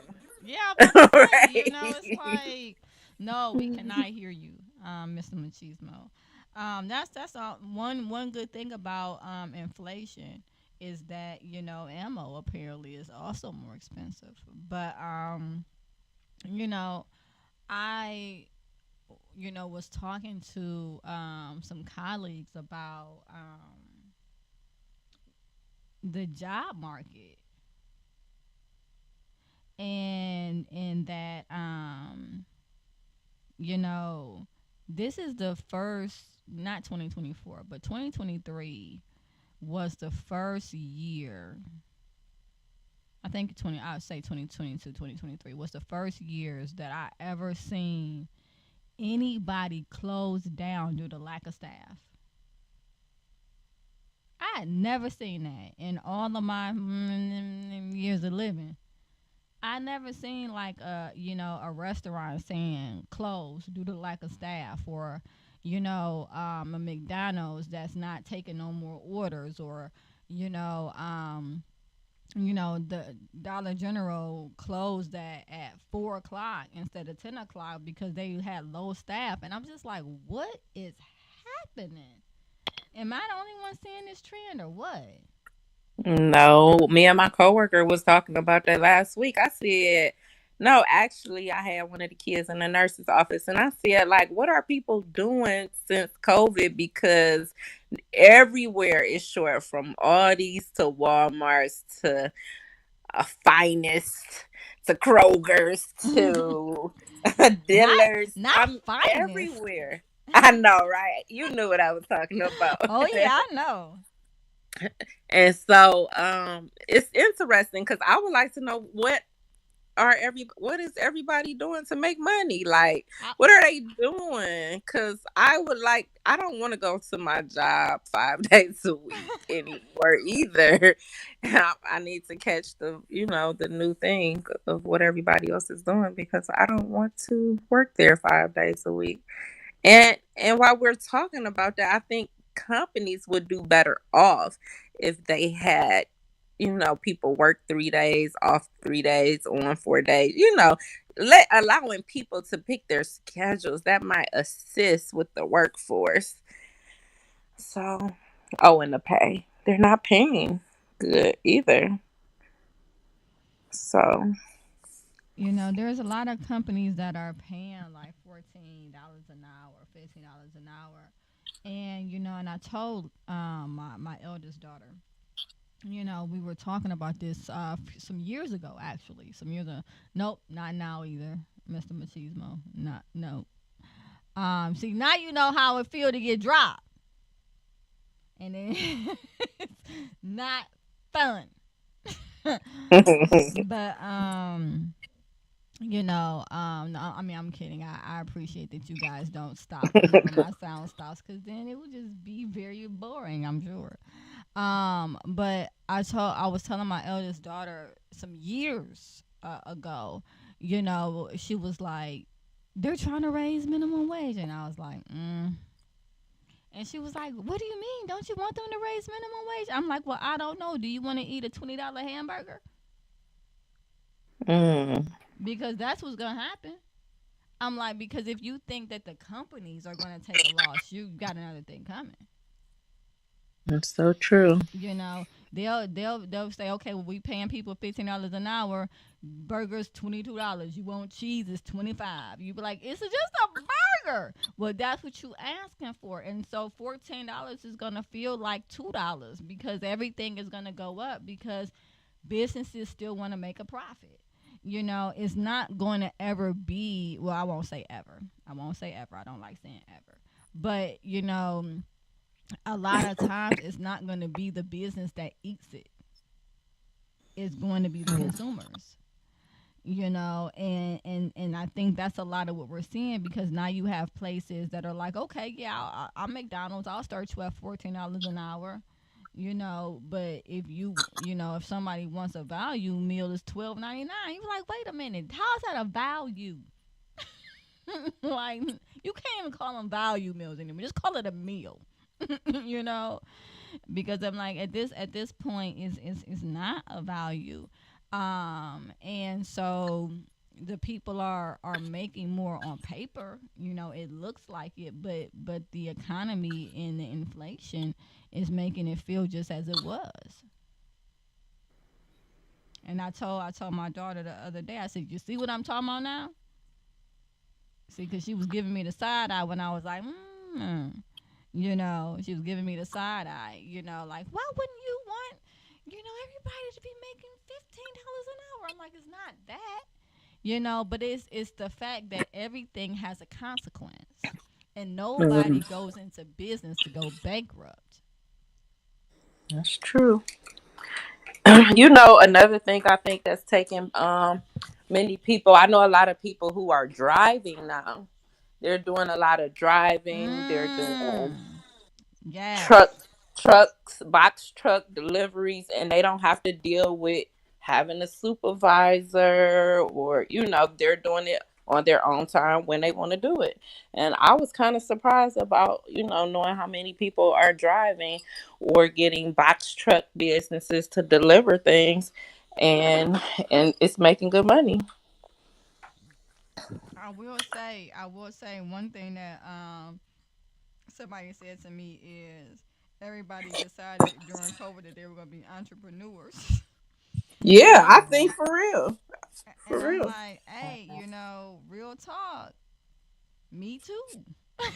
so Me like too. I'm getting on you. I can't be like hating on nobody else because I'm like, hey, I didn't start my business during COVID, or anything like that. I mean, I already had my practice going, but I really kind of took a leap, into putting all my energy into my practice, after that point, and kind of divesting from a lot of corporate um, options as it related to being a therapist and building up the brand of another company or whatever the case may be.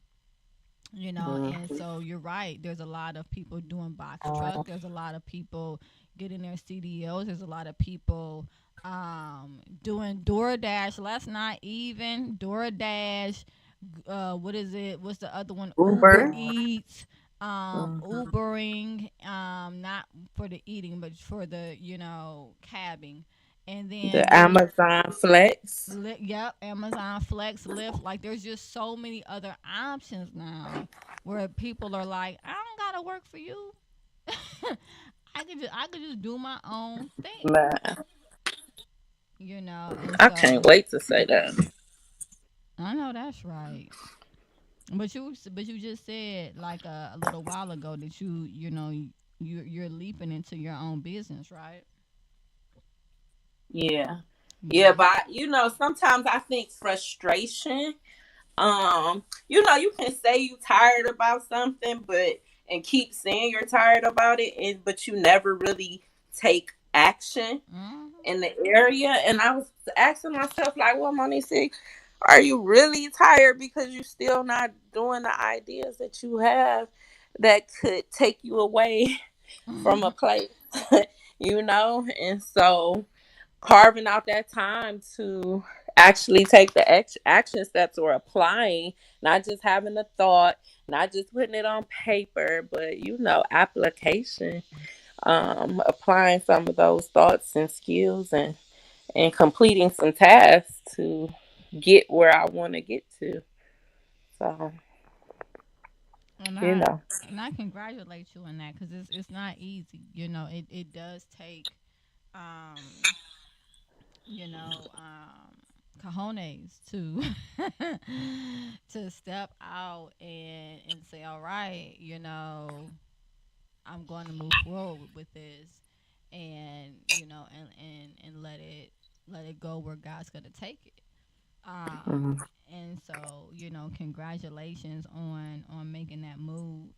Um, because that it can be exciting, but it can also be anxiety provoking. So definitely, whenever you need to talk, well, I won't say whenever, but when Right, because I'm you're a like, busy because if lady. it's 1 o'clock in the morning, I'm not answering. That's just the truth. But but talking about that, with me, if that's something you want to do, for sure you can always text me. But yeah, Mr. Machismo, man, what's really good? I saw your red light come back on. I got all excited, and then bam, I'm silence. wondering if he should close his, like, leave from the room, close the app up off your phone, and then come back and open the app and reopen it like that. And normally I have to like refresh, and then I have to go. It's just a lot. It's a lot. My sound, it leaves and it don't ever want to come back. But I be like, come on, man.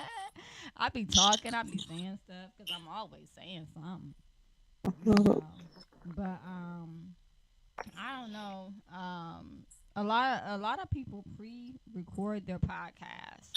I was thinking about us doing something like that, maybe pre-recording, and plan them. I don't know. I guess we can kind of just shoot around and and see.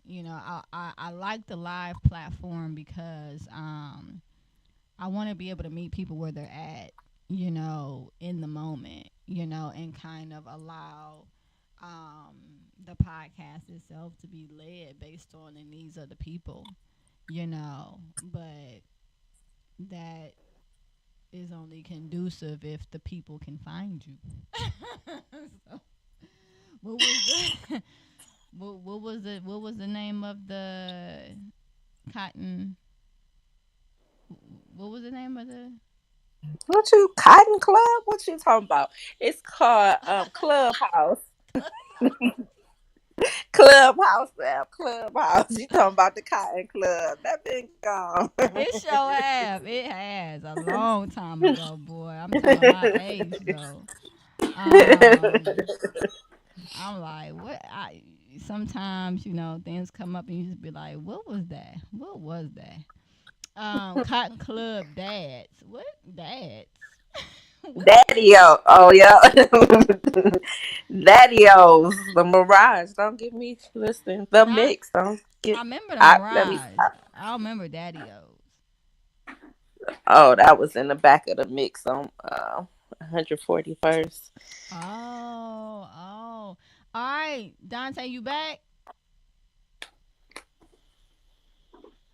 Mm-mm. You know, you're not back. Oh, Vlad the man. Welcome. yeah. I'm tired. Lightweight. I think I'm tired. I don't know if that's something Um, you're supposed to say on live podcast, but it's just been one of those days. I wonder if it's the snow. it's okay sometimes. Sometimes we are tired, and being authentic on your podcast, that's what people love. Or I love when people are being authentic. Sometimes you're just tired. You need the rest. You do a lot of things. Congratulations. Working on your dissertation, Whoop, whoop. inspiring all of us other people. I I hope even so. got online to look at a doctor program at Cleveland State. I was trying to find What? something.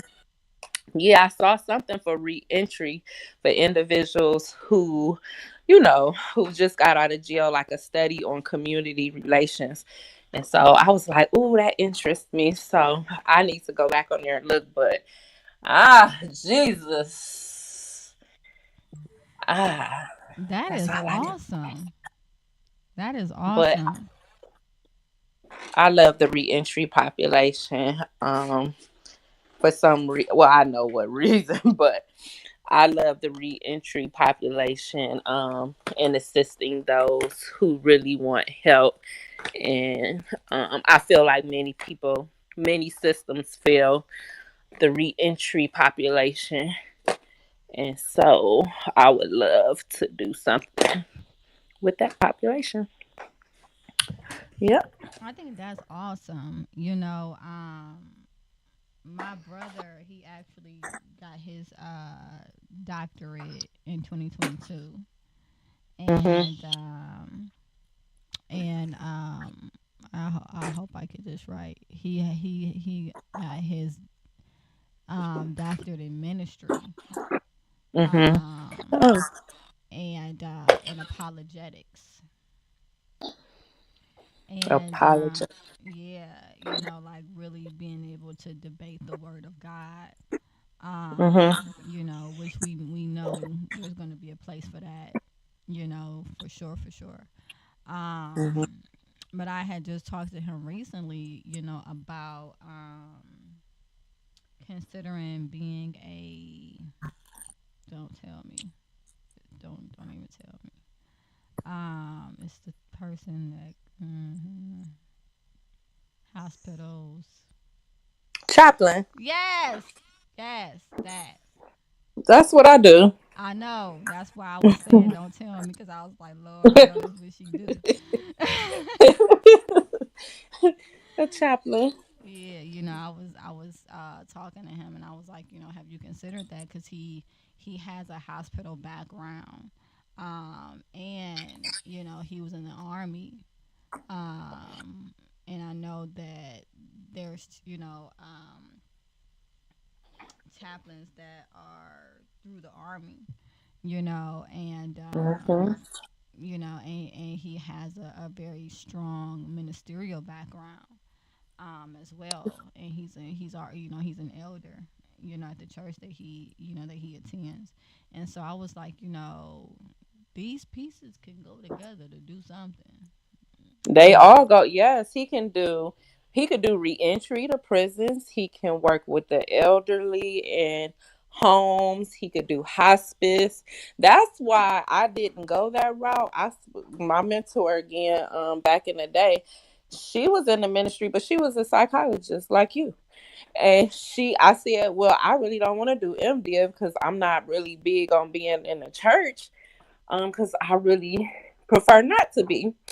But that's what I felt God was telling me to do. So I went in and we talked about it. She was like, be a chaplain. She was like, that way you're going to get paid for your work because in ministry, just getting the MDiv, people who are pastors and depend on the church for salary, it'd be a struggle for them. right, And so right. she was like, go in the path where you can make money and people in the world know what a chaplain is versus they know it's somebody who say I just got my MDiv degree or my doctorate in ministry basically. And so that's what I did.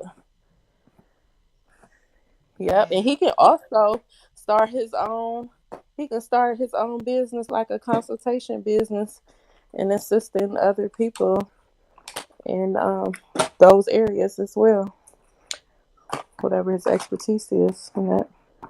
Yeah, it sounds like he has a lot of options, but it's interesting because you get a doctorate degree, you're like, okay, so now what, right?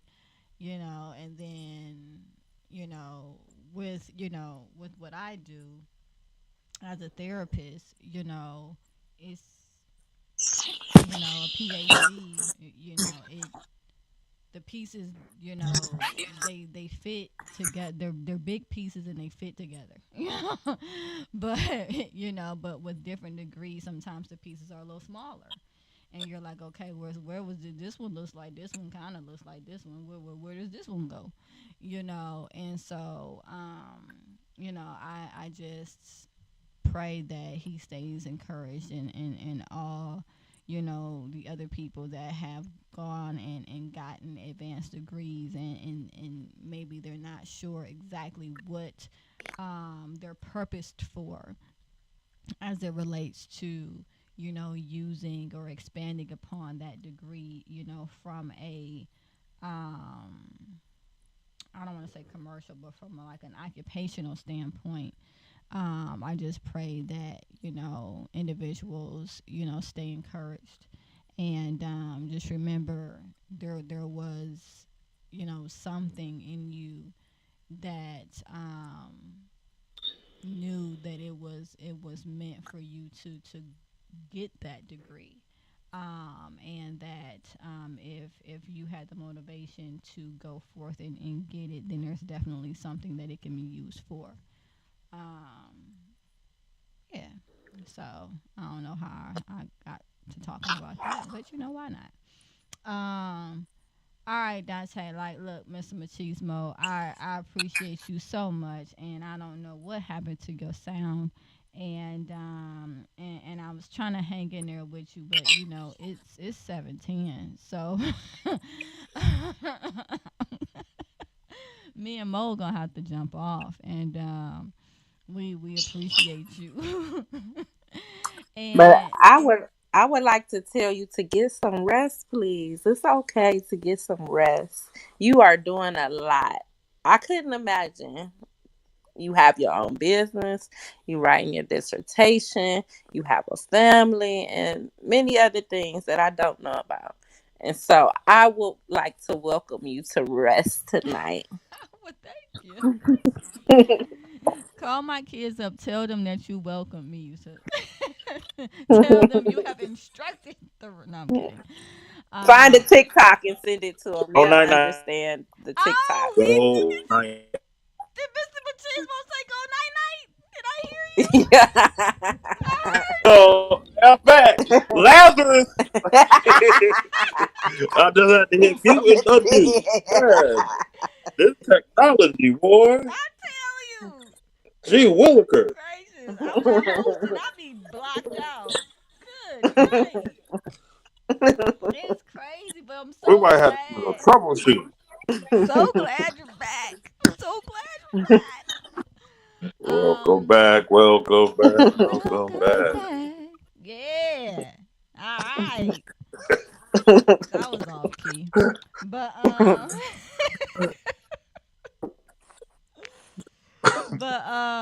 I appreciate you all. I really hope to oh gosh, I'm supposed to be going somewhere.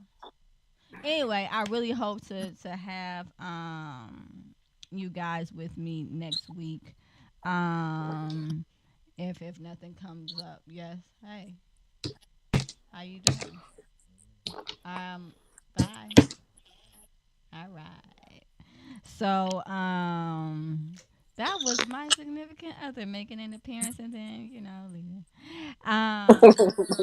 So with that being said, I really hope again to see you guys. If you have any questions, I might be shooting you guys some links to look over as far as like different platforms to explore, as well as the clubhouse, which I will be exploring at some point tonight as well.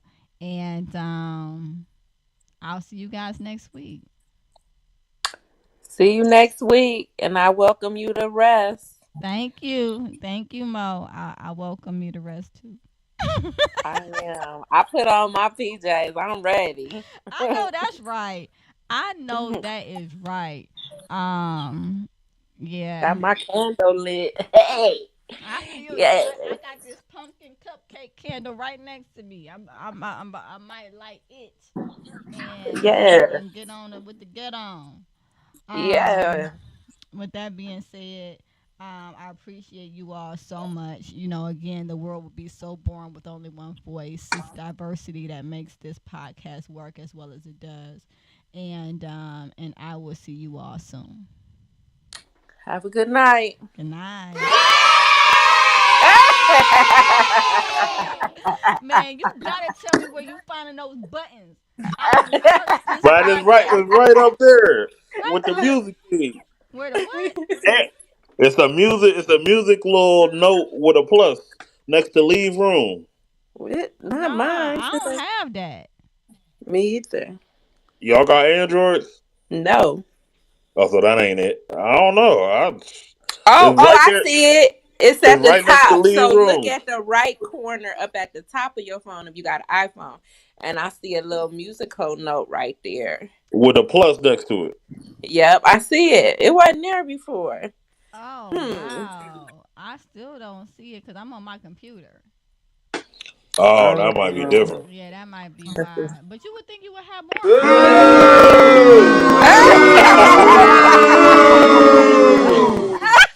Oh yeah, I found some more too.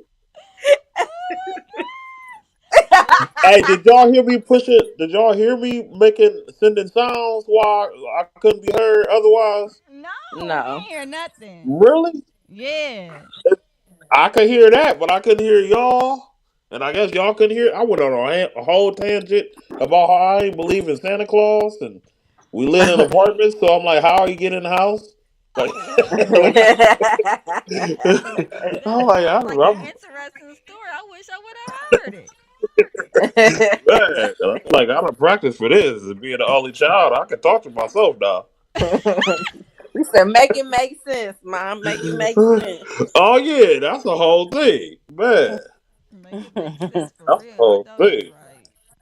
And then I started figuring 2 plus 2. I'm like, well, if Santa don't exist, what about how I'm getting these quarters and dollars every time I lose a tooth? Wait a minute. What y'all on? As soon as my kids was like that it don't exist no more, I was like, cool. And then my son was like, I lost the tooth. I said, you said the tooth fairy didn't exist. But I thought you was gonna give me $1. No, I ain't giving you nothing. The thrill is gone. I said, now wait a minute, let me tell you, guess who wrapping up all these presents and working hard? Your mama, not Santa Claus. I know that's right. Yo, mama. My mother was like, why would you do that? I said, listen, we're gonna tell her the truth. I work hard every day. I bought them presents, not that man in that suit. No, no, he didn't. Mhm. You ain't taking my credit. Y'all better get out of here with that. Mm-mm. I know that's She right. knew since the first grade. She found out in first grade. I said, no. Mm-mm. Oh wow, really? Yeah, That's early. it was. But you know, I feel it. I'm with you. I feel it. Um. All right, y'all. I'm out. I'm so glad that you came back. I look forward to hearing from both of you guys next week. And peace.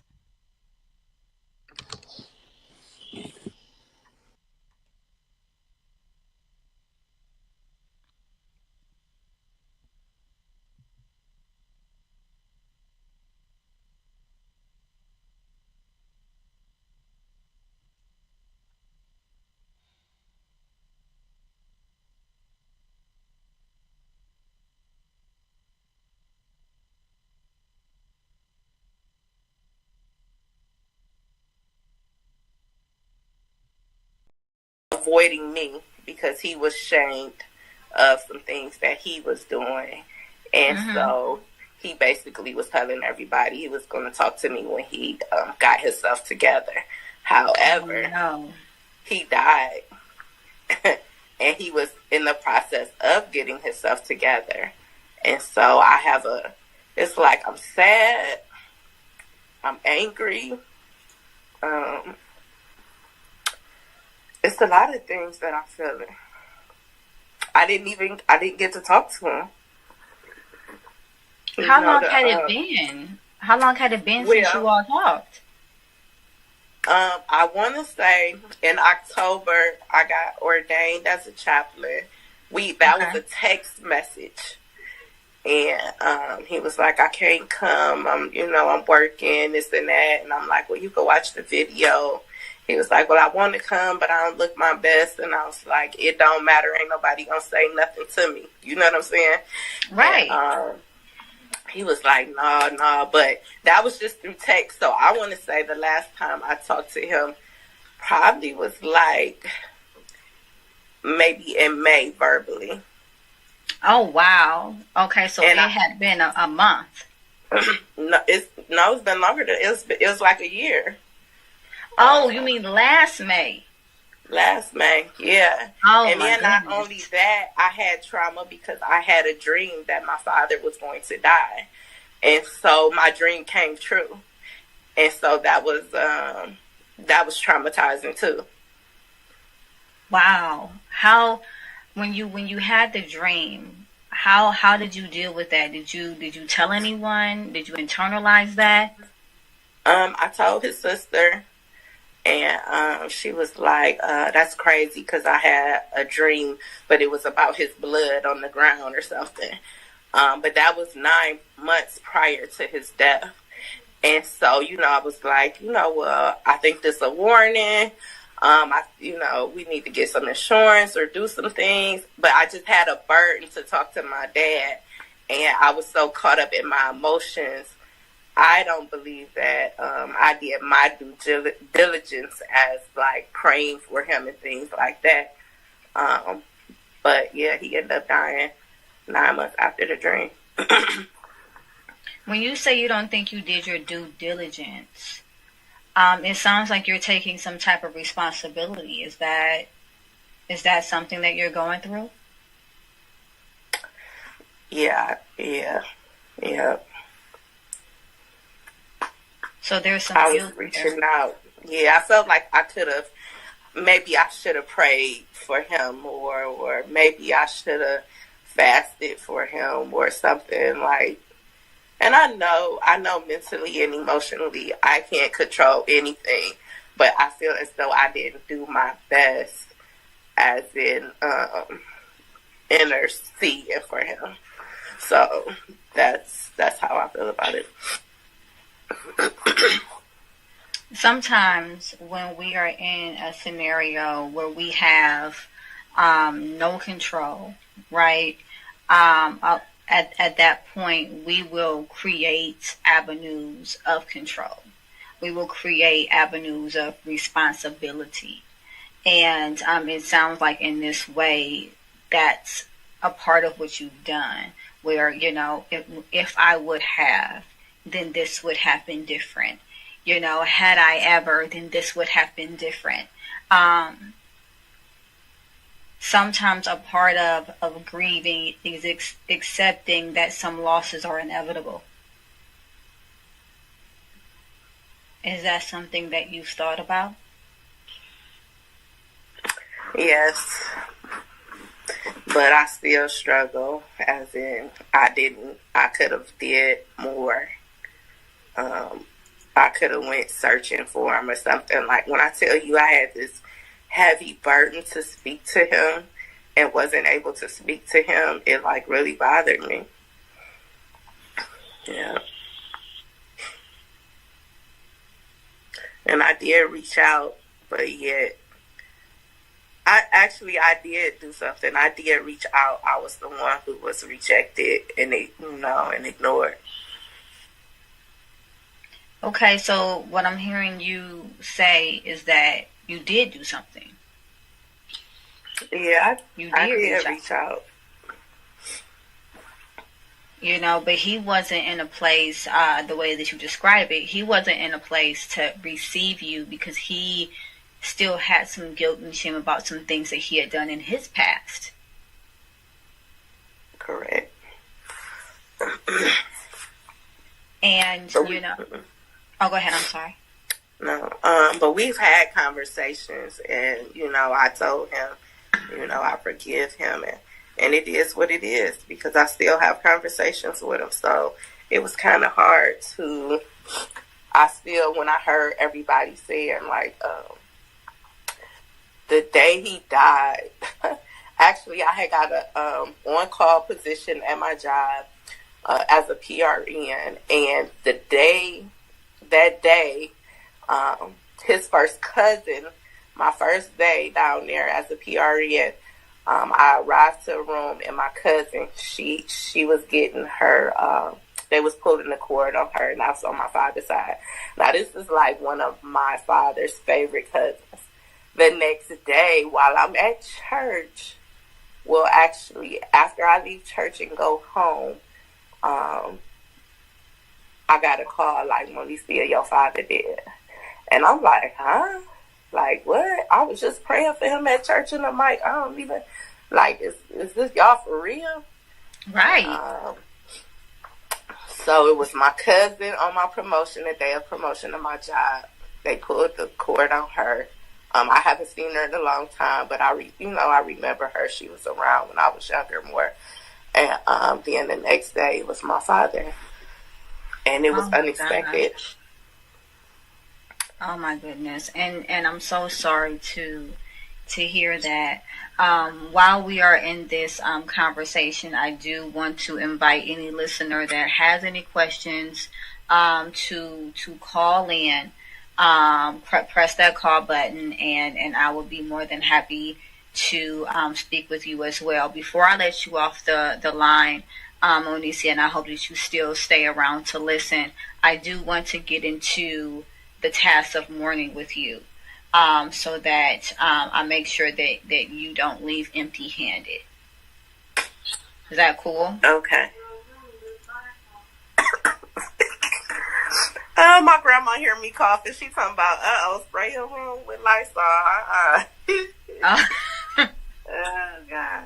She's like, I'm not for it.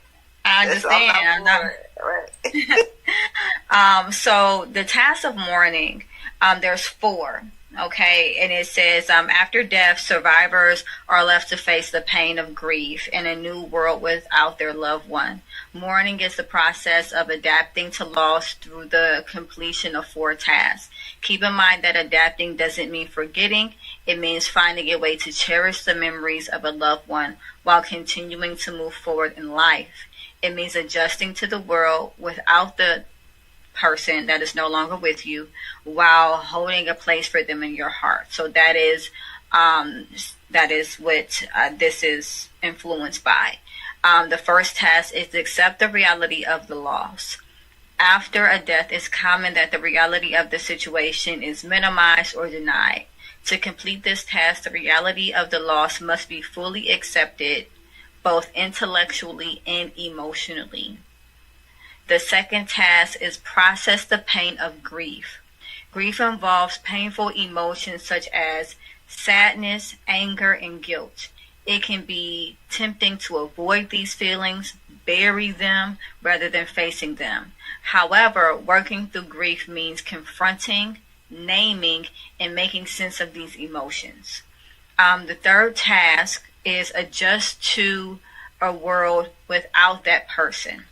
The death of a loved one will usually bring about a number of life challenges. These can range from minor changes in daily routines to the adoption of an entirely new worldview. The third task is about navigating these changes and adjusting to the world without the loved one. So there's internal adjustments that are needed in this phase, in this task. Internal adjustments are changes in one's identity. Survivors, such as yourself, Mo, may have to answer the question, who am I now?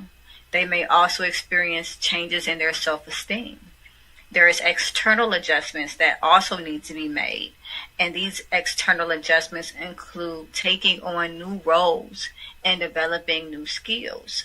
Survivors may have to take on the tasks that were handled by their loved one, such as cooking, child care, fixing things, what have you. There's also spiritual adjustments that might need to be made. And these spiritual adjustments are changes to beliefs, values, and assumptions about the world. For example, a belief that the world is fair might change after a loss. The survivor may choose to reaffirm, modify, or replace their previous worldview. The last task, task 4, is find a way to remember that loved one while moving forward in your life. This is a task that I have found to be so helpful when it comes to complicated grief. Complicated grief is grief that is ongoing. After a year's time, you're still moving through the cycles of grief, but in a very intense manner.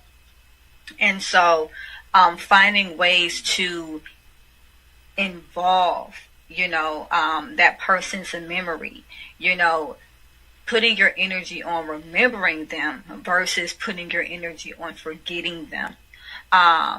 So it says, moving on doesn't mean forgetting, right?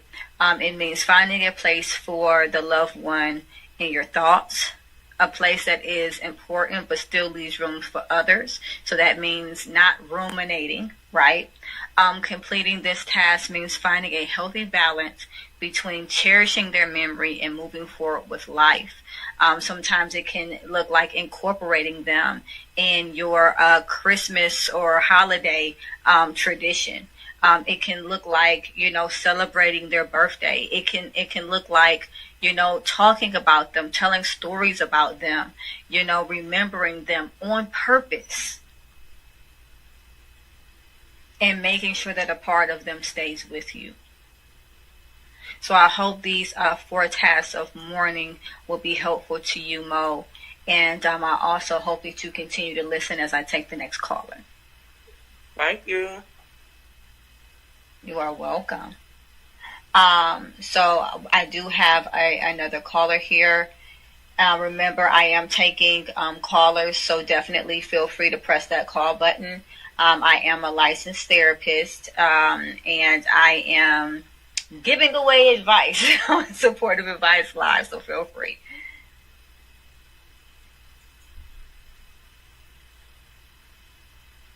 So, hey, Hello. thank you so much for calling in. Hey. So what's your question? Or did you have a comment? More of a comment. Okay. Can you hear me all right? I can hear you well. Oh, wonderful. Listening to the previous caller, Monisha, I was reminded of the Kubler-Ross model of grief, of the stages of denial, anger, bargaining, depression, and acceptance. And what she was saying, it sounds like a combination of the stages of denial. Uh-oh, I'm losing you a little bit. Wondering if there was anything that, well,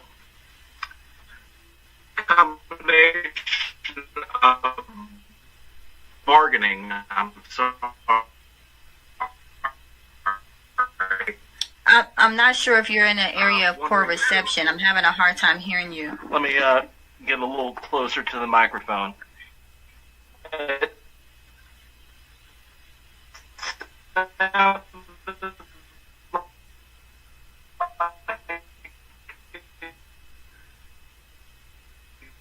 Combination of the bargaining stage, wondering if there was something different in your stage, and I just leave valid. And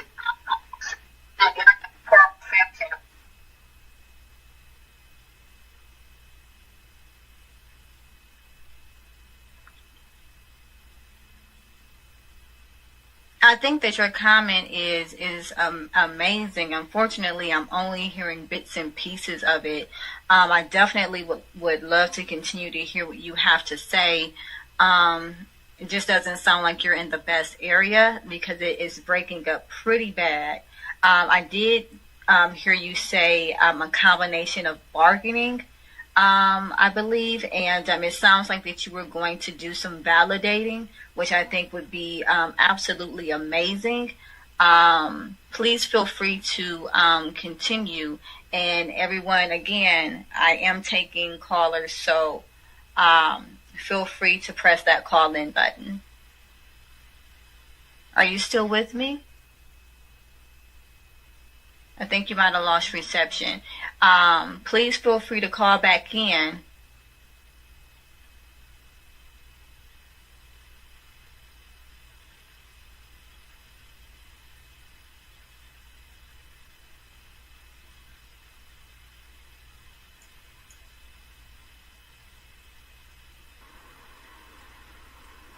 hello, I'm back. Can you hear me now? Yes, I can. Thank you so much. So what were you going to say? It sounded like it was going to be very insightful. Okay, yes. Listening to the previous caller, I was reminded of the Kubler-Ross model of grief.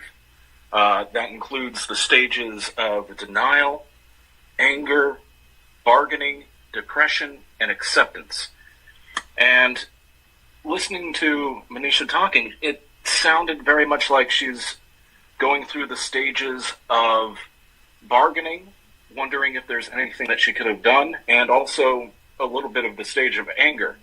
And I just wanted to say, those emotions, those thoughts are completely valid, but I hope you can move on towards acceptance. Wow. I thank you so much for that and that validation. I'm sure that meant a lot to Monicia. Thank you so much for calling in and sharing those words. Very happy to have you.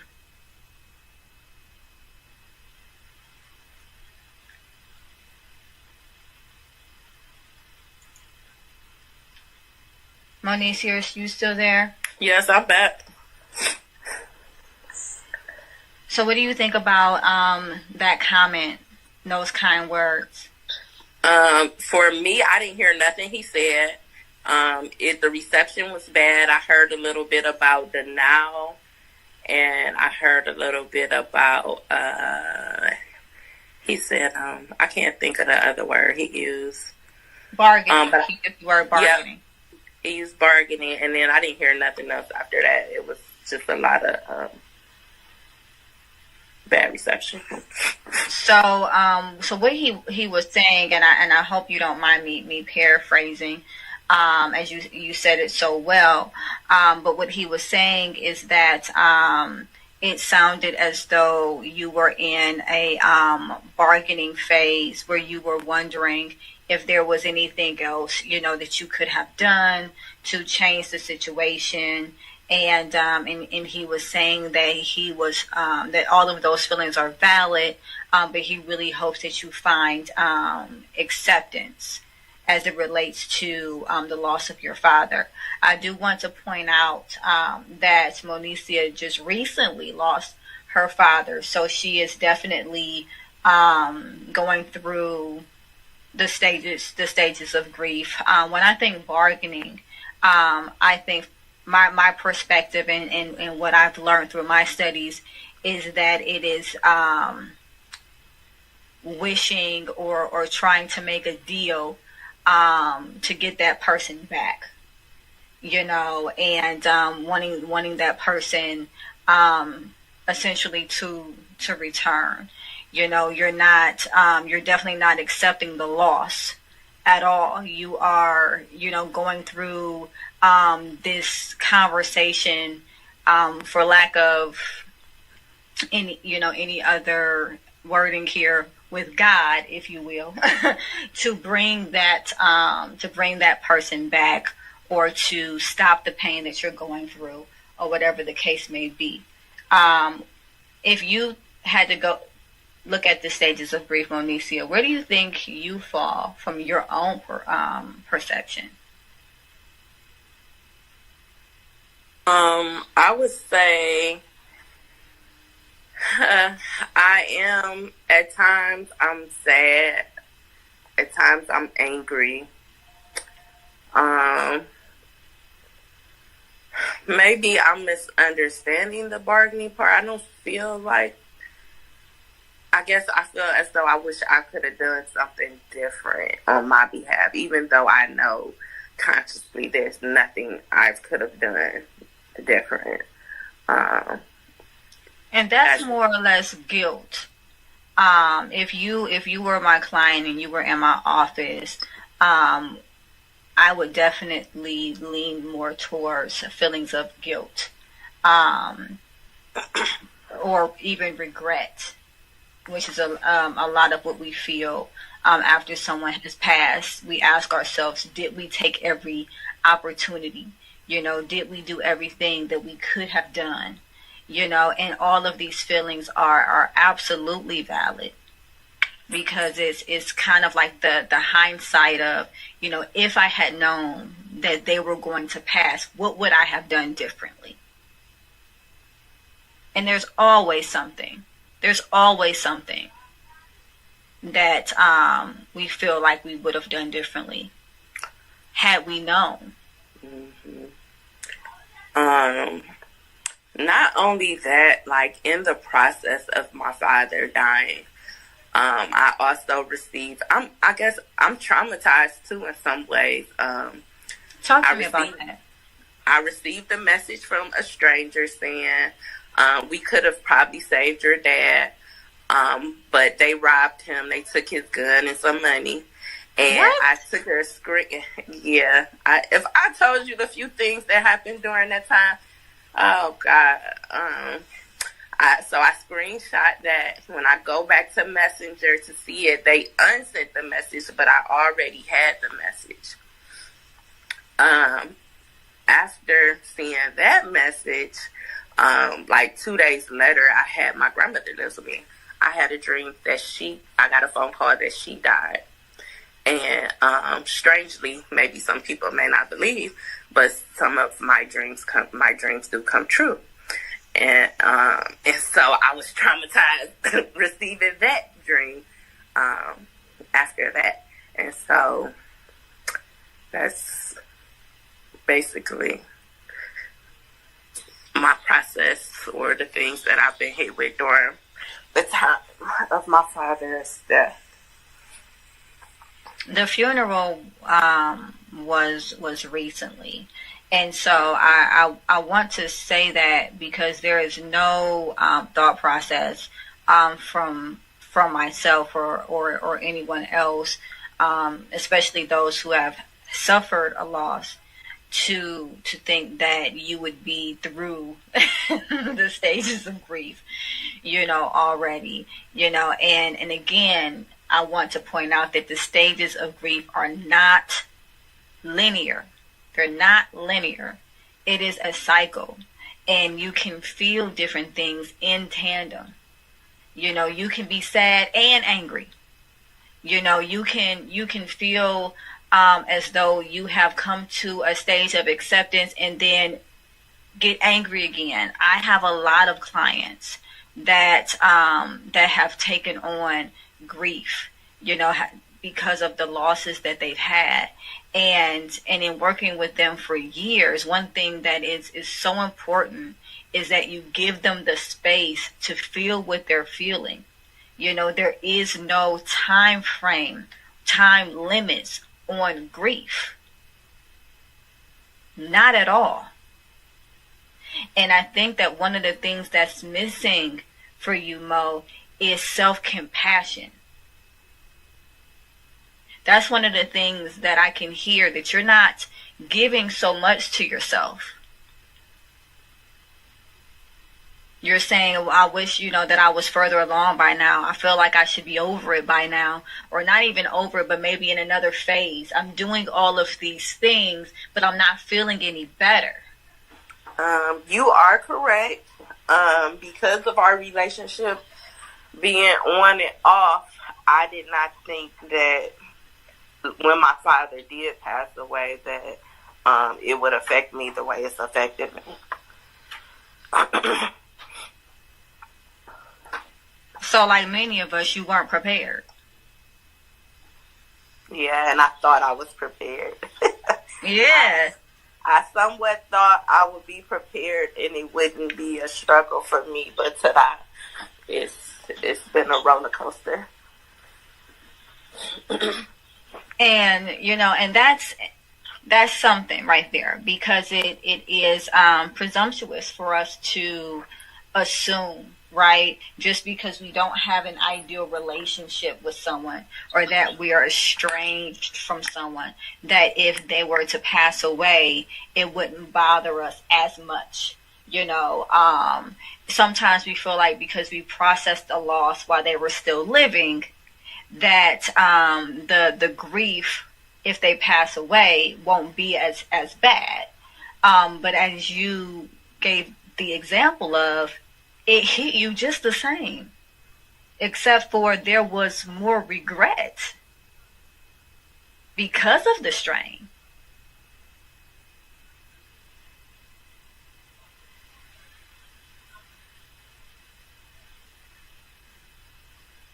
You still there? Yes, I'm still here. This isn't an easy topic, and I don't want to treat it as such. Grief is a very complicated topic, and it's definitely not something that we're going to sum up in any way, shape, or form in an hour's time. However, I do want to say to you that I would really encourage you to give yourself some space to feel what you're feeling without expectation. Put on a lens of curiosity and emotional, mental openness, and feel what you're feeling. There is no place you're supposed to be now.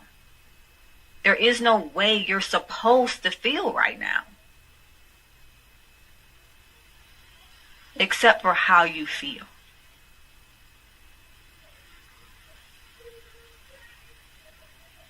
Can you do that? Yes, I'll try to work on it. I'll try to work on it. Well, it's not a mandate. Obviously, I don't do those as a therapist, but I do want to definitely, ask for you to consider it and give it some serious thought. I would like for you to stay on as a speaker, but I do have another caller, and so I'm going to take the caller. And so we will. I'll just ask you to mute, and then we'll take this caller here. So I have. It looks like Brady on the line. How are you?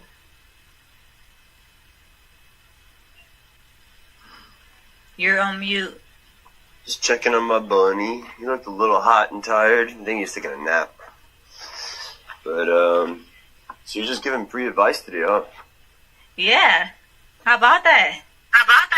That's pretty cool. That's what's up. I was doing that the other day, something like that here on Callin'. And Okay. I could use your help. So let's see.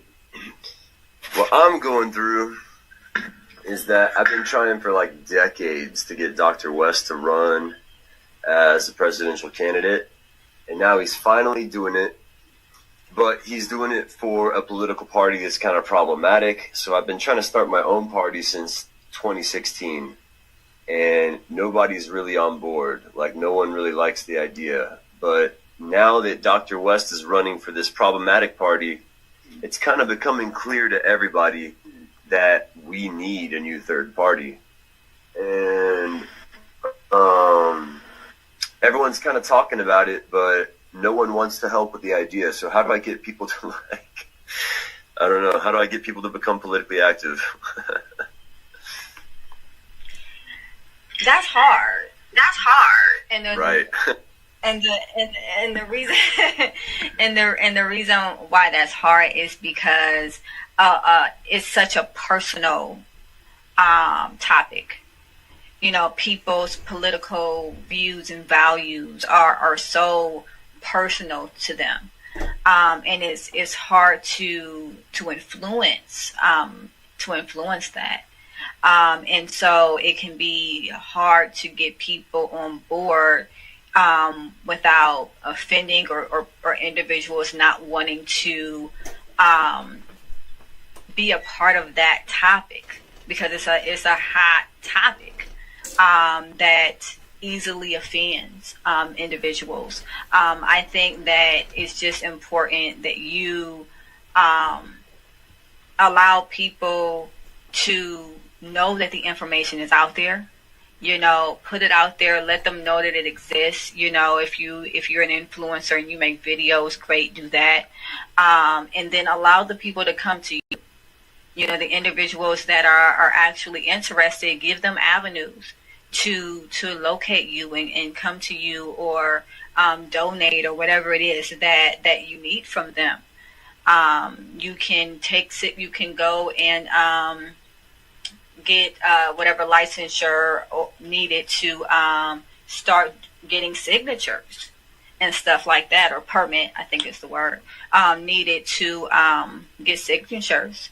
It's really more about putting yourself out there and making a space to attract those that are interested.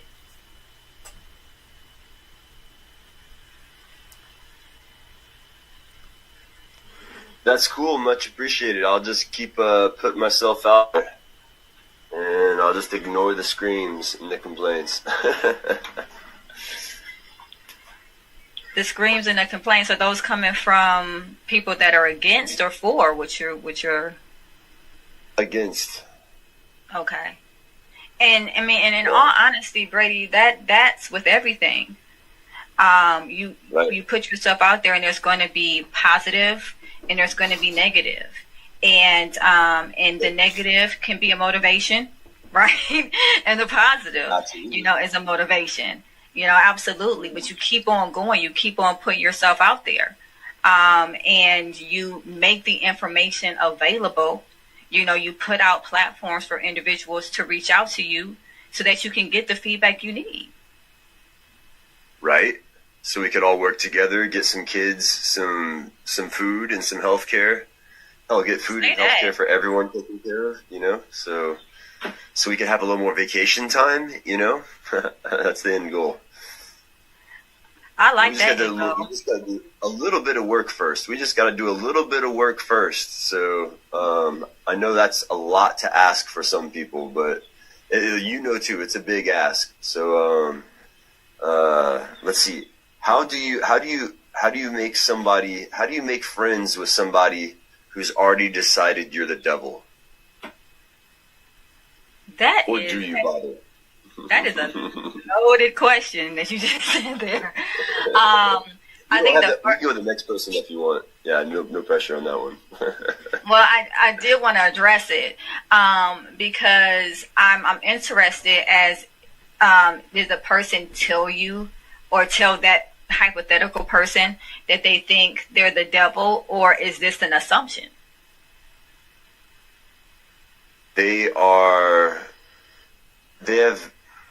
They're making assumptions. Yeah, they're making assumptions. I didn't actually do anything devilish yet. No, did you hear from them directly that they thought that you were devilish?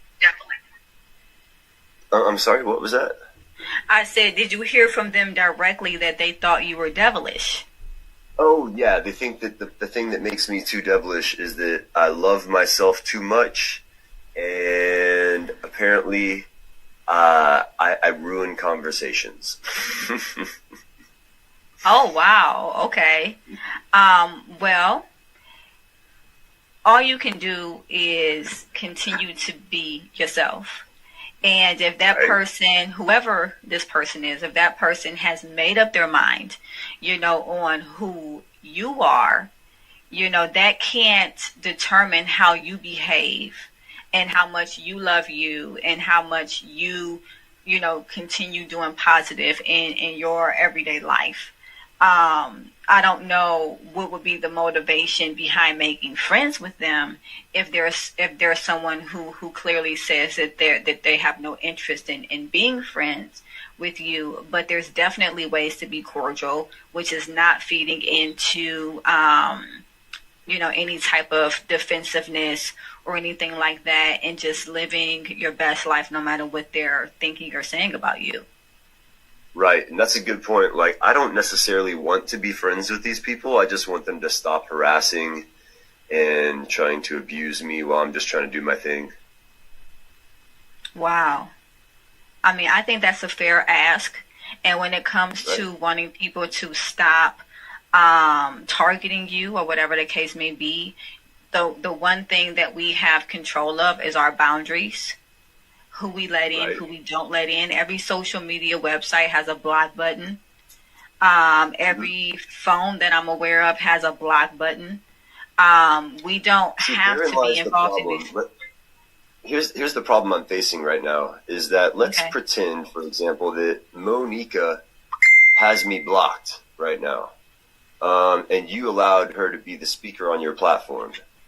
All of a sudden, what that means on this app is that I would not be able to call in or use the chat down there to communicate. So she's essentially killed my chances of communicating with you. Now, we might want to have a conversation, and that's not going to matter because Monica would have had me blocked, and she's just controlling the fact. She's trying to control who you talk to and who I talk to at that moment in time. You understand? And so that's the problem I'm running into here. This guy Derek down there in the listener section has me blocked. So every time someone allows Derek to be a speaker on their platform, he prevents me from having a conversation with somebody who might actually want to talk to me. And it's been destroying the democracy of voices here on Call-In, and it's been causing the conversations to become kind of dry and meaningless instead of productive and constructive or creative. Okay, so what I'm hearing, Brady, is that you are having a conflict with one of the listeners, Derek. Where is this conflict coming from? Where did that start? Well, I asked him if he would be interested in helping to build a third party to the left of libertarians and stuff like that about a year ago. He told me it was a really dumb, stupid idea, blah, blah, blah. And he just happened to be best friends with a sex pest on this app. And when I outed his friend for being a sex pest, he just started coming at me sideways. So, of course, I was the bad guy for that. So I'm sorry I called your friend out for being a kind of a rapist, but that's just how I am. I keep it real, Derek. So you're just going to have to... I mean, it wasn't anything personal towards you, dude. So I don't know why you're mad at me. But, I mean, if your friends are acting like sex pests and rapists, I'm going to call it out. That's all there is to it. I mean, don't take it personal. You know, it's not you. But, I mean, he just had, you know, how do you say, loyalty to the wrong side. And now he's still mad at me for it, you know? And I can only do so much there. So this sounds like this has been something that's been ongoing. Have you guys ever actually had a conversation about this? No, he's totally afraid of having a conversation with me. I'm willing to talk to him anytime. He doesn't bother me much. I mean, I don't care if he talks. I don't care who he talks to. If he wants to communicate in all these rooms, I'm not trying to stop him from speaking. But yeah, basically he wants to be me. So I think often you'll catch him saying things that sound like things that I said, you know, and he'll be like, "Oh, I don't know who said this, but blah blah," and then he'll quote me. And so, yeah, I'd love to talk to you about it, Derek, but you're gonna have to grow the spinal cord for it first. You know, you're gonna have to develop the fortitude. Right now, Derek says, "I have absolutely no idea what he's talking about." Brady clearly needs help. If someone is willing to take the time, respect. And what I'm talking about, Derek, is the fact that you have me blocked and you consistently prevent me from speaking on other shows that have nothing to do with our beef. And there's Martin. Martin is one of the other ones down there in the call-in section. Martin actually called an elderly member of call-in the other day and encouraged them to self-harm themselves because they were sending messages to Martin that Martin didn't like. Martin was tired of this old man sending him DMs. And so when I get sent DMs that I don't want to read, I just ignore them. But Martin felt it necessary. He felt like he was somehow so hurt by William that he had to go in there, and there's so many bullies on this app I got to handle, and police. It's out of control. They're forming a sex cult on here. They got like a psychic sex cult they're trying to start now. It's getting weird. Martin, do you want to explain your psychic sex cult to everybody and why you're trying to encourage old men? Yeah, see, there he goes. So, all right, he's up. Nice. You can ask Martin yourself, like, why is he trying to start a psychic sex cult, and why are you harassing elderly people to the point of self-harm? What did William do to you to hurt you, Martin, is what we want to know. And second of all, do you really think that you're capable of talking someone into self-harming? Because Martin has a psychology degree, apparently, and so he should be aware of how problematic that behavior is. I'd love to know what's up. And also, Martin, like, why do you have me blocked, man? Like, how did I hurt you? I'd like to know how William hurt you, and I'd like to know how I hurt you. But I'll go ahead and pass the mic, because these are my haters, and I'd like to see what they have to say. I'd like to hear their response. All right, so we will do just that. We will pass the mic. I'm going to take the next caller. Give me 1 sec. Okay, so Martin was actually not our next caller, so I'm going to go to the person who actually is. Did you have a comment or question? This is some brand new beef. I would say that I would like nothing to do with a sex cult, but I can't say that because they're psychic. So I will step down and let the beef. Oh, wow. Okay. Wait a minute. All right. So, one thing that I'm not going to allow is bullying. Okay. And so this is not the platform for that. If you have a conflict with someone and you're looking for valid resolution, this is a great platform to come to. If you're on here to sling mud at someone, and you're upset that you all have not been able to resolve the conflict elsewhere, but you're not in a place of actual resolve, this is not the place for you. This is not the platform for you, because I'm not going to put anyone in an unhealthy environment, at least not knowingly. Okay, so I don't know who is the person or persons that I guess, instigated these conflicts between the three of these individuals. However, this is not the platform for anyone to bully anyone. This is a platform for healthy resolution. Healthy resolution. So if anyone is coming on here just for the purpose of, again, slinging mud or getting something off of their chest without actually wanting to resolve the matter, this is not the platform for you. So Martin, I'm going to let you on, and hopefully we can find some clarity and some resolve in this.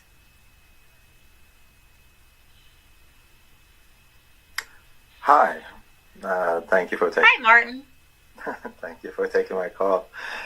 I'm so happy that we have somebody like you on this platform right now, because definitely we do need some conflict resolution on this platform. I have just expressed that I want to be left alone by Brady and William. William espouses some ideas that I find appalling, and I don't want to get into it because he's not present. But Brady, I just want him to leave me alone, that's all. And I feel many others on this platform also express that.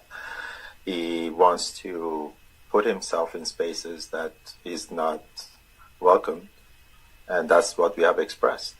I would like to resolve that if that's possible. Absolutely. What attempts have been made thus far to resolve the conflict? What interpersonal effectiveness techniques have been used thus far to minimize this conflict? Well, Martin. Well, we have expressed that we're not interested in someone who is only interested in talking about him and his ideas. And we have expressed that time and time again over the past year that we all have been on this platform. And he has his own shows. Anybody is welcome to go to his shows, but he has no attraction there, and he feels that we have a lot of attraction in our rooms, and he wants to impose him. Okay. And so was there ever a time where you and him actually sat down and had a conversation, or was it, okay, I'm not liking this, and so we blocked one another without conversating? Well, I do have a diploma in psychology. I don't have a degree in psychology, so I have limited professional tools to actually engage in that. We have had some interventions, but besides that, we haven't been having a professional present, unfortunately, to solve those problems. Okay. I want to say that it's important that, we all have boundaries, Martin. And one thing that I'm hearing you say is that you put up a boundary. You met with this individual, virtually, obviously, and you heard what this person was trying to say, and you decided, okay, this isn't my cup of tea.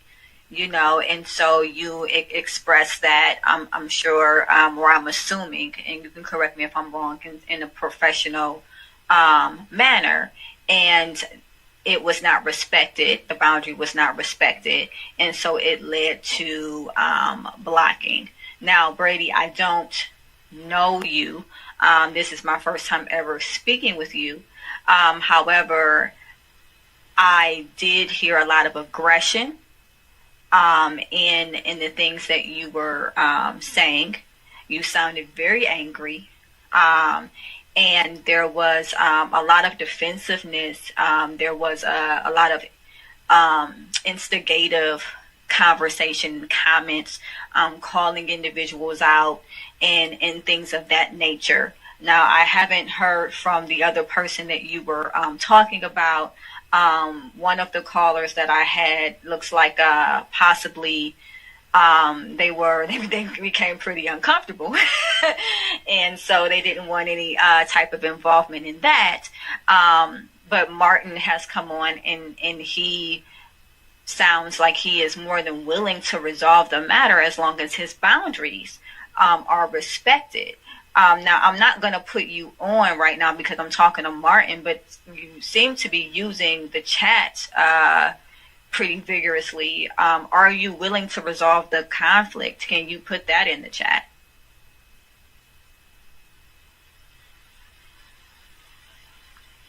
Okay, so Brady says, yeah. Brady says he wants to resolve the conflict. Now, I want to be clear. Resolving the conflict doesn't have to necessarily mean that Martin unblocks you. It can just mean that you guys come to an agreement. If it doesn't lead to you becoming unblocked, is it still something that you're willing to do?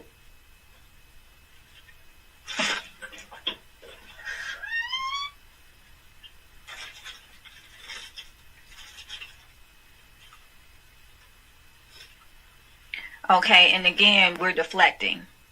I'm asking you about conflict, and then you're talking about Martin telling people to self-harm themselves.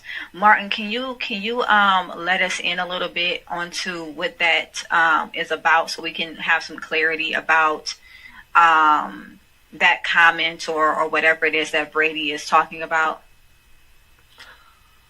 There's this other person who expresses that Sandy Hook was a psyop and everybody was an actor in that incident.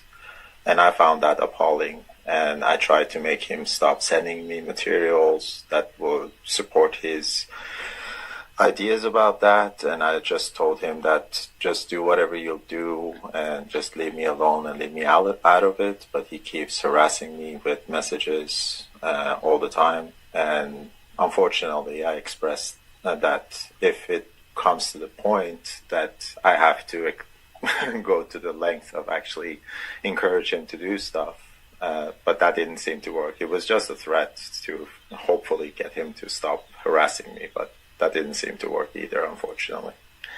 But yeah, so I'm trying to ignore that person for now. And the same goes for Brady. It's not so much his ideas, but sort of his narcissism that bothers me when it comes to Brady. And I just want to not be exposed to it, that's all. Nothing more. I don't go into his rooms, but he constantly imposes himself on the spaces that. So, I mean, at this point, what I'm really hearing is that, again, you have a boundary that you want respected. And Brady, again, as I said before, I've not met you, but it sounds as though in some way, shape, or form, you've offended Martin, or you guys are having a consistent conflict, right? You said that he was not open to your ideas, which is fine, which is absolutely fine, right? Because at the end of the day, as we just spoke, I'm looking at the comments, I apologize. As we just spoke, everybody's not going to agree with us, right? Everybody is not going to hear our ideas, jump for joy, and jump on board. There's going to be people that don't agree with us. There's going to be people that don't side with our way of believing, and that's okay.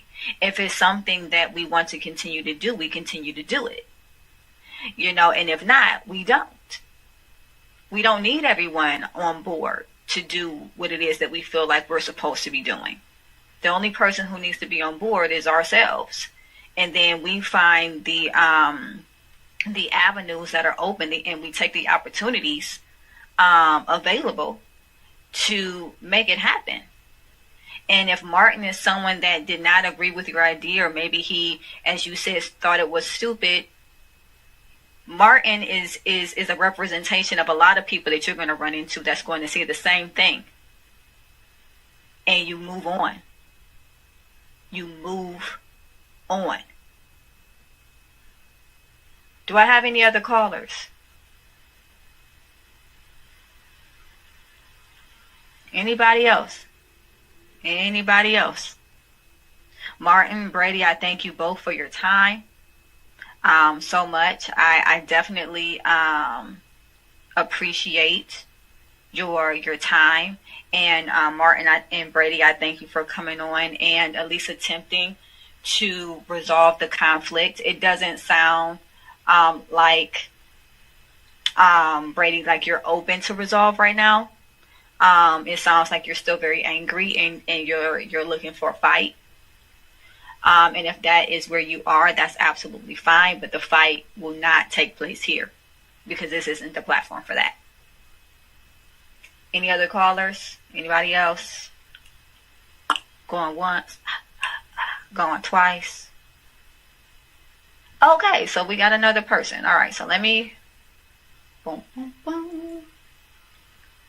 All right, so let me take you... Sir. Hello.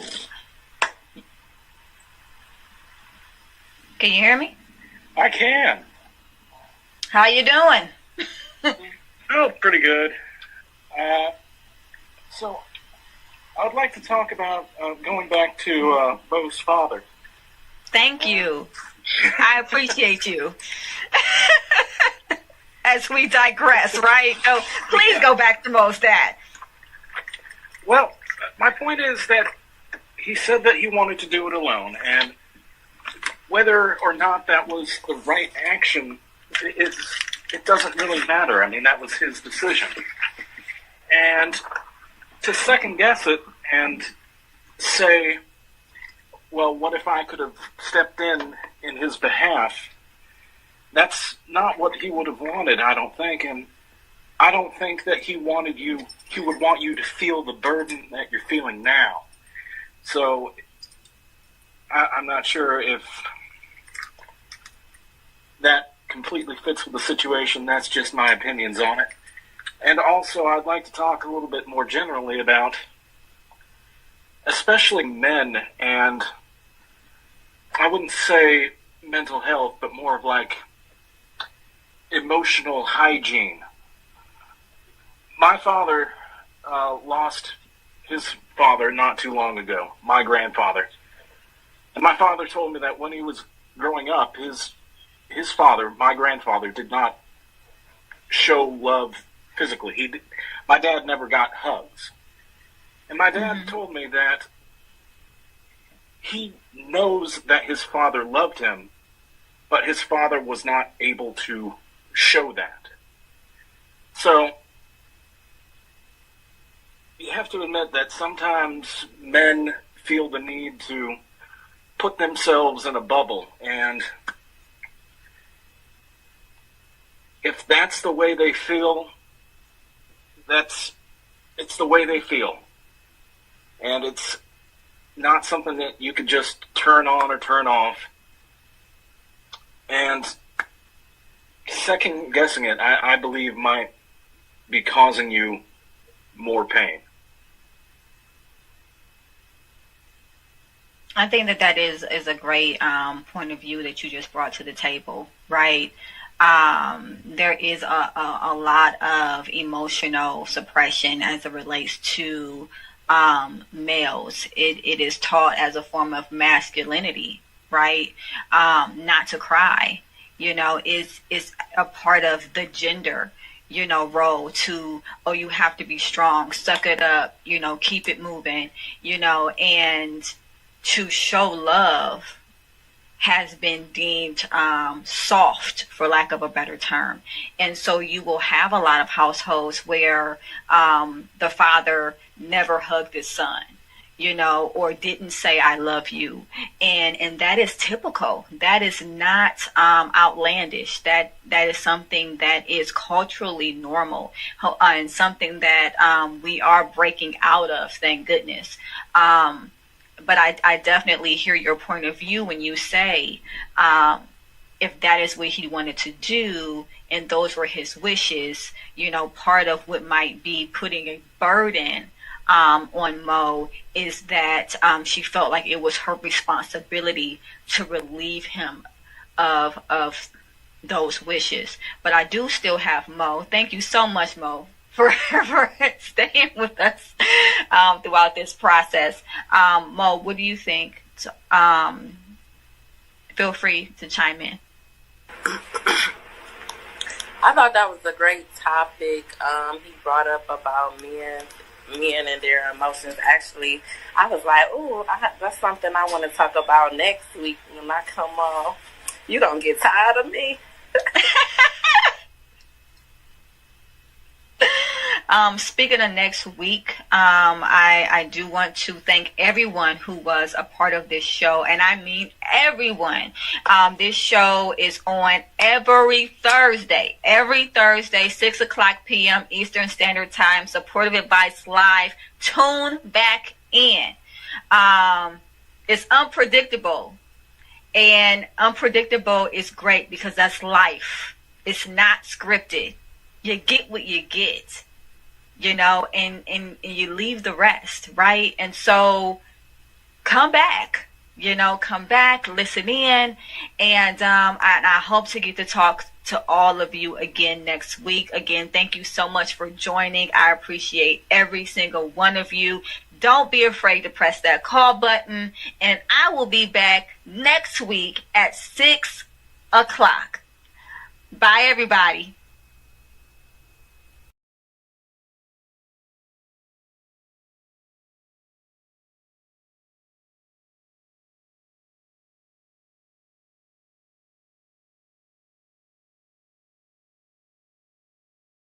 Is that everything okay? Yep. We can hear you. We can hear you. Thank you. Not a problem. Well, my name is Chris R. I'm a grateful recovering alcoholic from Cincinnati, Ohio. 41 years old. Um, I have been married 2 years now.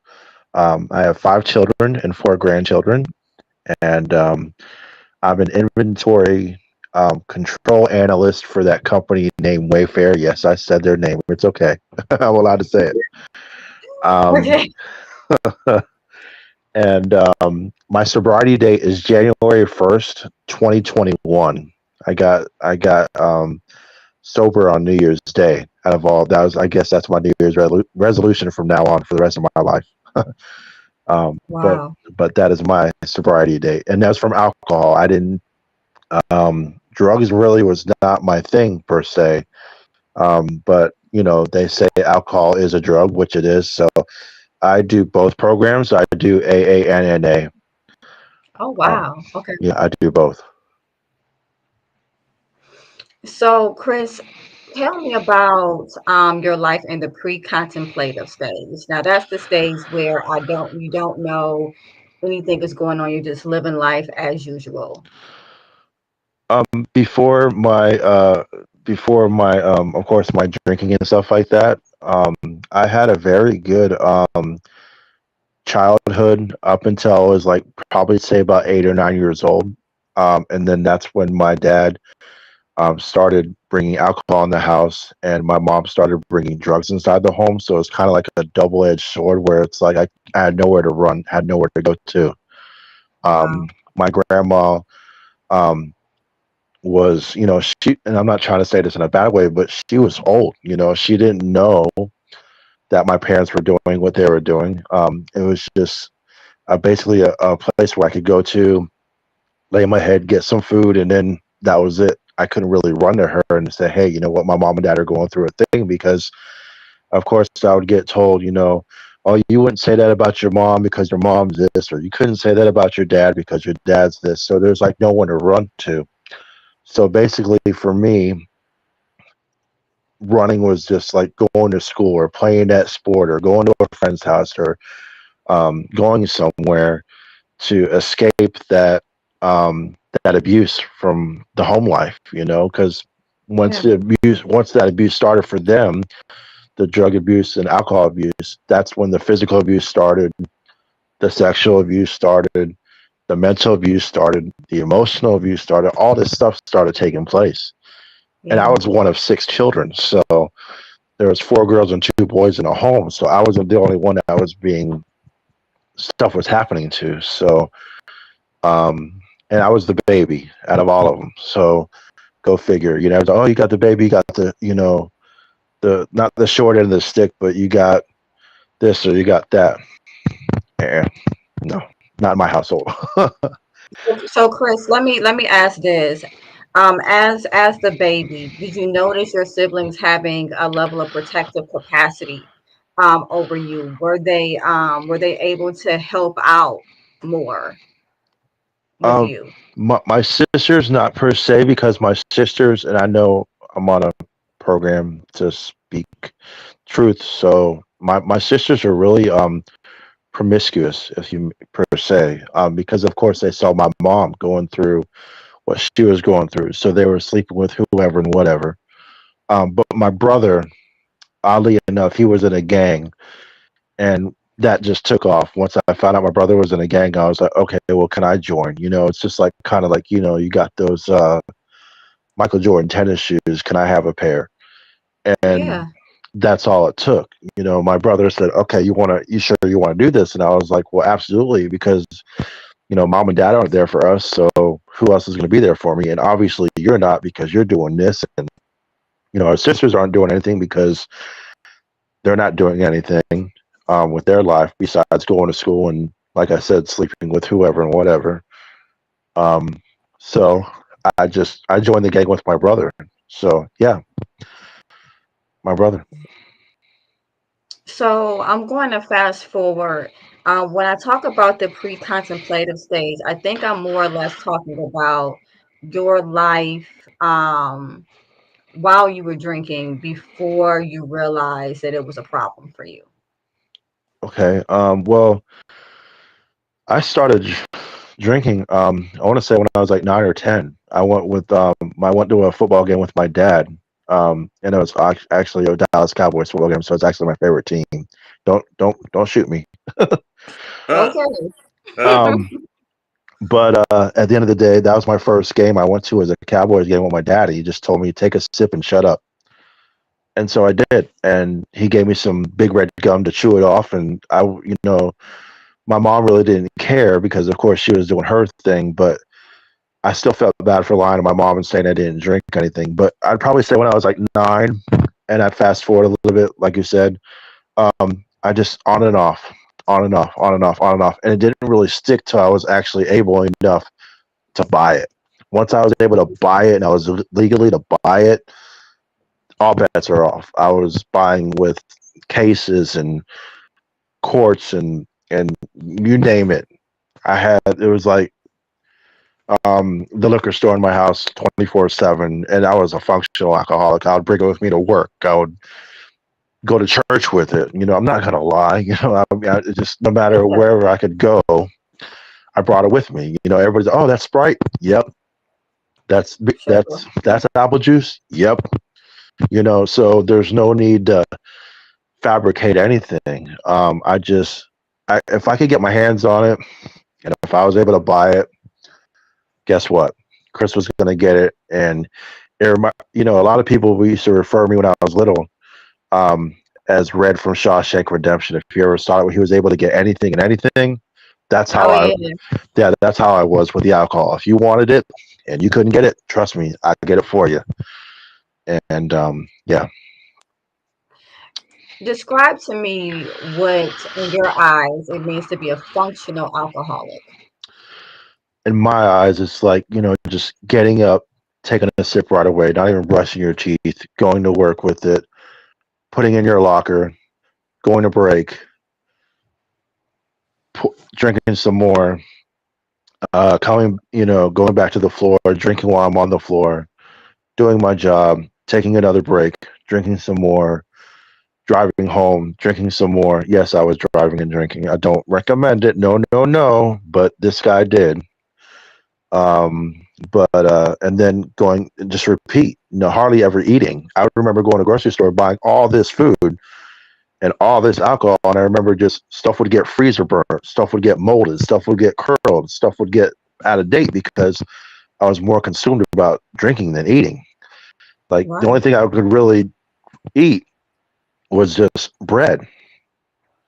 And if you, I would just eat bread to fill me up because I didn't really care about nothing else. I didn't really care about, oh, I got a T-bone steak in the freezer. Who cares? I just wanted that shot, or I wanted that beer. I wanted this. I wanted that. I wanted this. I wanted that.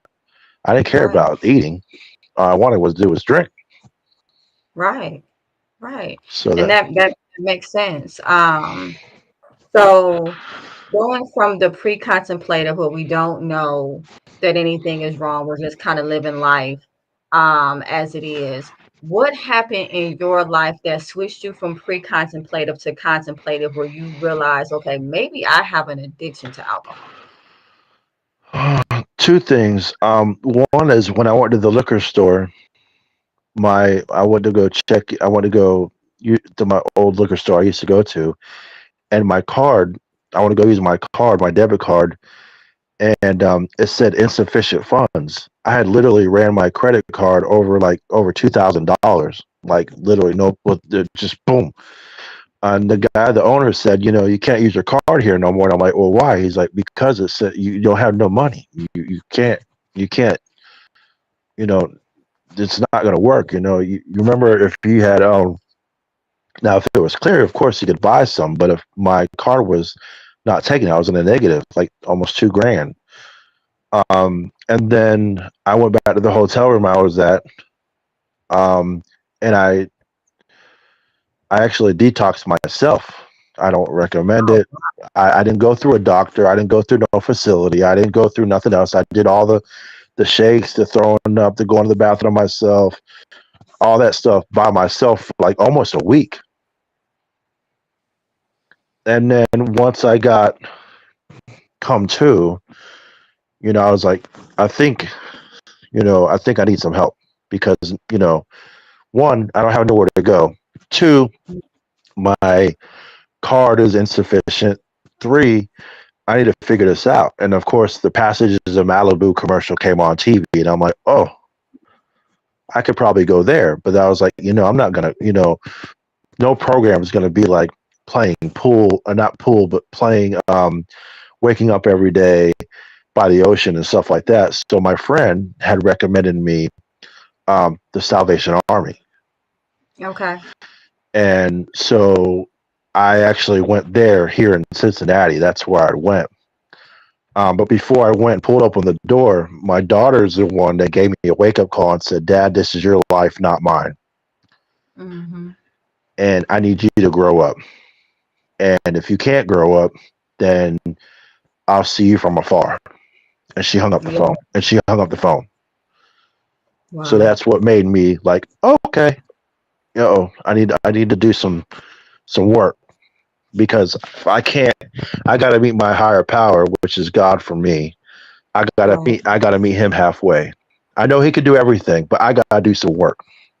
Yeah. 100%. So that's what made me push was my daughter and me, of course, doing through the detox stuff myself, which I don't, like I said, I don't recommend, but I think that's what scared me was the detox thing by myself, and then of course my daughter telling me that don't call me, don't text me, don't write me, none of that until you graduate. When you graduate and you become an adult, and I'll think about having you back in my life. Until then, click. I Yeah. was like, man, she hung up. I tried to call her back and I couldn't because it went straight to voicemail.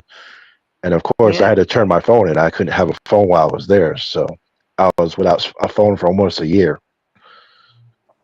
And so what you're describing is what happens a lot of times when there is a parent struggling with a level of addiction, whether it's alcohol or otherwise, where the child, which is normally older by that point, will put a firm boundary, a rigid boundary, and they're like, "Listen, I'm not going to allow this to affect my life anymore.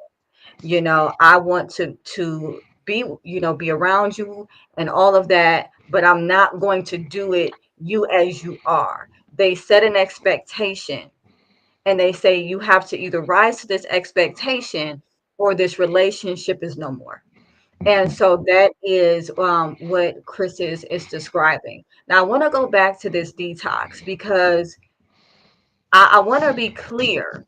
You know, detox is nothing to mess around with. Okay. It is super hard on your body. I as a mental health professional, and welcome Natasha. As a mental health professional, I do not recommend going through detox without a nurse or or some type of medical facility, because your body goes through a severe level of dehydration. There's shakes, there's vomiting, there is all these different types of things, and it's not something that is ever recommended to do alone. So what Chris did, as courageous as it was, is also dangerous, and I just want to make sure that I put that out there, as he also recommends, not to do it that way. So so what I'm hearing you say is, after you detox and you went through the severity of the detox, you then understood how serious the disease actually was. Yes, ma'am. I saw, and I'm not trying to be crazy graphic, but when I threw up, I kind of felt like my life was like being like all what I've been through in my life was like being thrown up out of the way. It was time for me to make a change. It's kind of like, okay, you go on that crazy ride out at a theme park, and you're like, it's your first time going, and then you throw up, and then it's like, and then you're back to normal. You feel you want to get back to normal. You want to get back to you. You want to be a brand new you again. You want to be, you know what? Okay, that's cool. I can go back on it again. Um, and that's what I felt like with me. I was like, you know what? I did what I had did, and now it's time for me to make a change. Now it's time for me to clean up, and that's why I tell people all the time, I was a mess up. Now I'm a bless up, because at the end of the day, I was messed up. I love that. I love that. And now it's time for me to rise up, because now I have kids. I wasn't married yet, but I have kids. I have responsibilities. I have to go to work. I have to do this. I have to do that. I have to be Chris again, but the real Chris. I have to be, what my mom and dad, if they were still alive at that point, I wanted them to be proud, even though they'd done some crazy stuff. But I wanted them to know that, what, your son was able to get healed. Your son was able to go through a program to get help, and he was able to stick with it and graduate and do what he had to do, and and be successful, not just be, and I'm not trying to say this in a mean way, a statistic. I wanted to be somebody that rose above that and be like, what, if he could do it, I could do it. Yeah. And that's what I looked at with the guys that I was in the program with, because I was in a program with like 95 other guys. So that's 95 other people talking about their drug problem, their alcohol problem, 95 different personalities, 95 different perspectives, 95 different backgrounds, and just trying to have that one common goal. And that's just to get better, to get right, so they can get right with God and get right with themselves, so they can get up out of there and be a change. So that's what I wanted to do for myself and for my children. So, and I think that's very inspirational. I want to focus in on the fact that you went through detox as your preparation stage. Now, some Mhm. people think, well, detox, well, that must be the action phase. No, detox was the preparation phase. Mhm. That's when he realized, oh, this is not just as easy as not picking up a drink, and all of those things were kind of together. And then he went and got help. That was his action phase. When he went to the Salvation Army and got help, that was the action phase. Mhm. What was the Salvation Army like for you? A, a rude awakening, if that makes Yeah. sense, because I did not believe what I did not believe in God until I got there, if that makes sense. Yeah. It's a Christian-based program. So I went from not going to church at all when I was a child to now going to church as an adult 3 times a week, in a suit, in a tie, in a dress jacket, in dress pants, in dress shoes, waking up at 6 o'clock in the morning, Being downstairs before 6:40, doing a daily devotional, going to breakfast at 7, getting out of breakfast at 7:30, doing working in the store, hanging up T-shirts from 7:30 to 3:30. Got out at 3:30. Went to go into a Bible study class for about an hour. After that was over, go to dinner. After that was over, go do a course study. After the course was just so much stuff for 6 months. Yeah. But the first phase, they have 4 phases. The first phase is 28 days. They call that personal reflection time, where you can't leave the property whatsoever. All you could do is just go outside for some fresh air or smoke a cigarette if you had cigarettes, and go right back inside the building, and they'll breathalyze you. Whatever phase you're on, whether you're leaving the property or coming back, they're going to breathalyze you. You get drug tested at least once a month. And you go through all that to go to phase 2, and then phase 2 will be 6 weeks, except now you got to go to more meetings, more classes, more Bible study, more devotionals. Then phase 3 hits, 6 more weeks of that, and then you got to go to more classes, more Bible study, um, more meetings and stuff like that. When you first start out, they're only required 2 meetings. When it's all said and done, you have to graduate with at least by the bare minimum, at least 90 meetings, at least 90. If you can't reach 90, then they'll talk it over with you and say, hey, you know what, we'll give you a little bit more time, but you got to hit your 90 mark at least before your year. By the time I got to phase 3, I would probably say I had well over 100, because I wanted this so bad. I'm trying not to get emotional right now. I just wanted this so bad, not only for my kids, but for myself, because I always been told when I was younger, I was a failure. You're not going to amount to nothing. You're never going to be nothing. You're a piece of that. You'll never get married. You're too big. You're this. You're that. Well, guess what? I'm married. I'm still big. I'm a recovered alcoholic. Now what? It's like, come on. Say it. But it's an intensive program. If you want Jesus, or you really want to follow God, or you believe that your higher power is God, which He is mine, then He will show you that even though while you're in that building, that the world's not going to stop. The world's not going to stop spinning because you're in that program. Yeah. However, like I said in the beginning, you have to do some work. You can't expect to think that they have pool tables there, they got video games there and all this other stuff. I'm just going to play pool all day. I'm going to do this and I'm going to do that. And you got some work to do. From 7 to 3:30, you got to hang up T-shirts. You got to fold some pants. You got to put some clothes away. You got to go through stereo equipment. You got to go through bedding. It might have bed bugs on it, but guess what? You got to do some work therapy. That's what they call intense work therapy for 8 hours. Then you got to go to classes. You got to go to Bible study classes. You got to memorize Bible verses. You got to memorize different things from what the commanders are telling you. You got to do household chores. You got to clean that shower with bleach and a mop and a squeegee and all this other stuff. Every other deep clean, every other Saturday. You got to do some work. It's not just going to be handed to you. Absolutely. And Chris, real quick, I would love to touch on the importance of that regimen. Because when you're going from having a drug of choice, whether it's alcohol or otherwise, right? That's your whole life.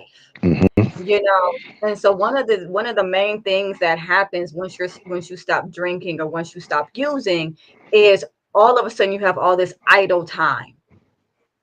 And I and it's just like, oh my gosh, going into programs like that where it's so regimented, where your schedule is planned out for you, where they have all of these things for you to do with your time. Can you talk about how important that is for someone newly getting into recovery? For me, that was the best thing, because that kept my mind off of where I could be, where I want to be, where what else am I going to do? For them to have that structure like that and everything like on time, and there's clocks all over the place, so there's not a factor. You can't say what time is it, because there's clocks everywhere. But for them to have that schedule saying, you know what, from 6:00 a.m. wake up, by 6:40 you have to be downstairs, fully dressed, ready to go to work, everything. Then from 7 o'clock to 7:30, breakfast, and then from 7:30 to 3:30, work therapy. 3:30 to 5, a Bible class. 5 o'clock to 5:30, you got dinner. Then from 5:30 to 7, another class, and from 8 to 9:30, a meeting. It could be AA meeting, NA meeting, whatever. And 10 o'clock bed. 6 o'clock rolls by. It's time to wake up again. 6 o'clock in the morning, wake up. 6:40 devotional. 7 o'clock. And Yeah. that happened every single day. And on Sunday was even real crazy because on Sunday, you're like, oh, it's a day of rest, day of relaxation, and you got to get up. You got to get your dress jacket on, your suit on, your tie on. They don't. If you can't tie a tie, someone will be there to help you tie a tie. So suit and tie, dress pants, dress shoes, sitting in the first few rows of the pews, participate in like singing hymns, participate and Bible study at the church, which was for like 2.5, maybe 3 hours. We got to be fully awake. Can't go to sleep. You go to sleep, they'll say, you know what? Better luck next Sunday. If you fall asleep that time, they'll say, you know what? We're just going to dismiss you. So it's like a one and done type thing. You have to be on your game. If you want Yeah. it, if you want it, and you sign that contract, you know what? I'm going to be a part of this program for 6 months or however long it takes you. Then you gotta really, really go forward. Like you said, the schedule is intense, but to keep my mind off of, I could have went to a bar at 9 o'clock in the morning, or I could have went to this club at 3 o'clock in the morning. No, that's the farthest thing from my mind. I didn't even think about that. None of that. Because at 3 o'clock in the morning, I was like, oh man, 3 more hours, gotta wake up. Then I gotta go to work. And I gotta do this. I gotta do that. So that was the farthest thing from my mind. So they definitely, yeah, what you said hit it right on the head. They definitely keep you occupied. There's no, and if there is a problem that arises where that you still have those little flashbacks, and you wait till the morning, you talk with the house manager and say, look, you know what? I'm not trying to miss work therapy, but I will go to work therapy. But can you tell the commanders that I'm going through a problem. I'm going through a phase, and I'll try to get you some help. So it's not like you're, oh well, haha. No, they're gonna help you. So it's not like you're gonna be on it by yourself. Absolutely. Essentially, in offering you that structure, they're teaching you how to live versus how to survive, right? Correct. Correct. Drinking, when we're with our within our addiction, we're surviving. We're surviving from one drink to the next drink, or one use to the next use. And what they teach you in that regimented routine is how to start living, how to start putting things back in your schedule, how to go and get active, how to believe in something higher than yourself, and gather faith, not just in that, but in yourself, to be able to stay sober. I mean, it sounds like an amazing program. So, after going through the program, because that would be your action phase right there, right? Mm-hmm. How has maintenance been for you? How have you been going through the steps, the 12 steps? Well, let's see. I have a sponsor who has a sponsor. Between all four, there's four of us. Between all four of us, there's like last night. Between all four of us, we counted. There's 73 years of sobriety between all four of us. So that Wow. being said, like I said, I have a sponsor as a sponsor as a sponsor as a sponsor. So there's all four of us. Um, After I left the program, I went to a sober living apartment because I couldn't get it right by myself just yet. I couldn't be like, you know what? Okay, world, I'm here. No, I had to get another structured environment to get my mind right, because I wanted to make sure that now I could go living with 95 other guys. Now I could just go to living with one and see what it's like. So I was living in a sober living apartment for a while. I had to get a job right away, of course. The first 2 weeks were free. I was like, thank God, because I had no money. But I was able to get a job right away at a local grocery store. And once I got that job, my sponsor told me then at that time, make sure you go to your meetings. The house manager that was at the sober living apartment, he said, make sure you go to your meetings. Make sure you go to your meetings. And I'm like, But I go to work. He's like, yeah, but make sure you go to your meetings. I'm like, yeah, but I got to go to work, dude, but go to your meetings. So it's just really in my head, go to my meetings. And then that's where, well, she's my wife now, but at the time she was my boss, you know. So yeah, kind of 13th step a little bit, but it's okay. It's all good. Um, but she held me accountable too. You know, she's like, before we go on a date, don't you got to go to a meeting? You know, I'm like, wait, what? We're supposed to go to Buffalo Wild Wing and watch this football game. She's like, no, you better go to that meeting first. I'll see you at halftime. What? But the one thing I love about her more than anything is when we first started dating is that she held me accountable so much that she sat in front of the bar. I was sitting in front of her, and she would pray with me. She would talk with me. She said, "You know what? We're not gonna go forward until you get yourself right. You have to get yourself right first before we can continue going on this dating journey. Before we can think about going to the next level, before we can think about going to the next phase, you have to get yourself right." Wow. So And that's one thing that she has done from back then, and she still does it to this day. She's like, "Hey, did you go to this meeting? Did you do this? Did you do that? Did you do this? Did you do that?" And I'm like, "You might as well become my sponsor because you're man." But it's a good thing because I needed that, right? I needed that, and I still do because, like I said, I got 3 years in this, and almost 4 years. January 1st will be 4 years, and for her to hold herself, myself, accountable by going to meetings with me, chairing meetings with me, going to different meetings with me, going to different places with me, and sharing these meetings and giving my lead and doing what I got to do. She just inspires me that much to just keep on going forward with my life because, not only as I'm not only her husband, but I'm her best friend. yeah. And she could tell me, look, you know what, you're kind of slipping a little bit. You didn't go to this meeting this week, but it's okay. It's okay to not be okay in her eyes, just like everybody we know. But I had to ask her daughters first before I could, marry their mom. I said, hey, you know what? I was thinking about marrying your mom. But the first thing they asked me was like, she might drink. Is that going to be okay? And I'm like, wait, what?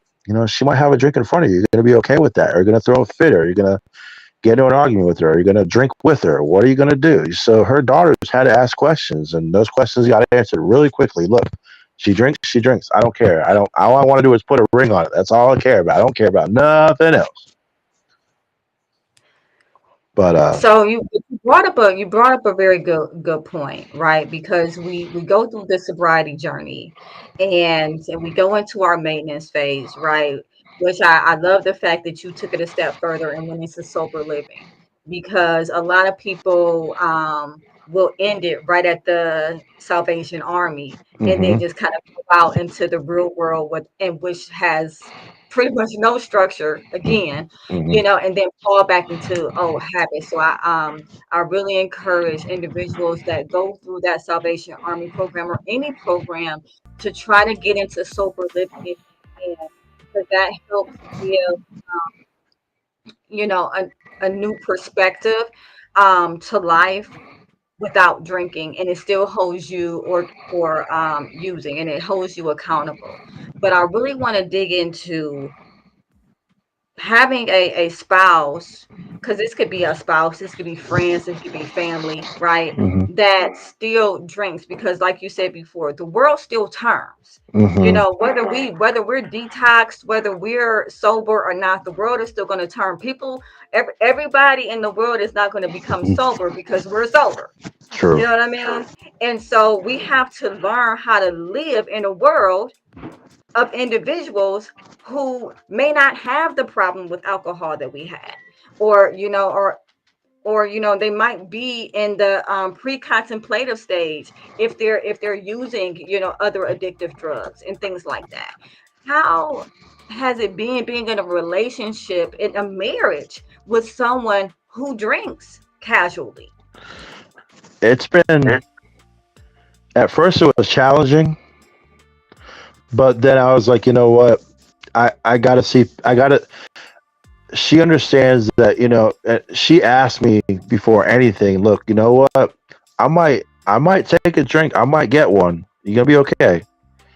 Even though I still got 3 years in, she still asked me, "You're gonna be okay," and that's what gets me really pumped up. Like, okay, I got this. It's cool. You could do it.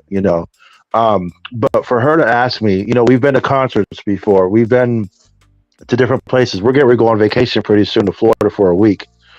Oh, Um, nice. so she has already told me, look, I'm gonna lay by the beach and I might have a drink or two, and I'm gonna get this. Go ahead, you deserve it because at the end of the day, you work hard. You could play hardest too. I could do it too with some Sprite. I could get a Shirley Temple. I could get a non-alcoholic strawberry daiquiri. I could There get you a go. I can have fun too.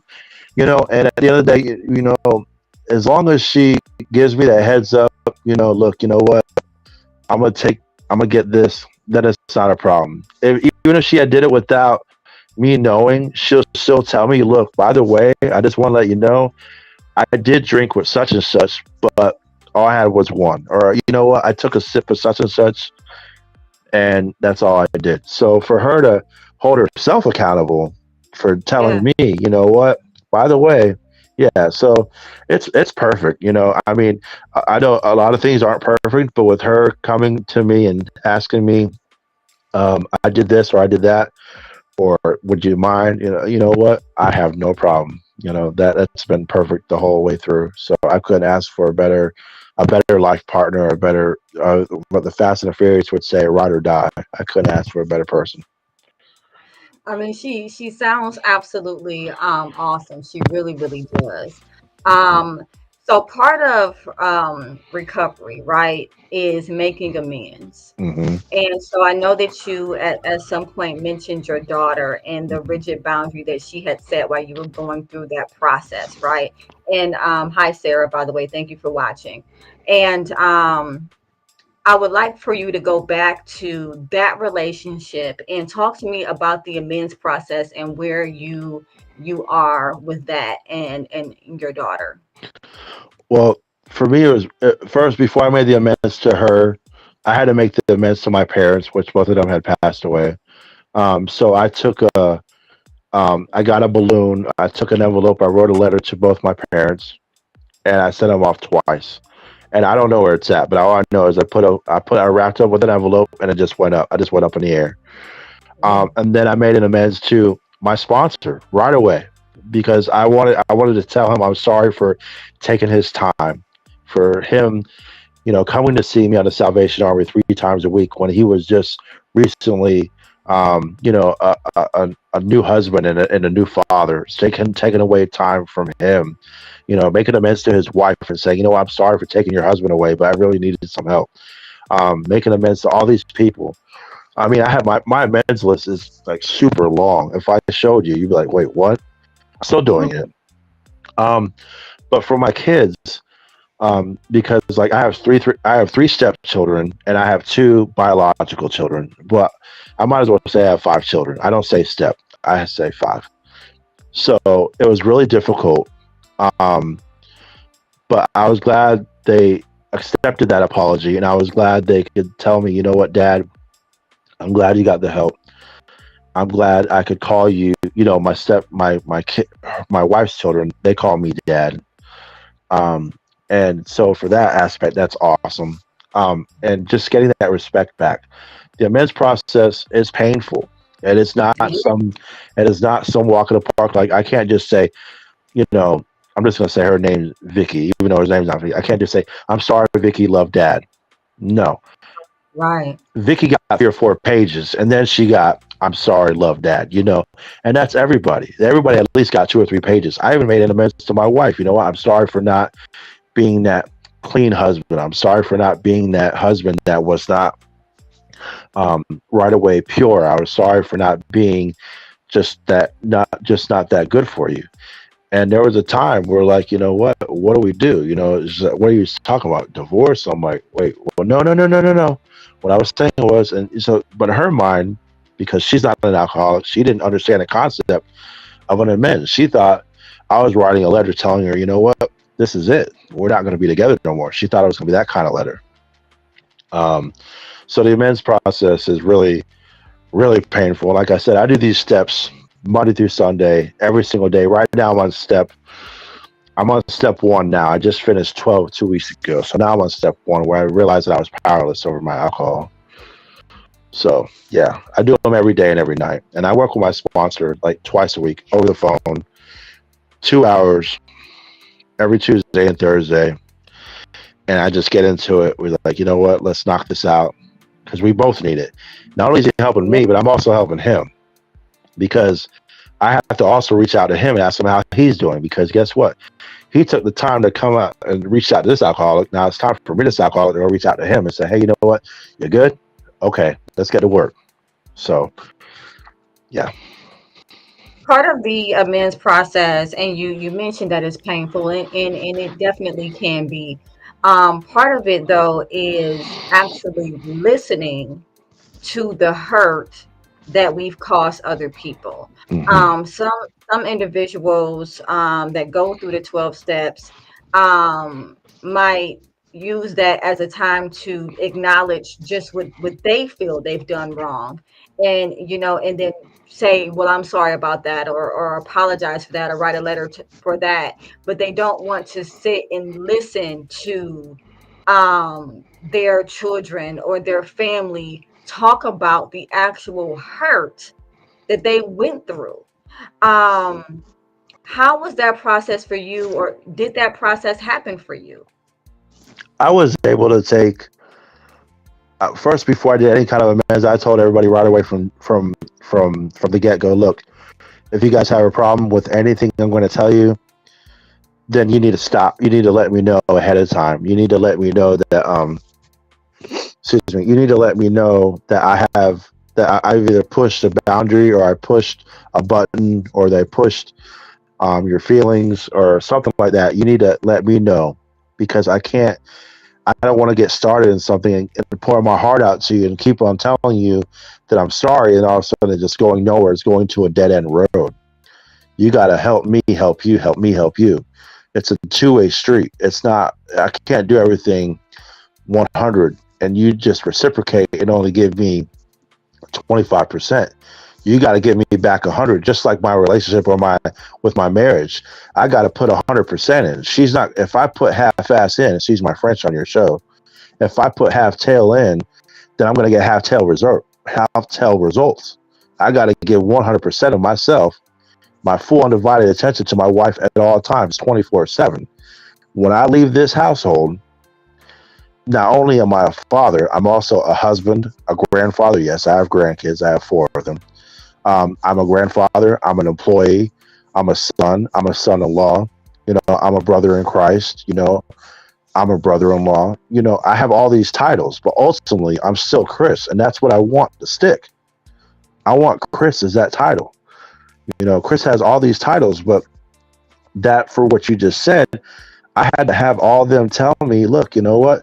Okay, I can accept your apology, but you could have done it this better. But you could have done this, or you could have that. Okay, that's cool. Now I know next time. Now I know if I write my meds to you again, I know what to expect, and I know what to conquer that at that time. I know what to recognize at that time. I'm sorry I didn't recognize it this time, but maybe next time, give me the benefit of the doubt. It's my first time doing it, whatever. And I'm still doing it. Like I said, I've been doing amends. I don't know how. I got pages.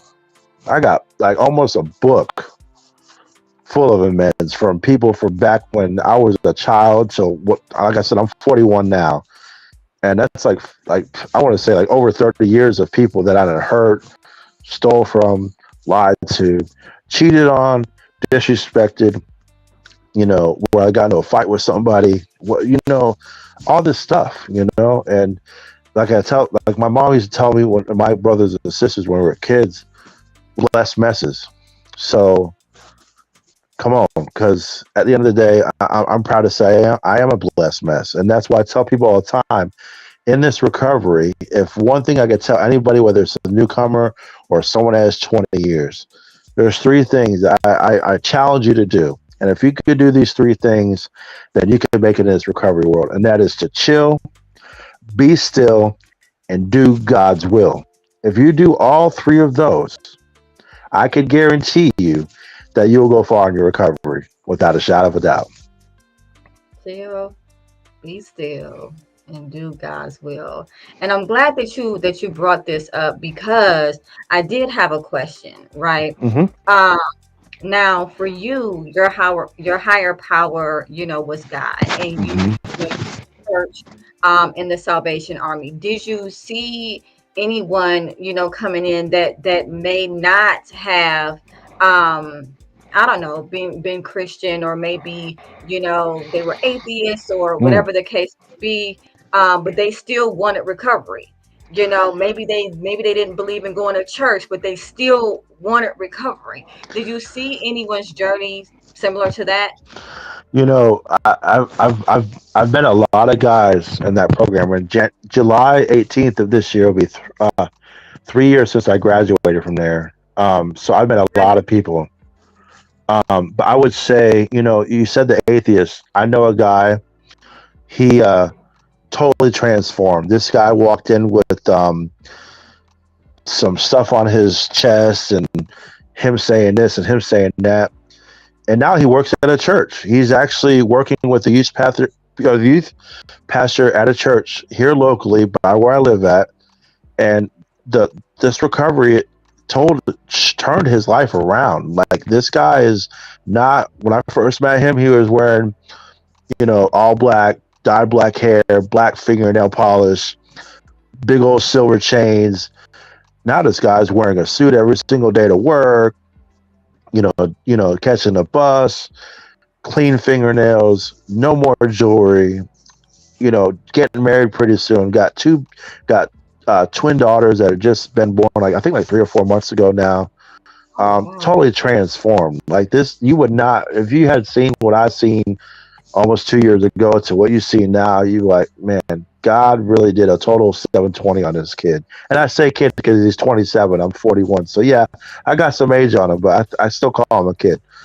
But at the end of the day, yeah, I've seen all walks of life. I've seen trans people go through a thing. I've seen the LGBTQ community go through so much hell while they were there at the Salvation Army, but by believers like myself giving them hell. But now it's like, you know what? So what? My best friend recently passed away. I'll say his name is Larry, and he was part of that community with like very out there, like out there. But at the end of the day, he was my best friend, and I could tell him anything. Like, he could tell me anything. But he had passed away in December. But our bond was so close that his sister gave my wife and myself some of his ashes in a necklace. Who does that? That's just how much of an impact that my wife and I made on him. But at the end of the day, to answer your question, I've seen so many guys go through so much stuff, and now it's like you would not think that the stuff that they were, what they're going through, what they did go through, and what they're going through now, and a lot of them some of them are back in the program again because you could go back. It's not just a one-time thing. If you have to go back, you have to go back. It's okay. We understand. Life's not perfect, and if you fall, it's okay. They're going to pick you back up. You're going to go through the program again. Let's do it again. Let's go. But at the end of the day, there's a lot of guys that I know that are like totally transformed. So that answers your question. Yeah, they're totally transformed. You would not think. Yeah. And I kind of want to touch on just briefly. You were saying, some of the people in the LGBTQ community had, some issues going through the Salvation Army program, and may not have been treated in a way that, it sounds like, you know, one would aspire to be, be treated. And talk to me a little bit about that. What was that like? Seeing that. What were your thoughts on that? At the end of the day, it's like I don't know if your mom's ever told you this, or they say a closed mouth doesn't get fed, right? So me, I had to open up my mouth right away. That's why they call me big head. They call me speaker box because I don't.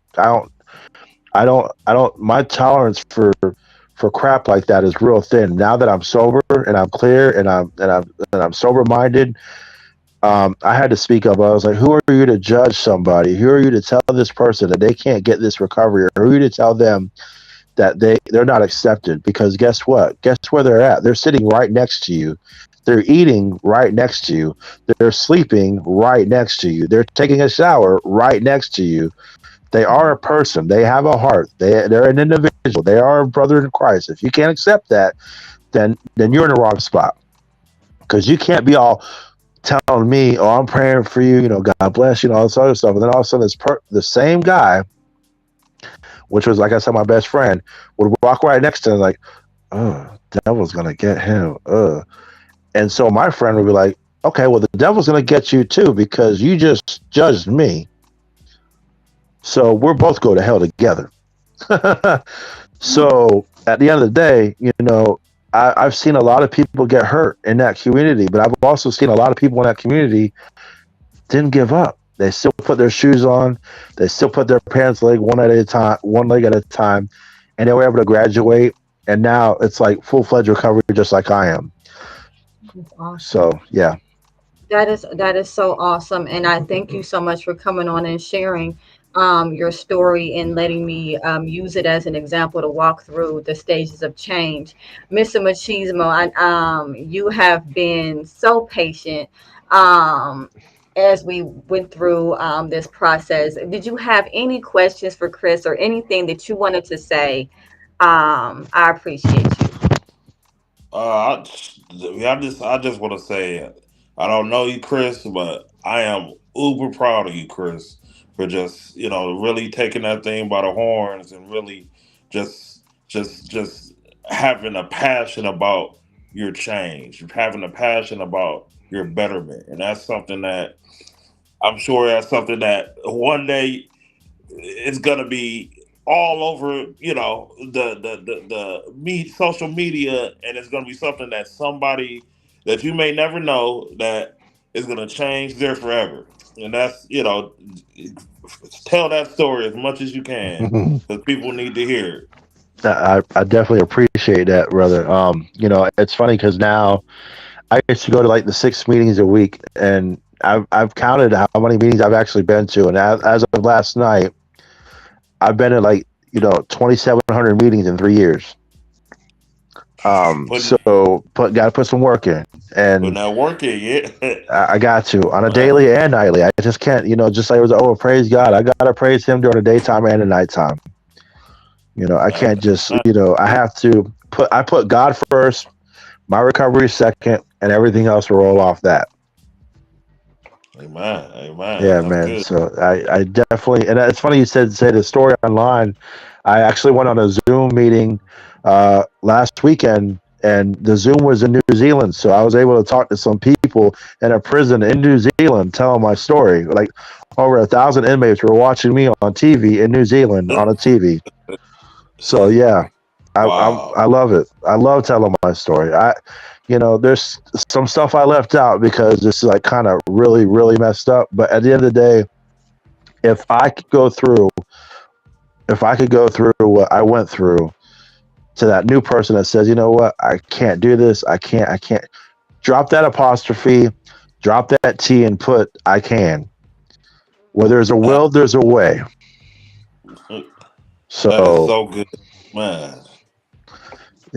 Yeah, I hate when people say I can't. I hate it. I hate it. It just burns my soul. It's like I just want to go through that phone or go through that computer screen or go through that door and just like shake him like that Homer Simpson when he was choking his son Bart. Like yeah, like come on, like let's get this recovery and go. Like because this is not. It's not just a daily. It's a daily thing. This is my program for the rest of my life. This is my life. I have. How can I say this shortly? I have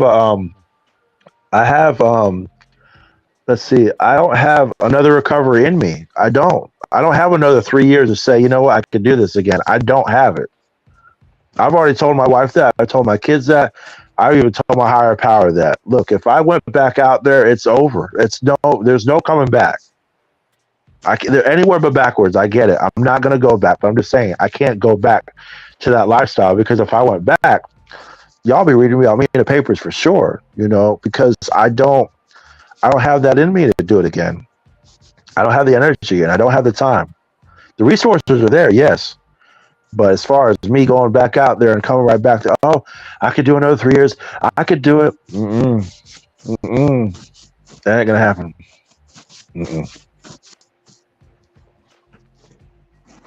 So I wanna thank you again for coming going. Are there any are you a part of like any organizations or any, anything that you would like to give credit to, maybe give a link or names of where people who are looking to recover can go. We want to shine some light on some of those resources you talked about. Yeah, if you call, you can contact the Salvation Army. It's a program. So anybody, we love the free word, right? Hey, free, hey. So that right there program is good for you for 6 months up to a year.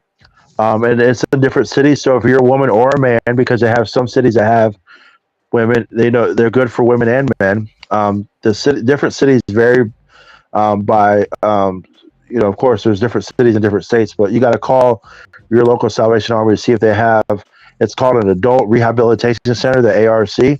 So you can call and see if your city has both for men and women, or just men, or just women. They have that.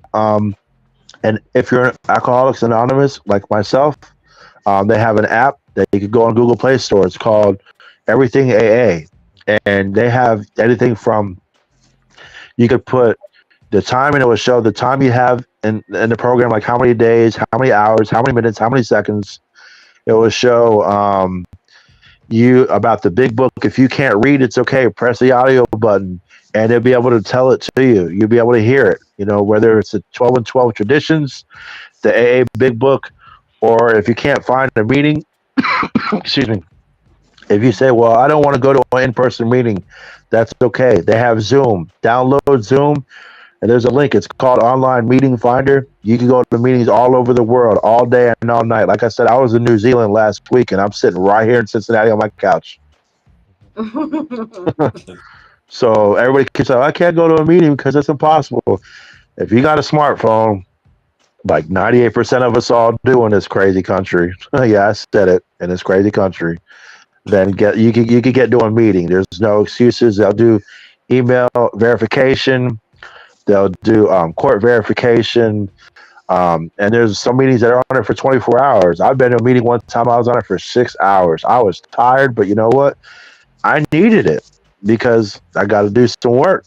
And yeah, so you'll be able to go on Google and find meeting finder, and find local meetings in your area. They got this thing, Founders Day, coming up in June pretty soon for the AA, for how it was founded, the Alcoholics Anonymous in Akron, Ohio, in June.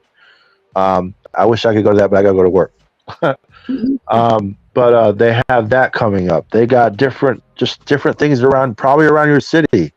Volunteer at a church. Do some things to keep your mind off that alcohol. Yes, we know it's still going to be there. We know it's in the back of your brain, but keep on going. Keep going forward. Backwards is not an option. And if you fall, guess what? As a brother in Christ and as someone that's been through this for over 3 years, I'm gonna help pick you back up, and I'm gonna help you get whatever you need to help, whatever you need with, whether it's going to a meeting, getting a sponsor, whatever you need. Let's go. Let's get back your time again. I can't speak for me because I'll be able to have this time back again. But I know I can help that newcomer. If they had like 5 years and they slipped up, but they came back up and said, you know what, Chris, I got a problem. You know what? Let's get them 5 years back again. Let's not dwell in like, oh, I'm never going to be about anything. I'm a mope and I'm going to do this. I'm going to do that. No, that's a bunch of crap. We have a purpose, because guess what? Even broken crayons still color. All right. Say that. That is all. Even broken crayons still color. 100%. And I'll second what Mr. Mochismo said. Definitely proud of you and your journey. I know it is one day at a time. It's a never ending decision, that you're making. 100%. Keep telling your story. Keep telling your story. Um, we were able to bring Chris on today because he reached out. via email. So if you also want to be a guest on Supportive Advice Live, email me, Aquila Wheatley at supportiveadvice.com, and I'll put it on the screen. Aquila Wheatley at supportiveadvice.com. And I thank you so much, Chris, for reaching out. You have given us some invaluable information, and bless you in your journey. Bless you too, and thank you for having me. And bless you both. Standing prayers for you both, and for your platform, and prayers for your practice. And keep up the great job. I've seen testimonials from people, and I tell you what, I might be giving you a call myself, because you know what? At the end of the day, we all, that's it, all of us, we all in this world need some help, and we all could get it. You know, we all need it. So I really appreciate you and your platform. I appreciate you. Absolutely. Thank you so much. You have a great day, Chris. You too. Thank you so much. All right, so we're going to fade out with a commercial. And thank you, everybody who joined in. Thank you again, Chris. We really appreciate you and your story. Please keep telling your story every day. Keep telling your story. And anybody else that's out there that's going through addiction, no matter where you are in your journey, whether you're pre-contemplative, contemplative, whether you're in preparation, action, or maintenance, reach out for help. That's what it's for. That's what people like myself, therapists, are here for. That's what the Salvation Army and other facilities such as that, like Harbor Lights, for another example, that's what they're for. It's not too late. It's not too late to start your life over again the way you want to. So with that being said, we are going to end with a commercial break, and I thank you all for watching.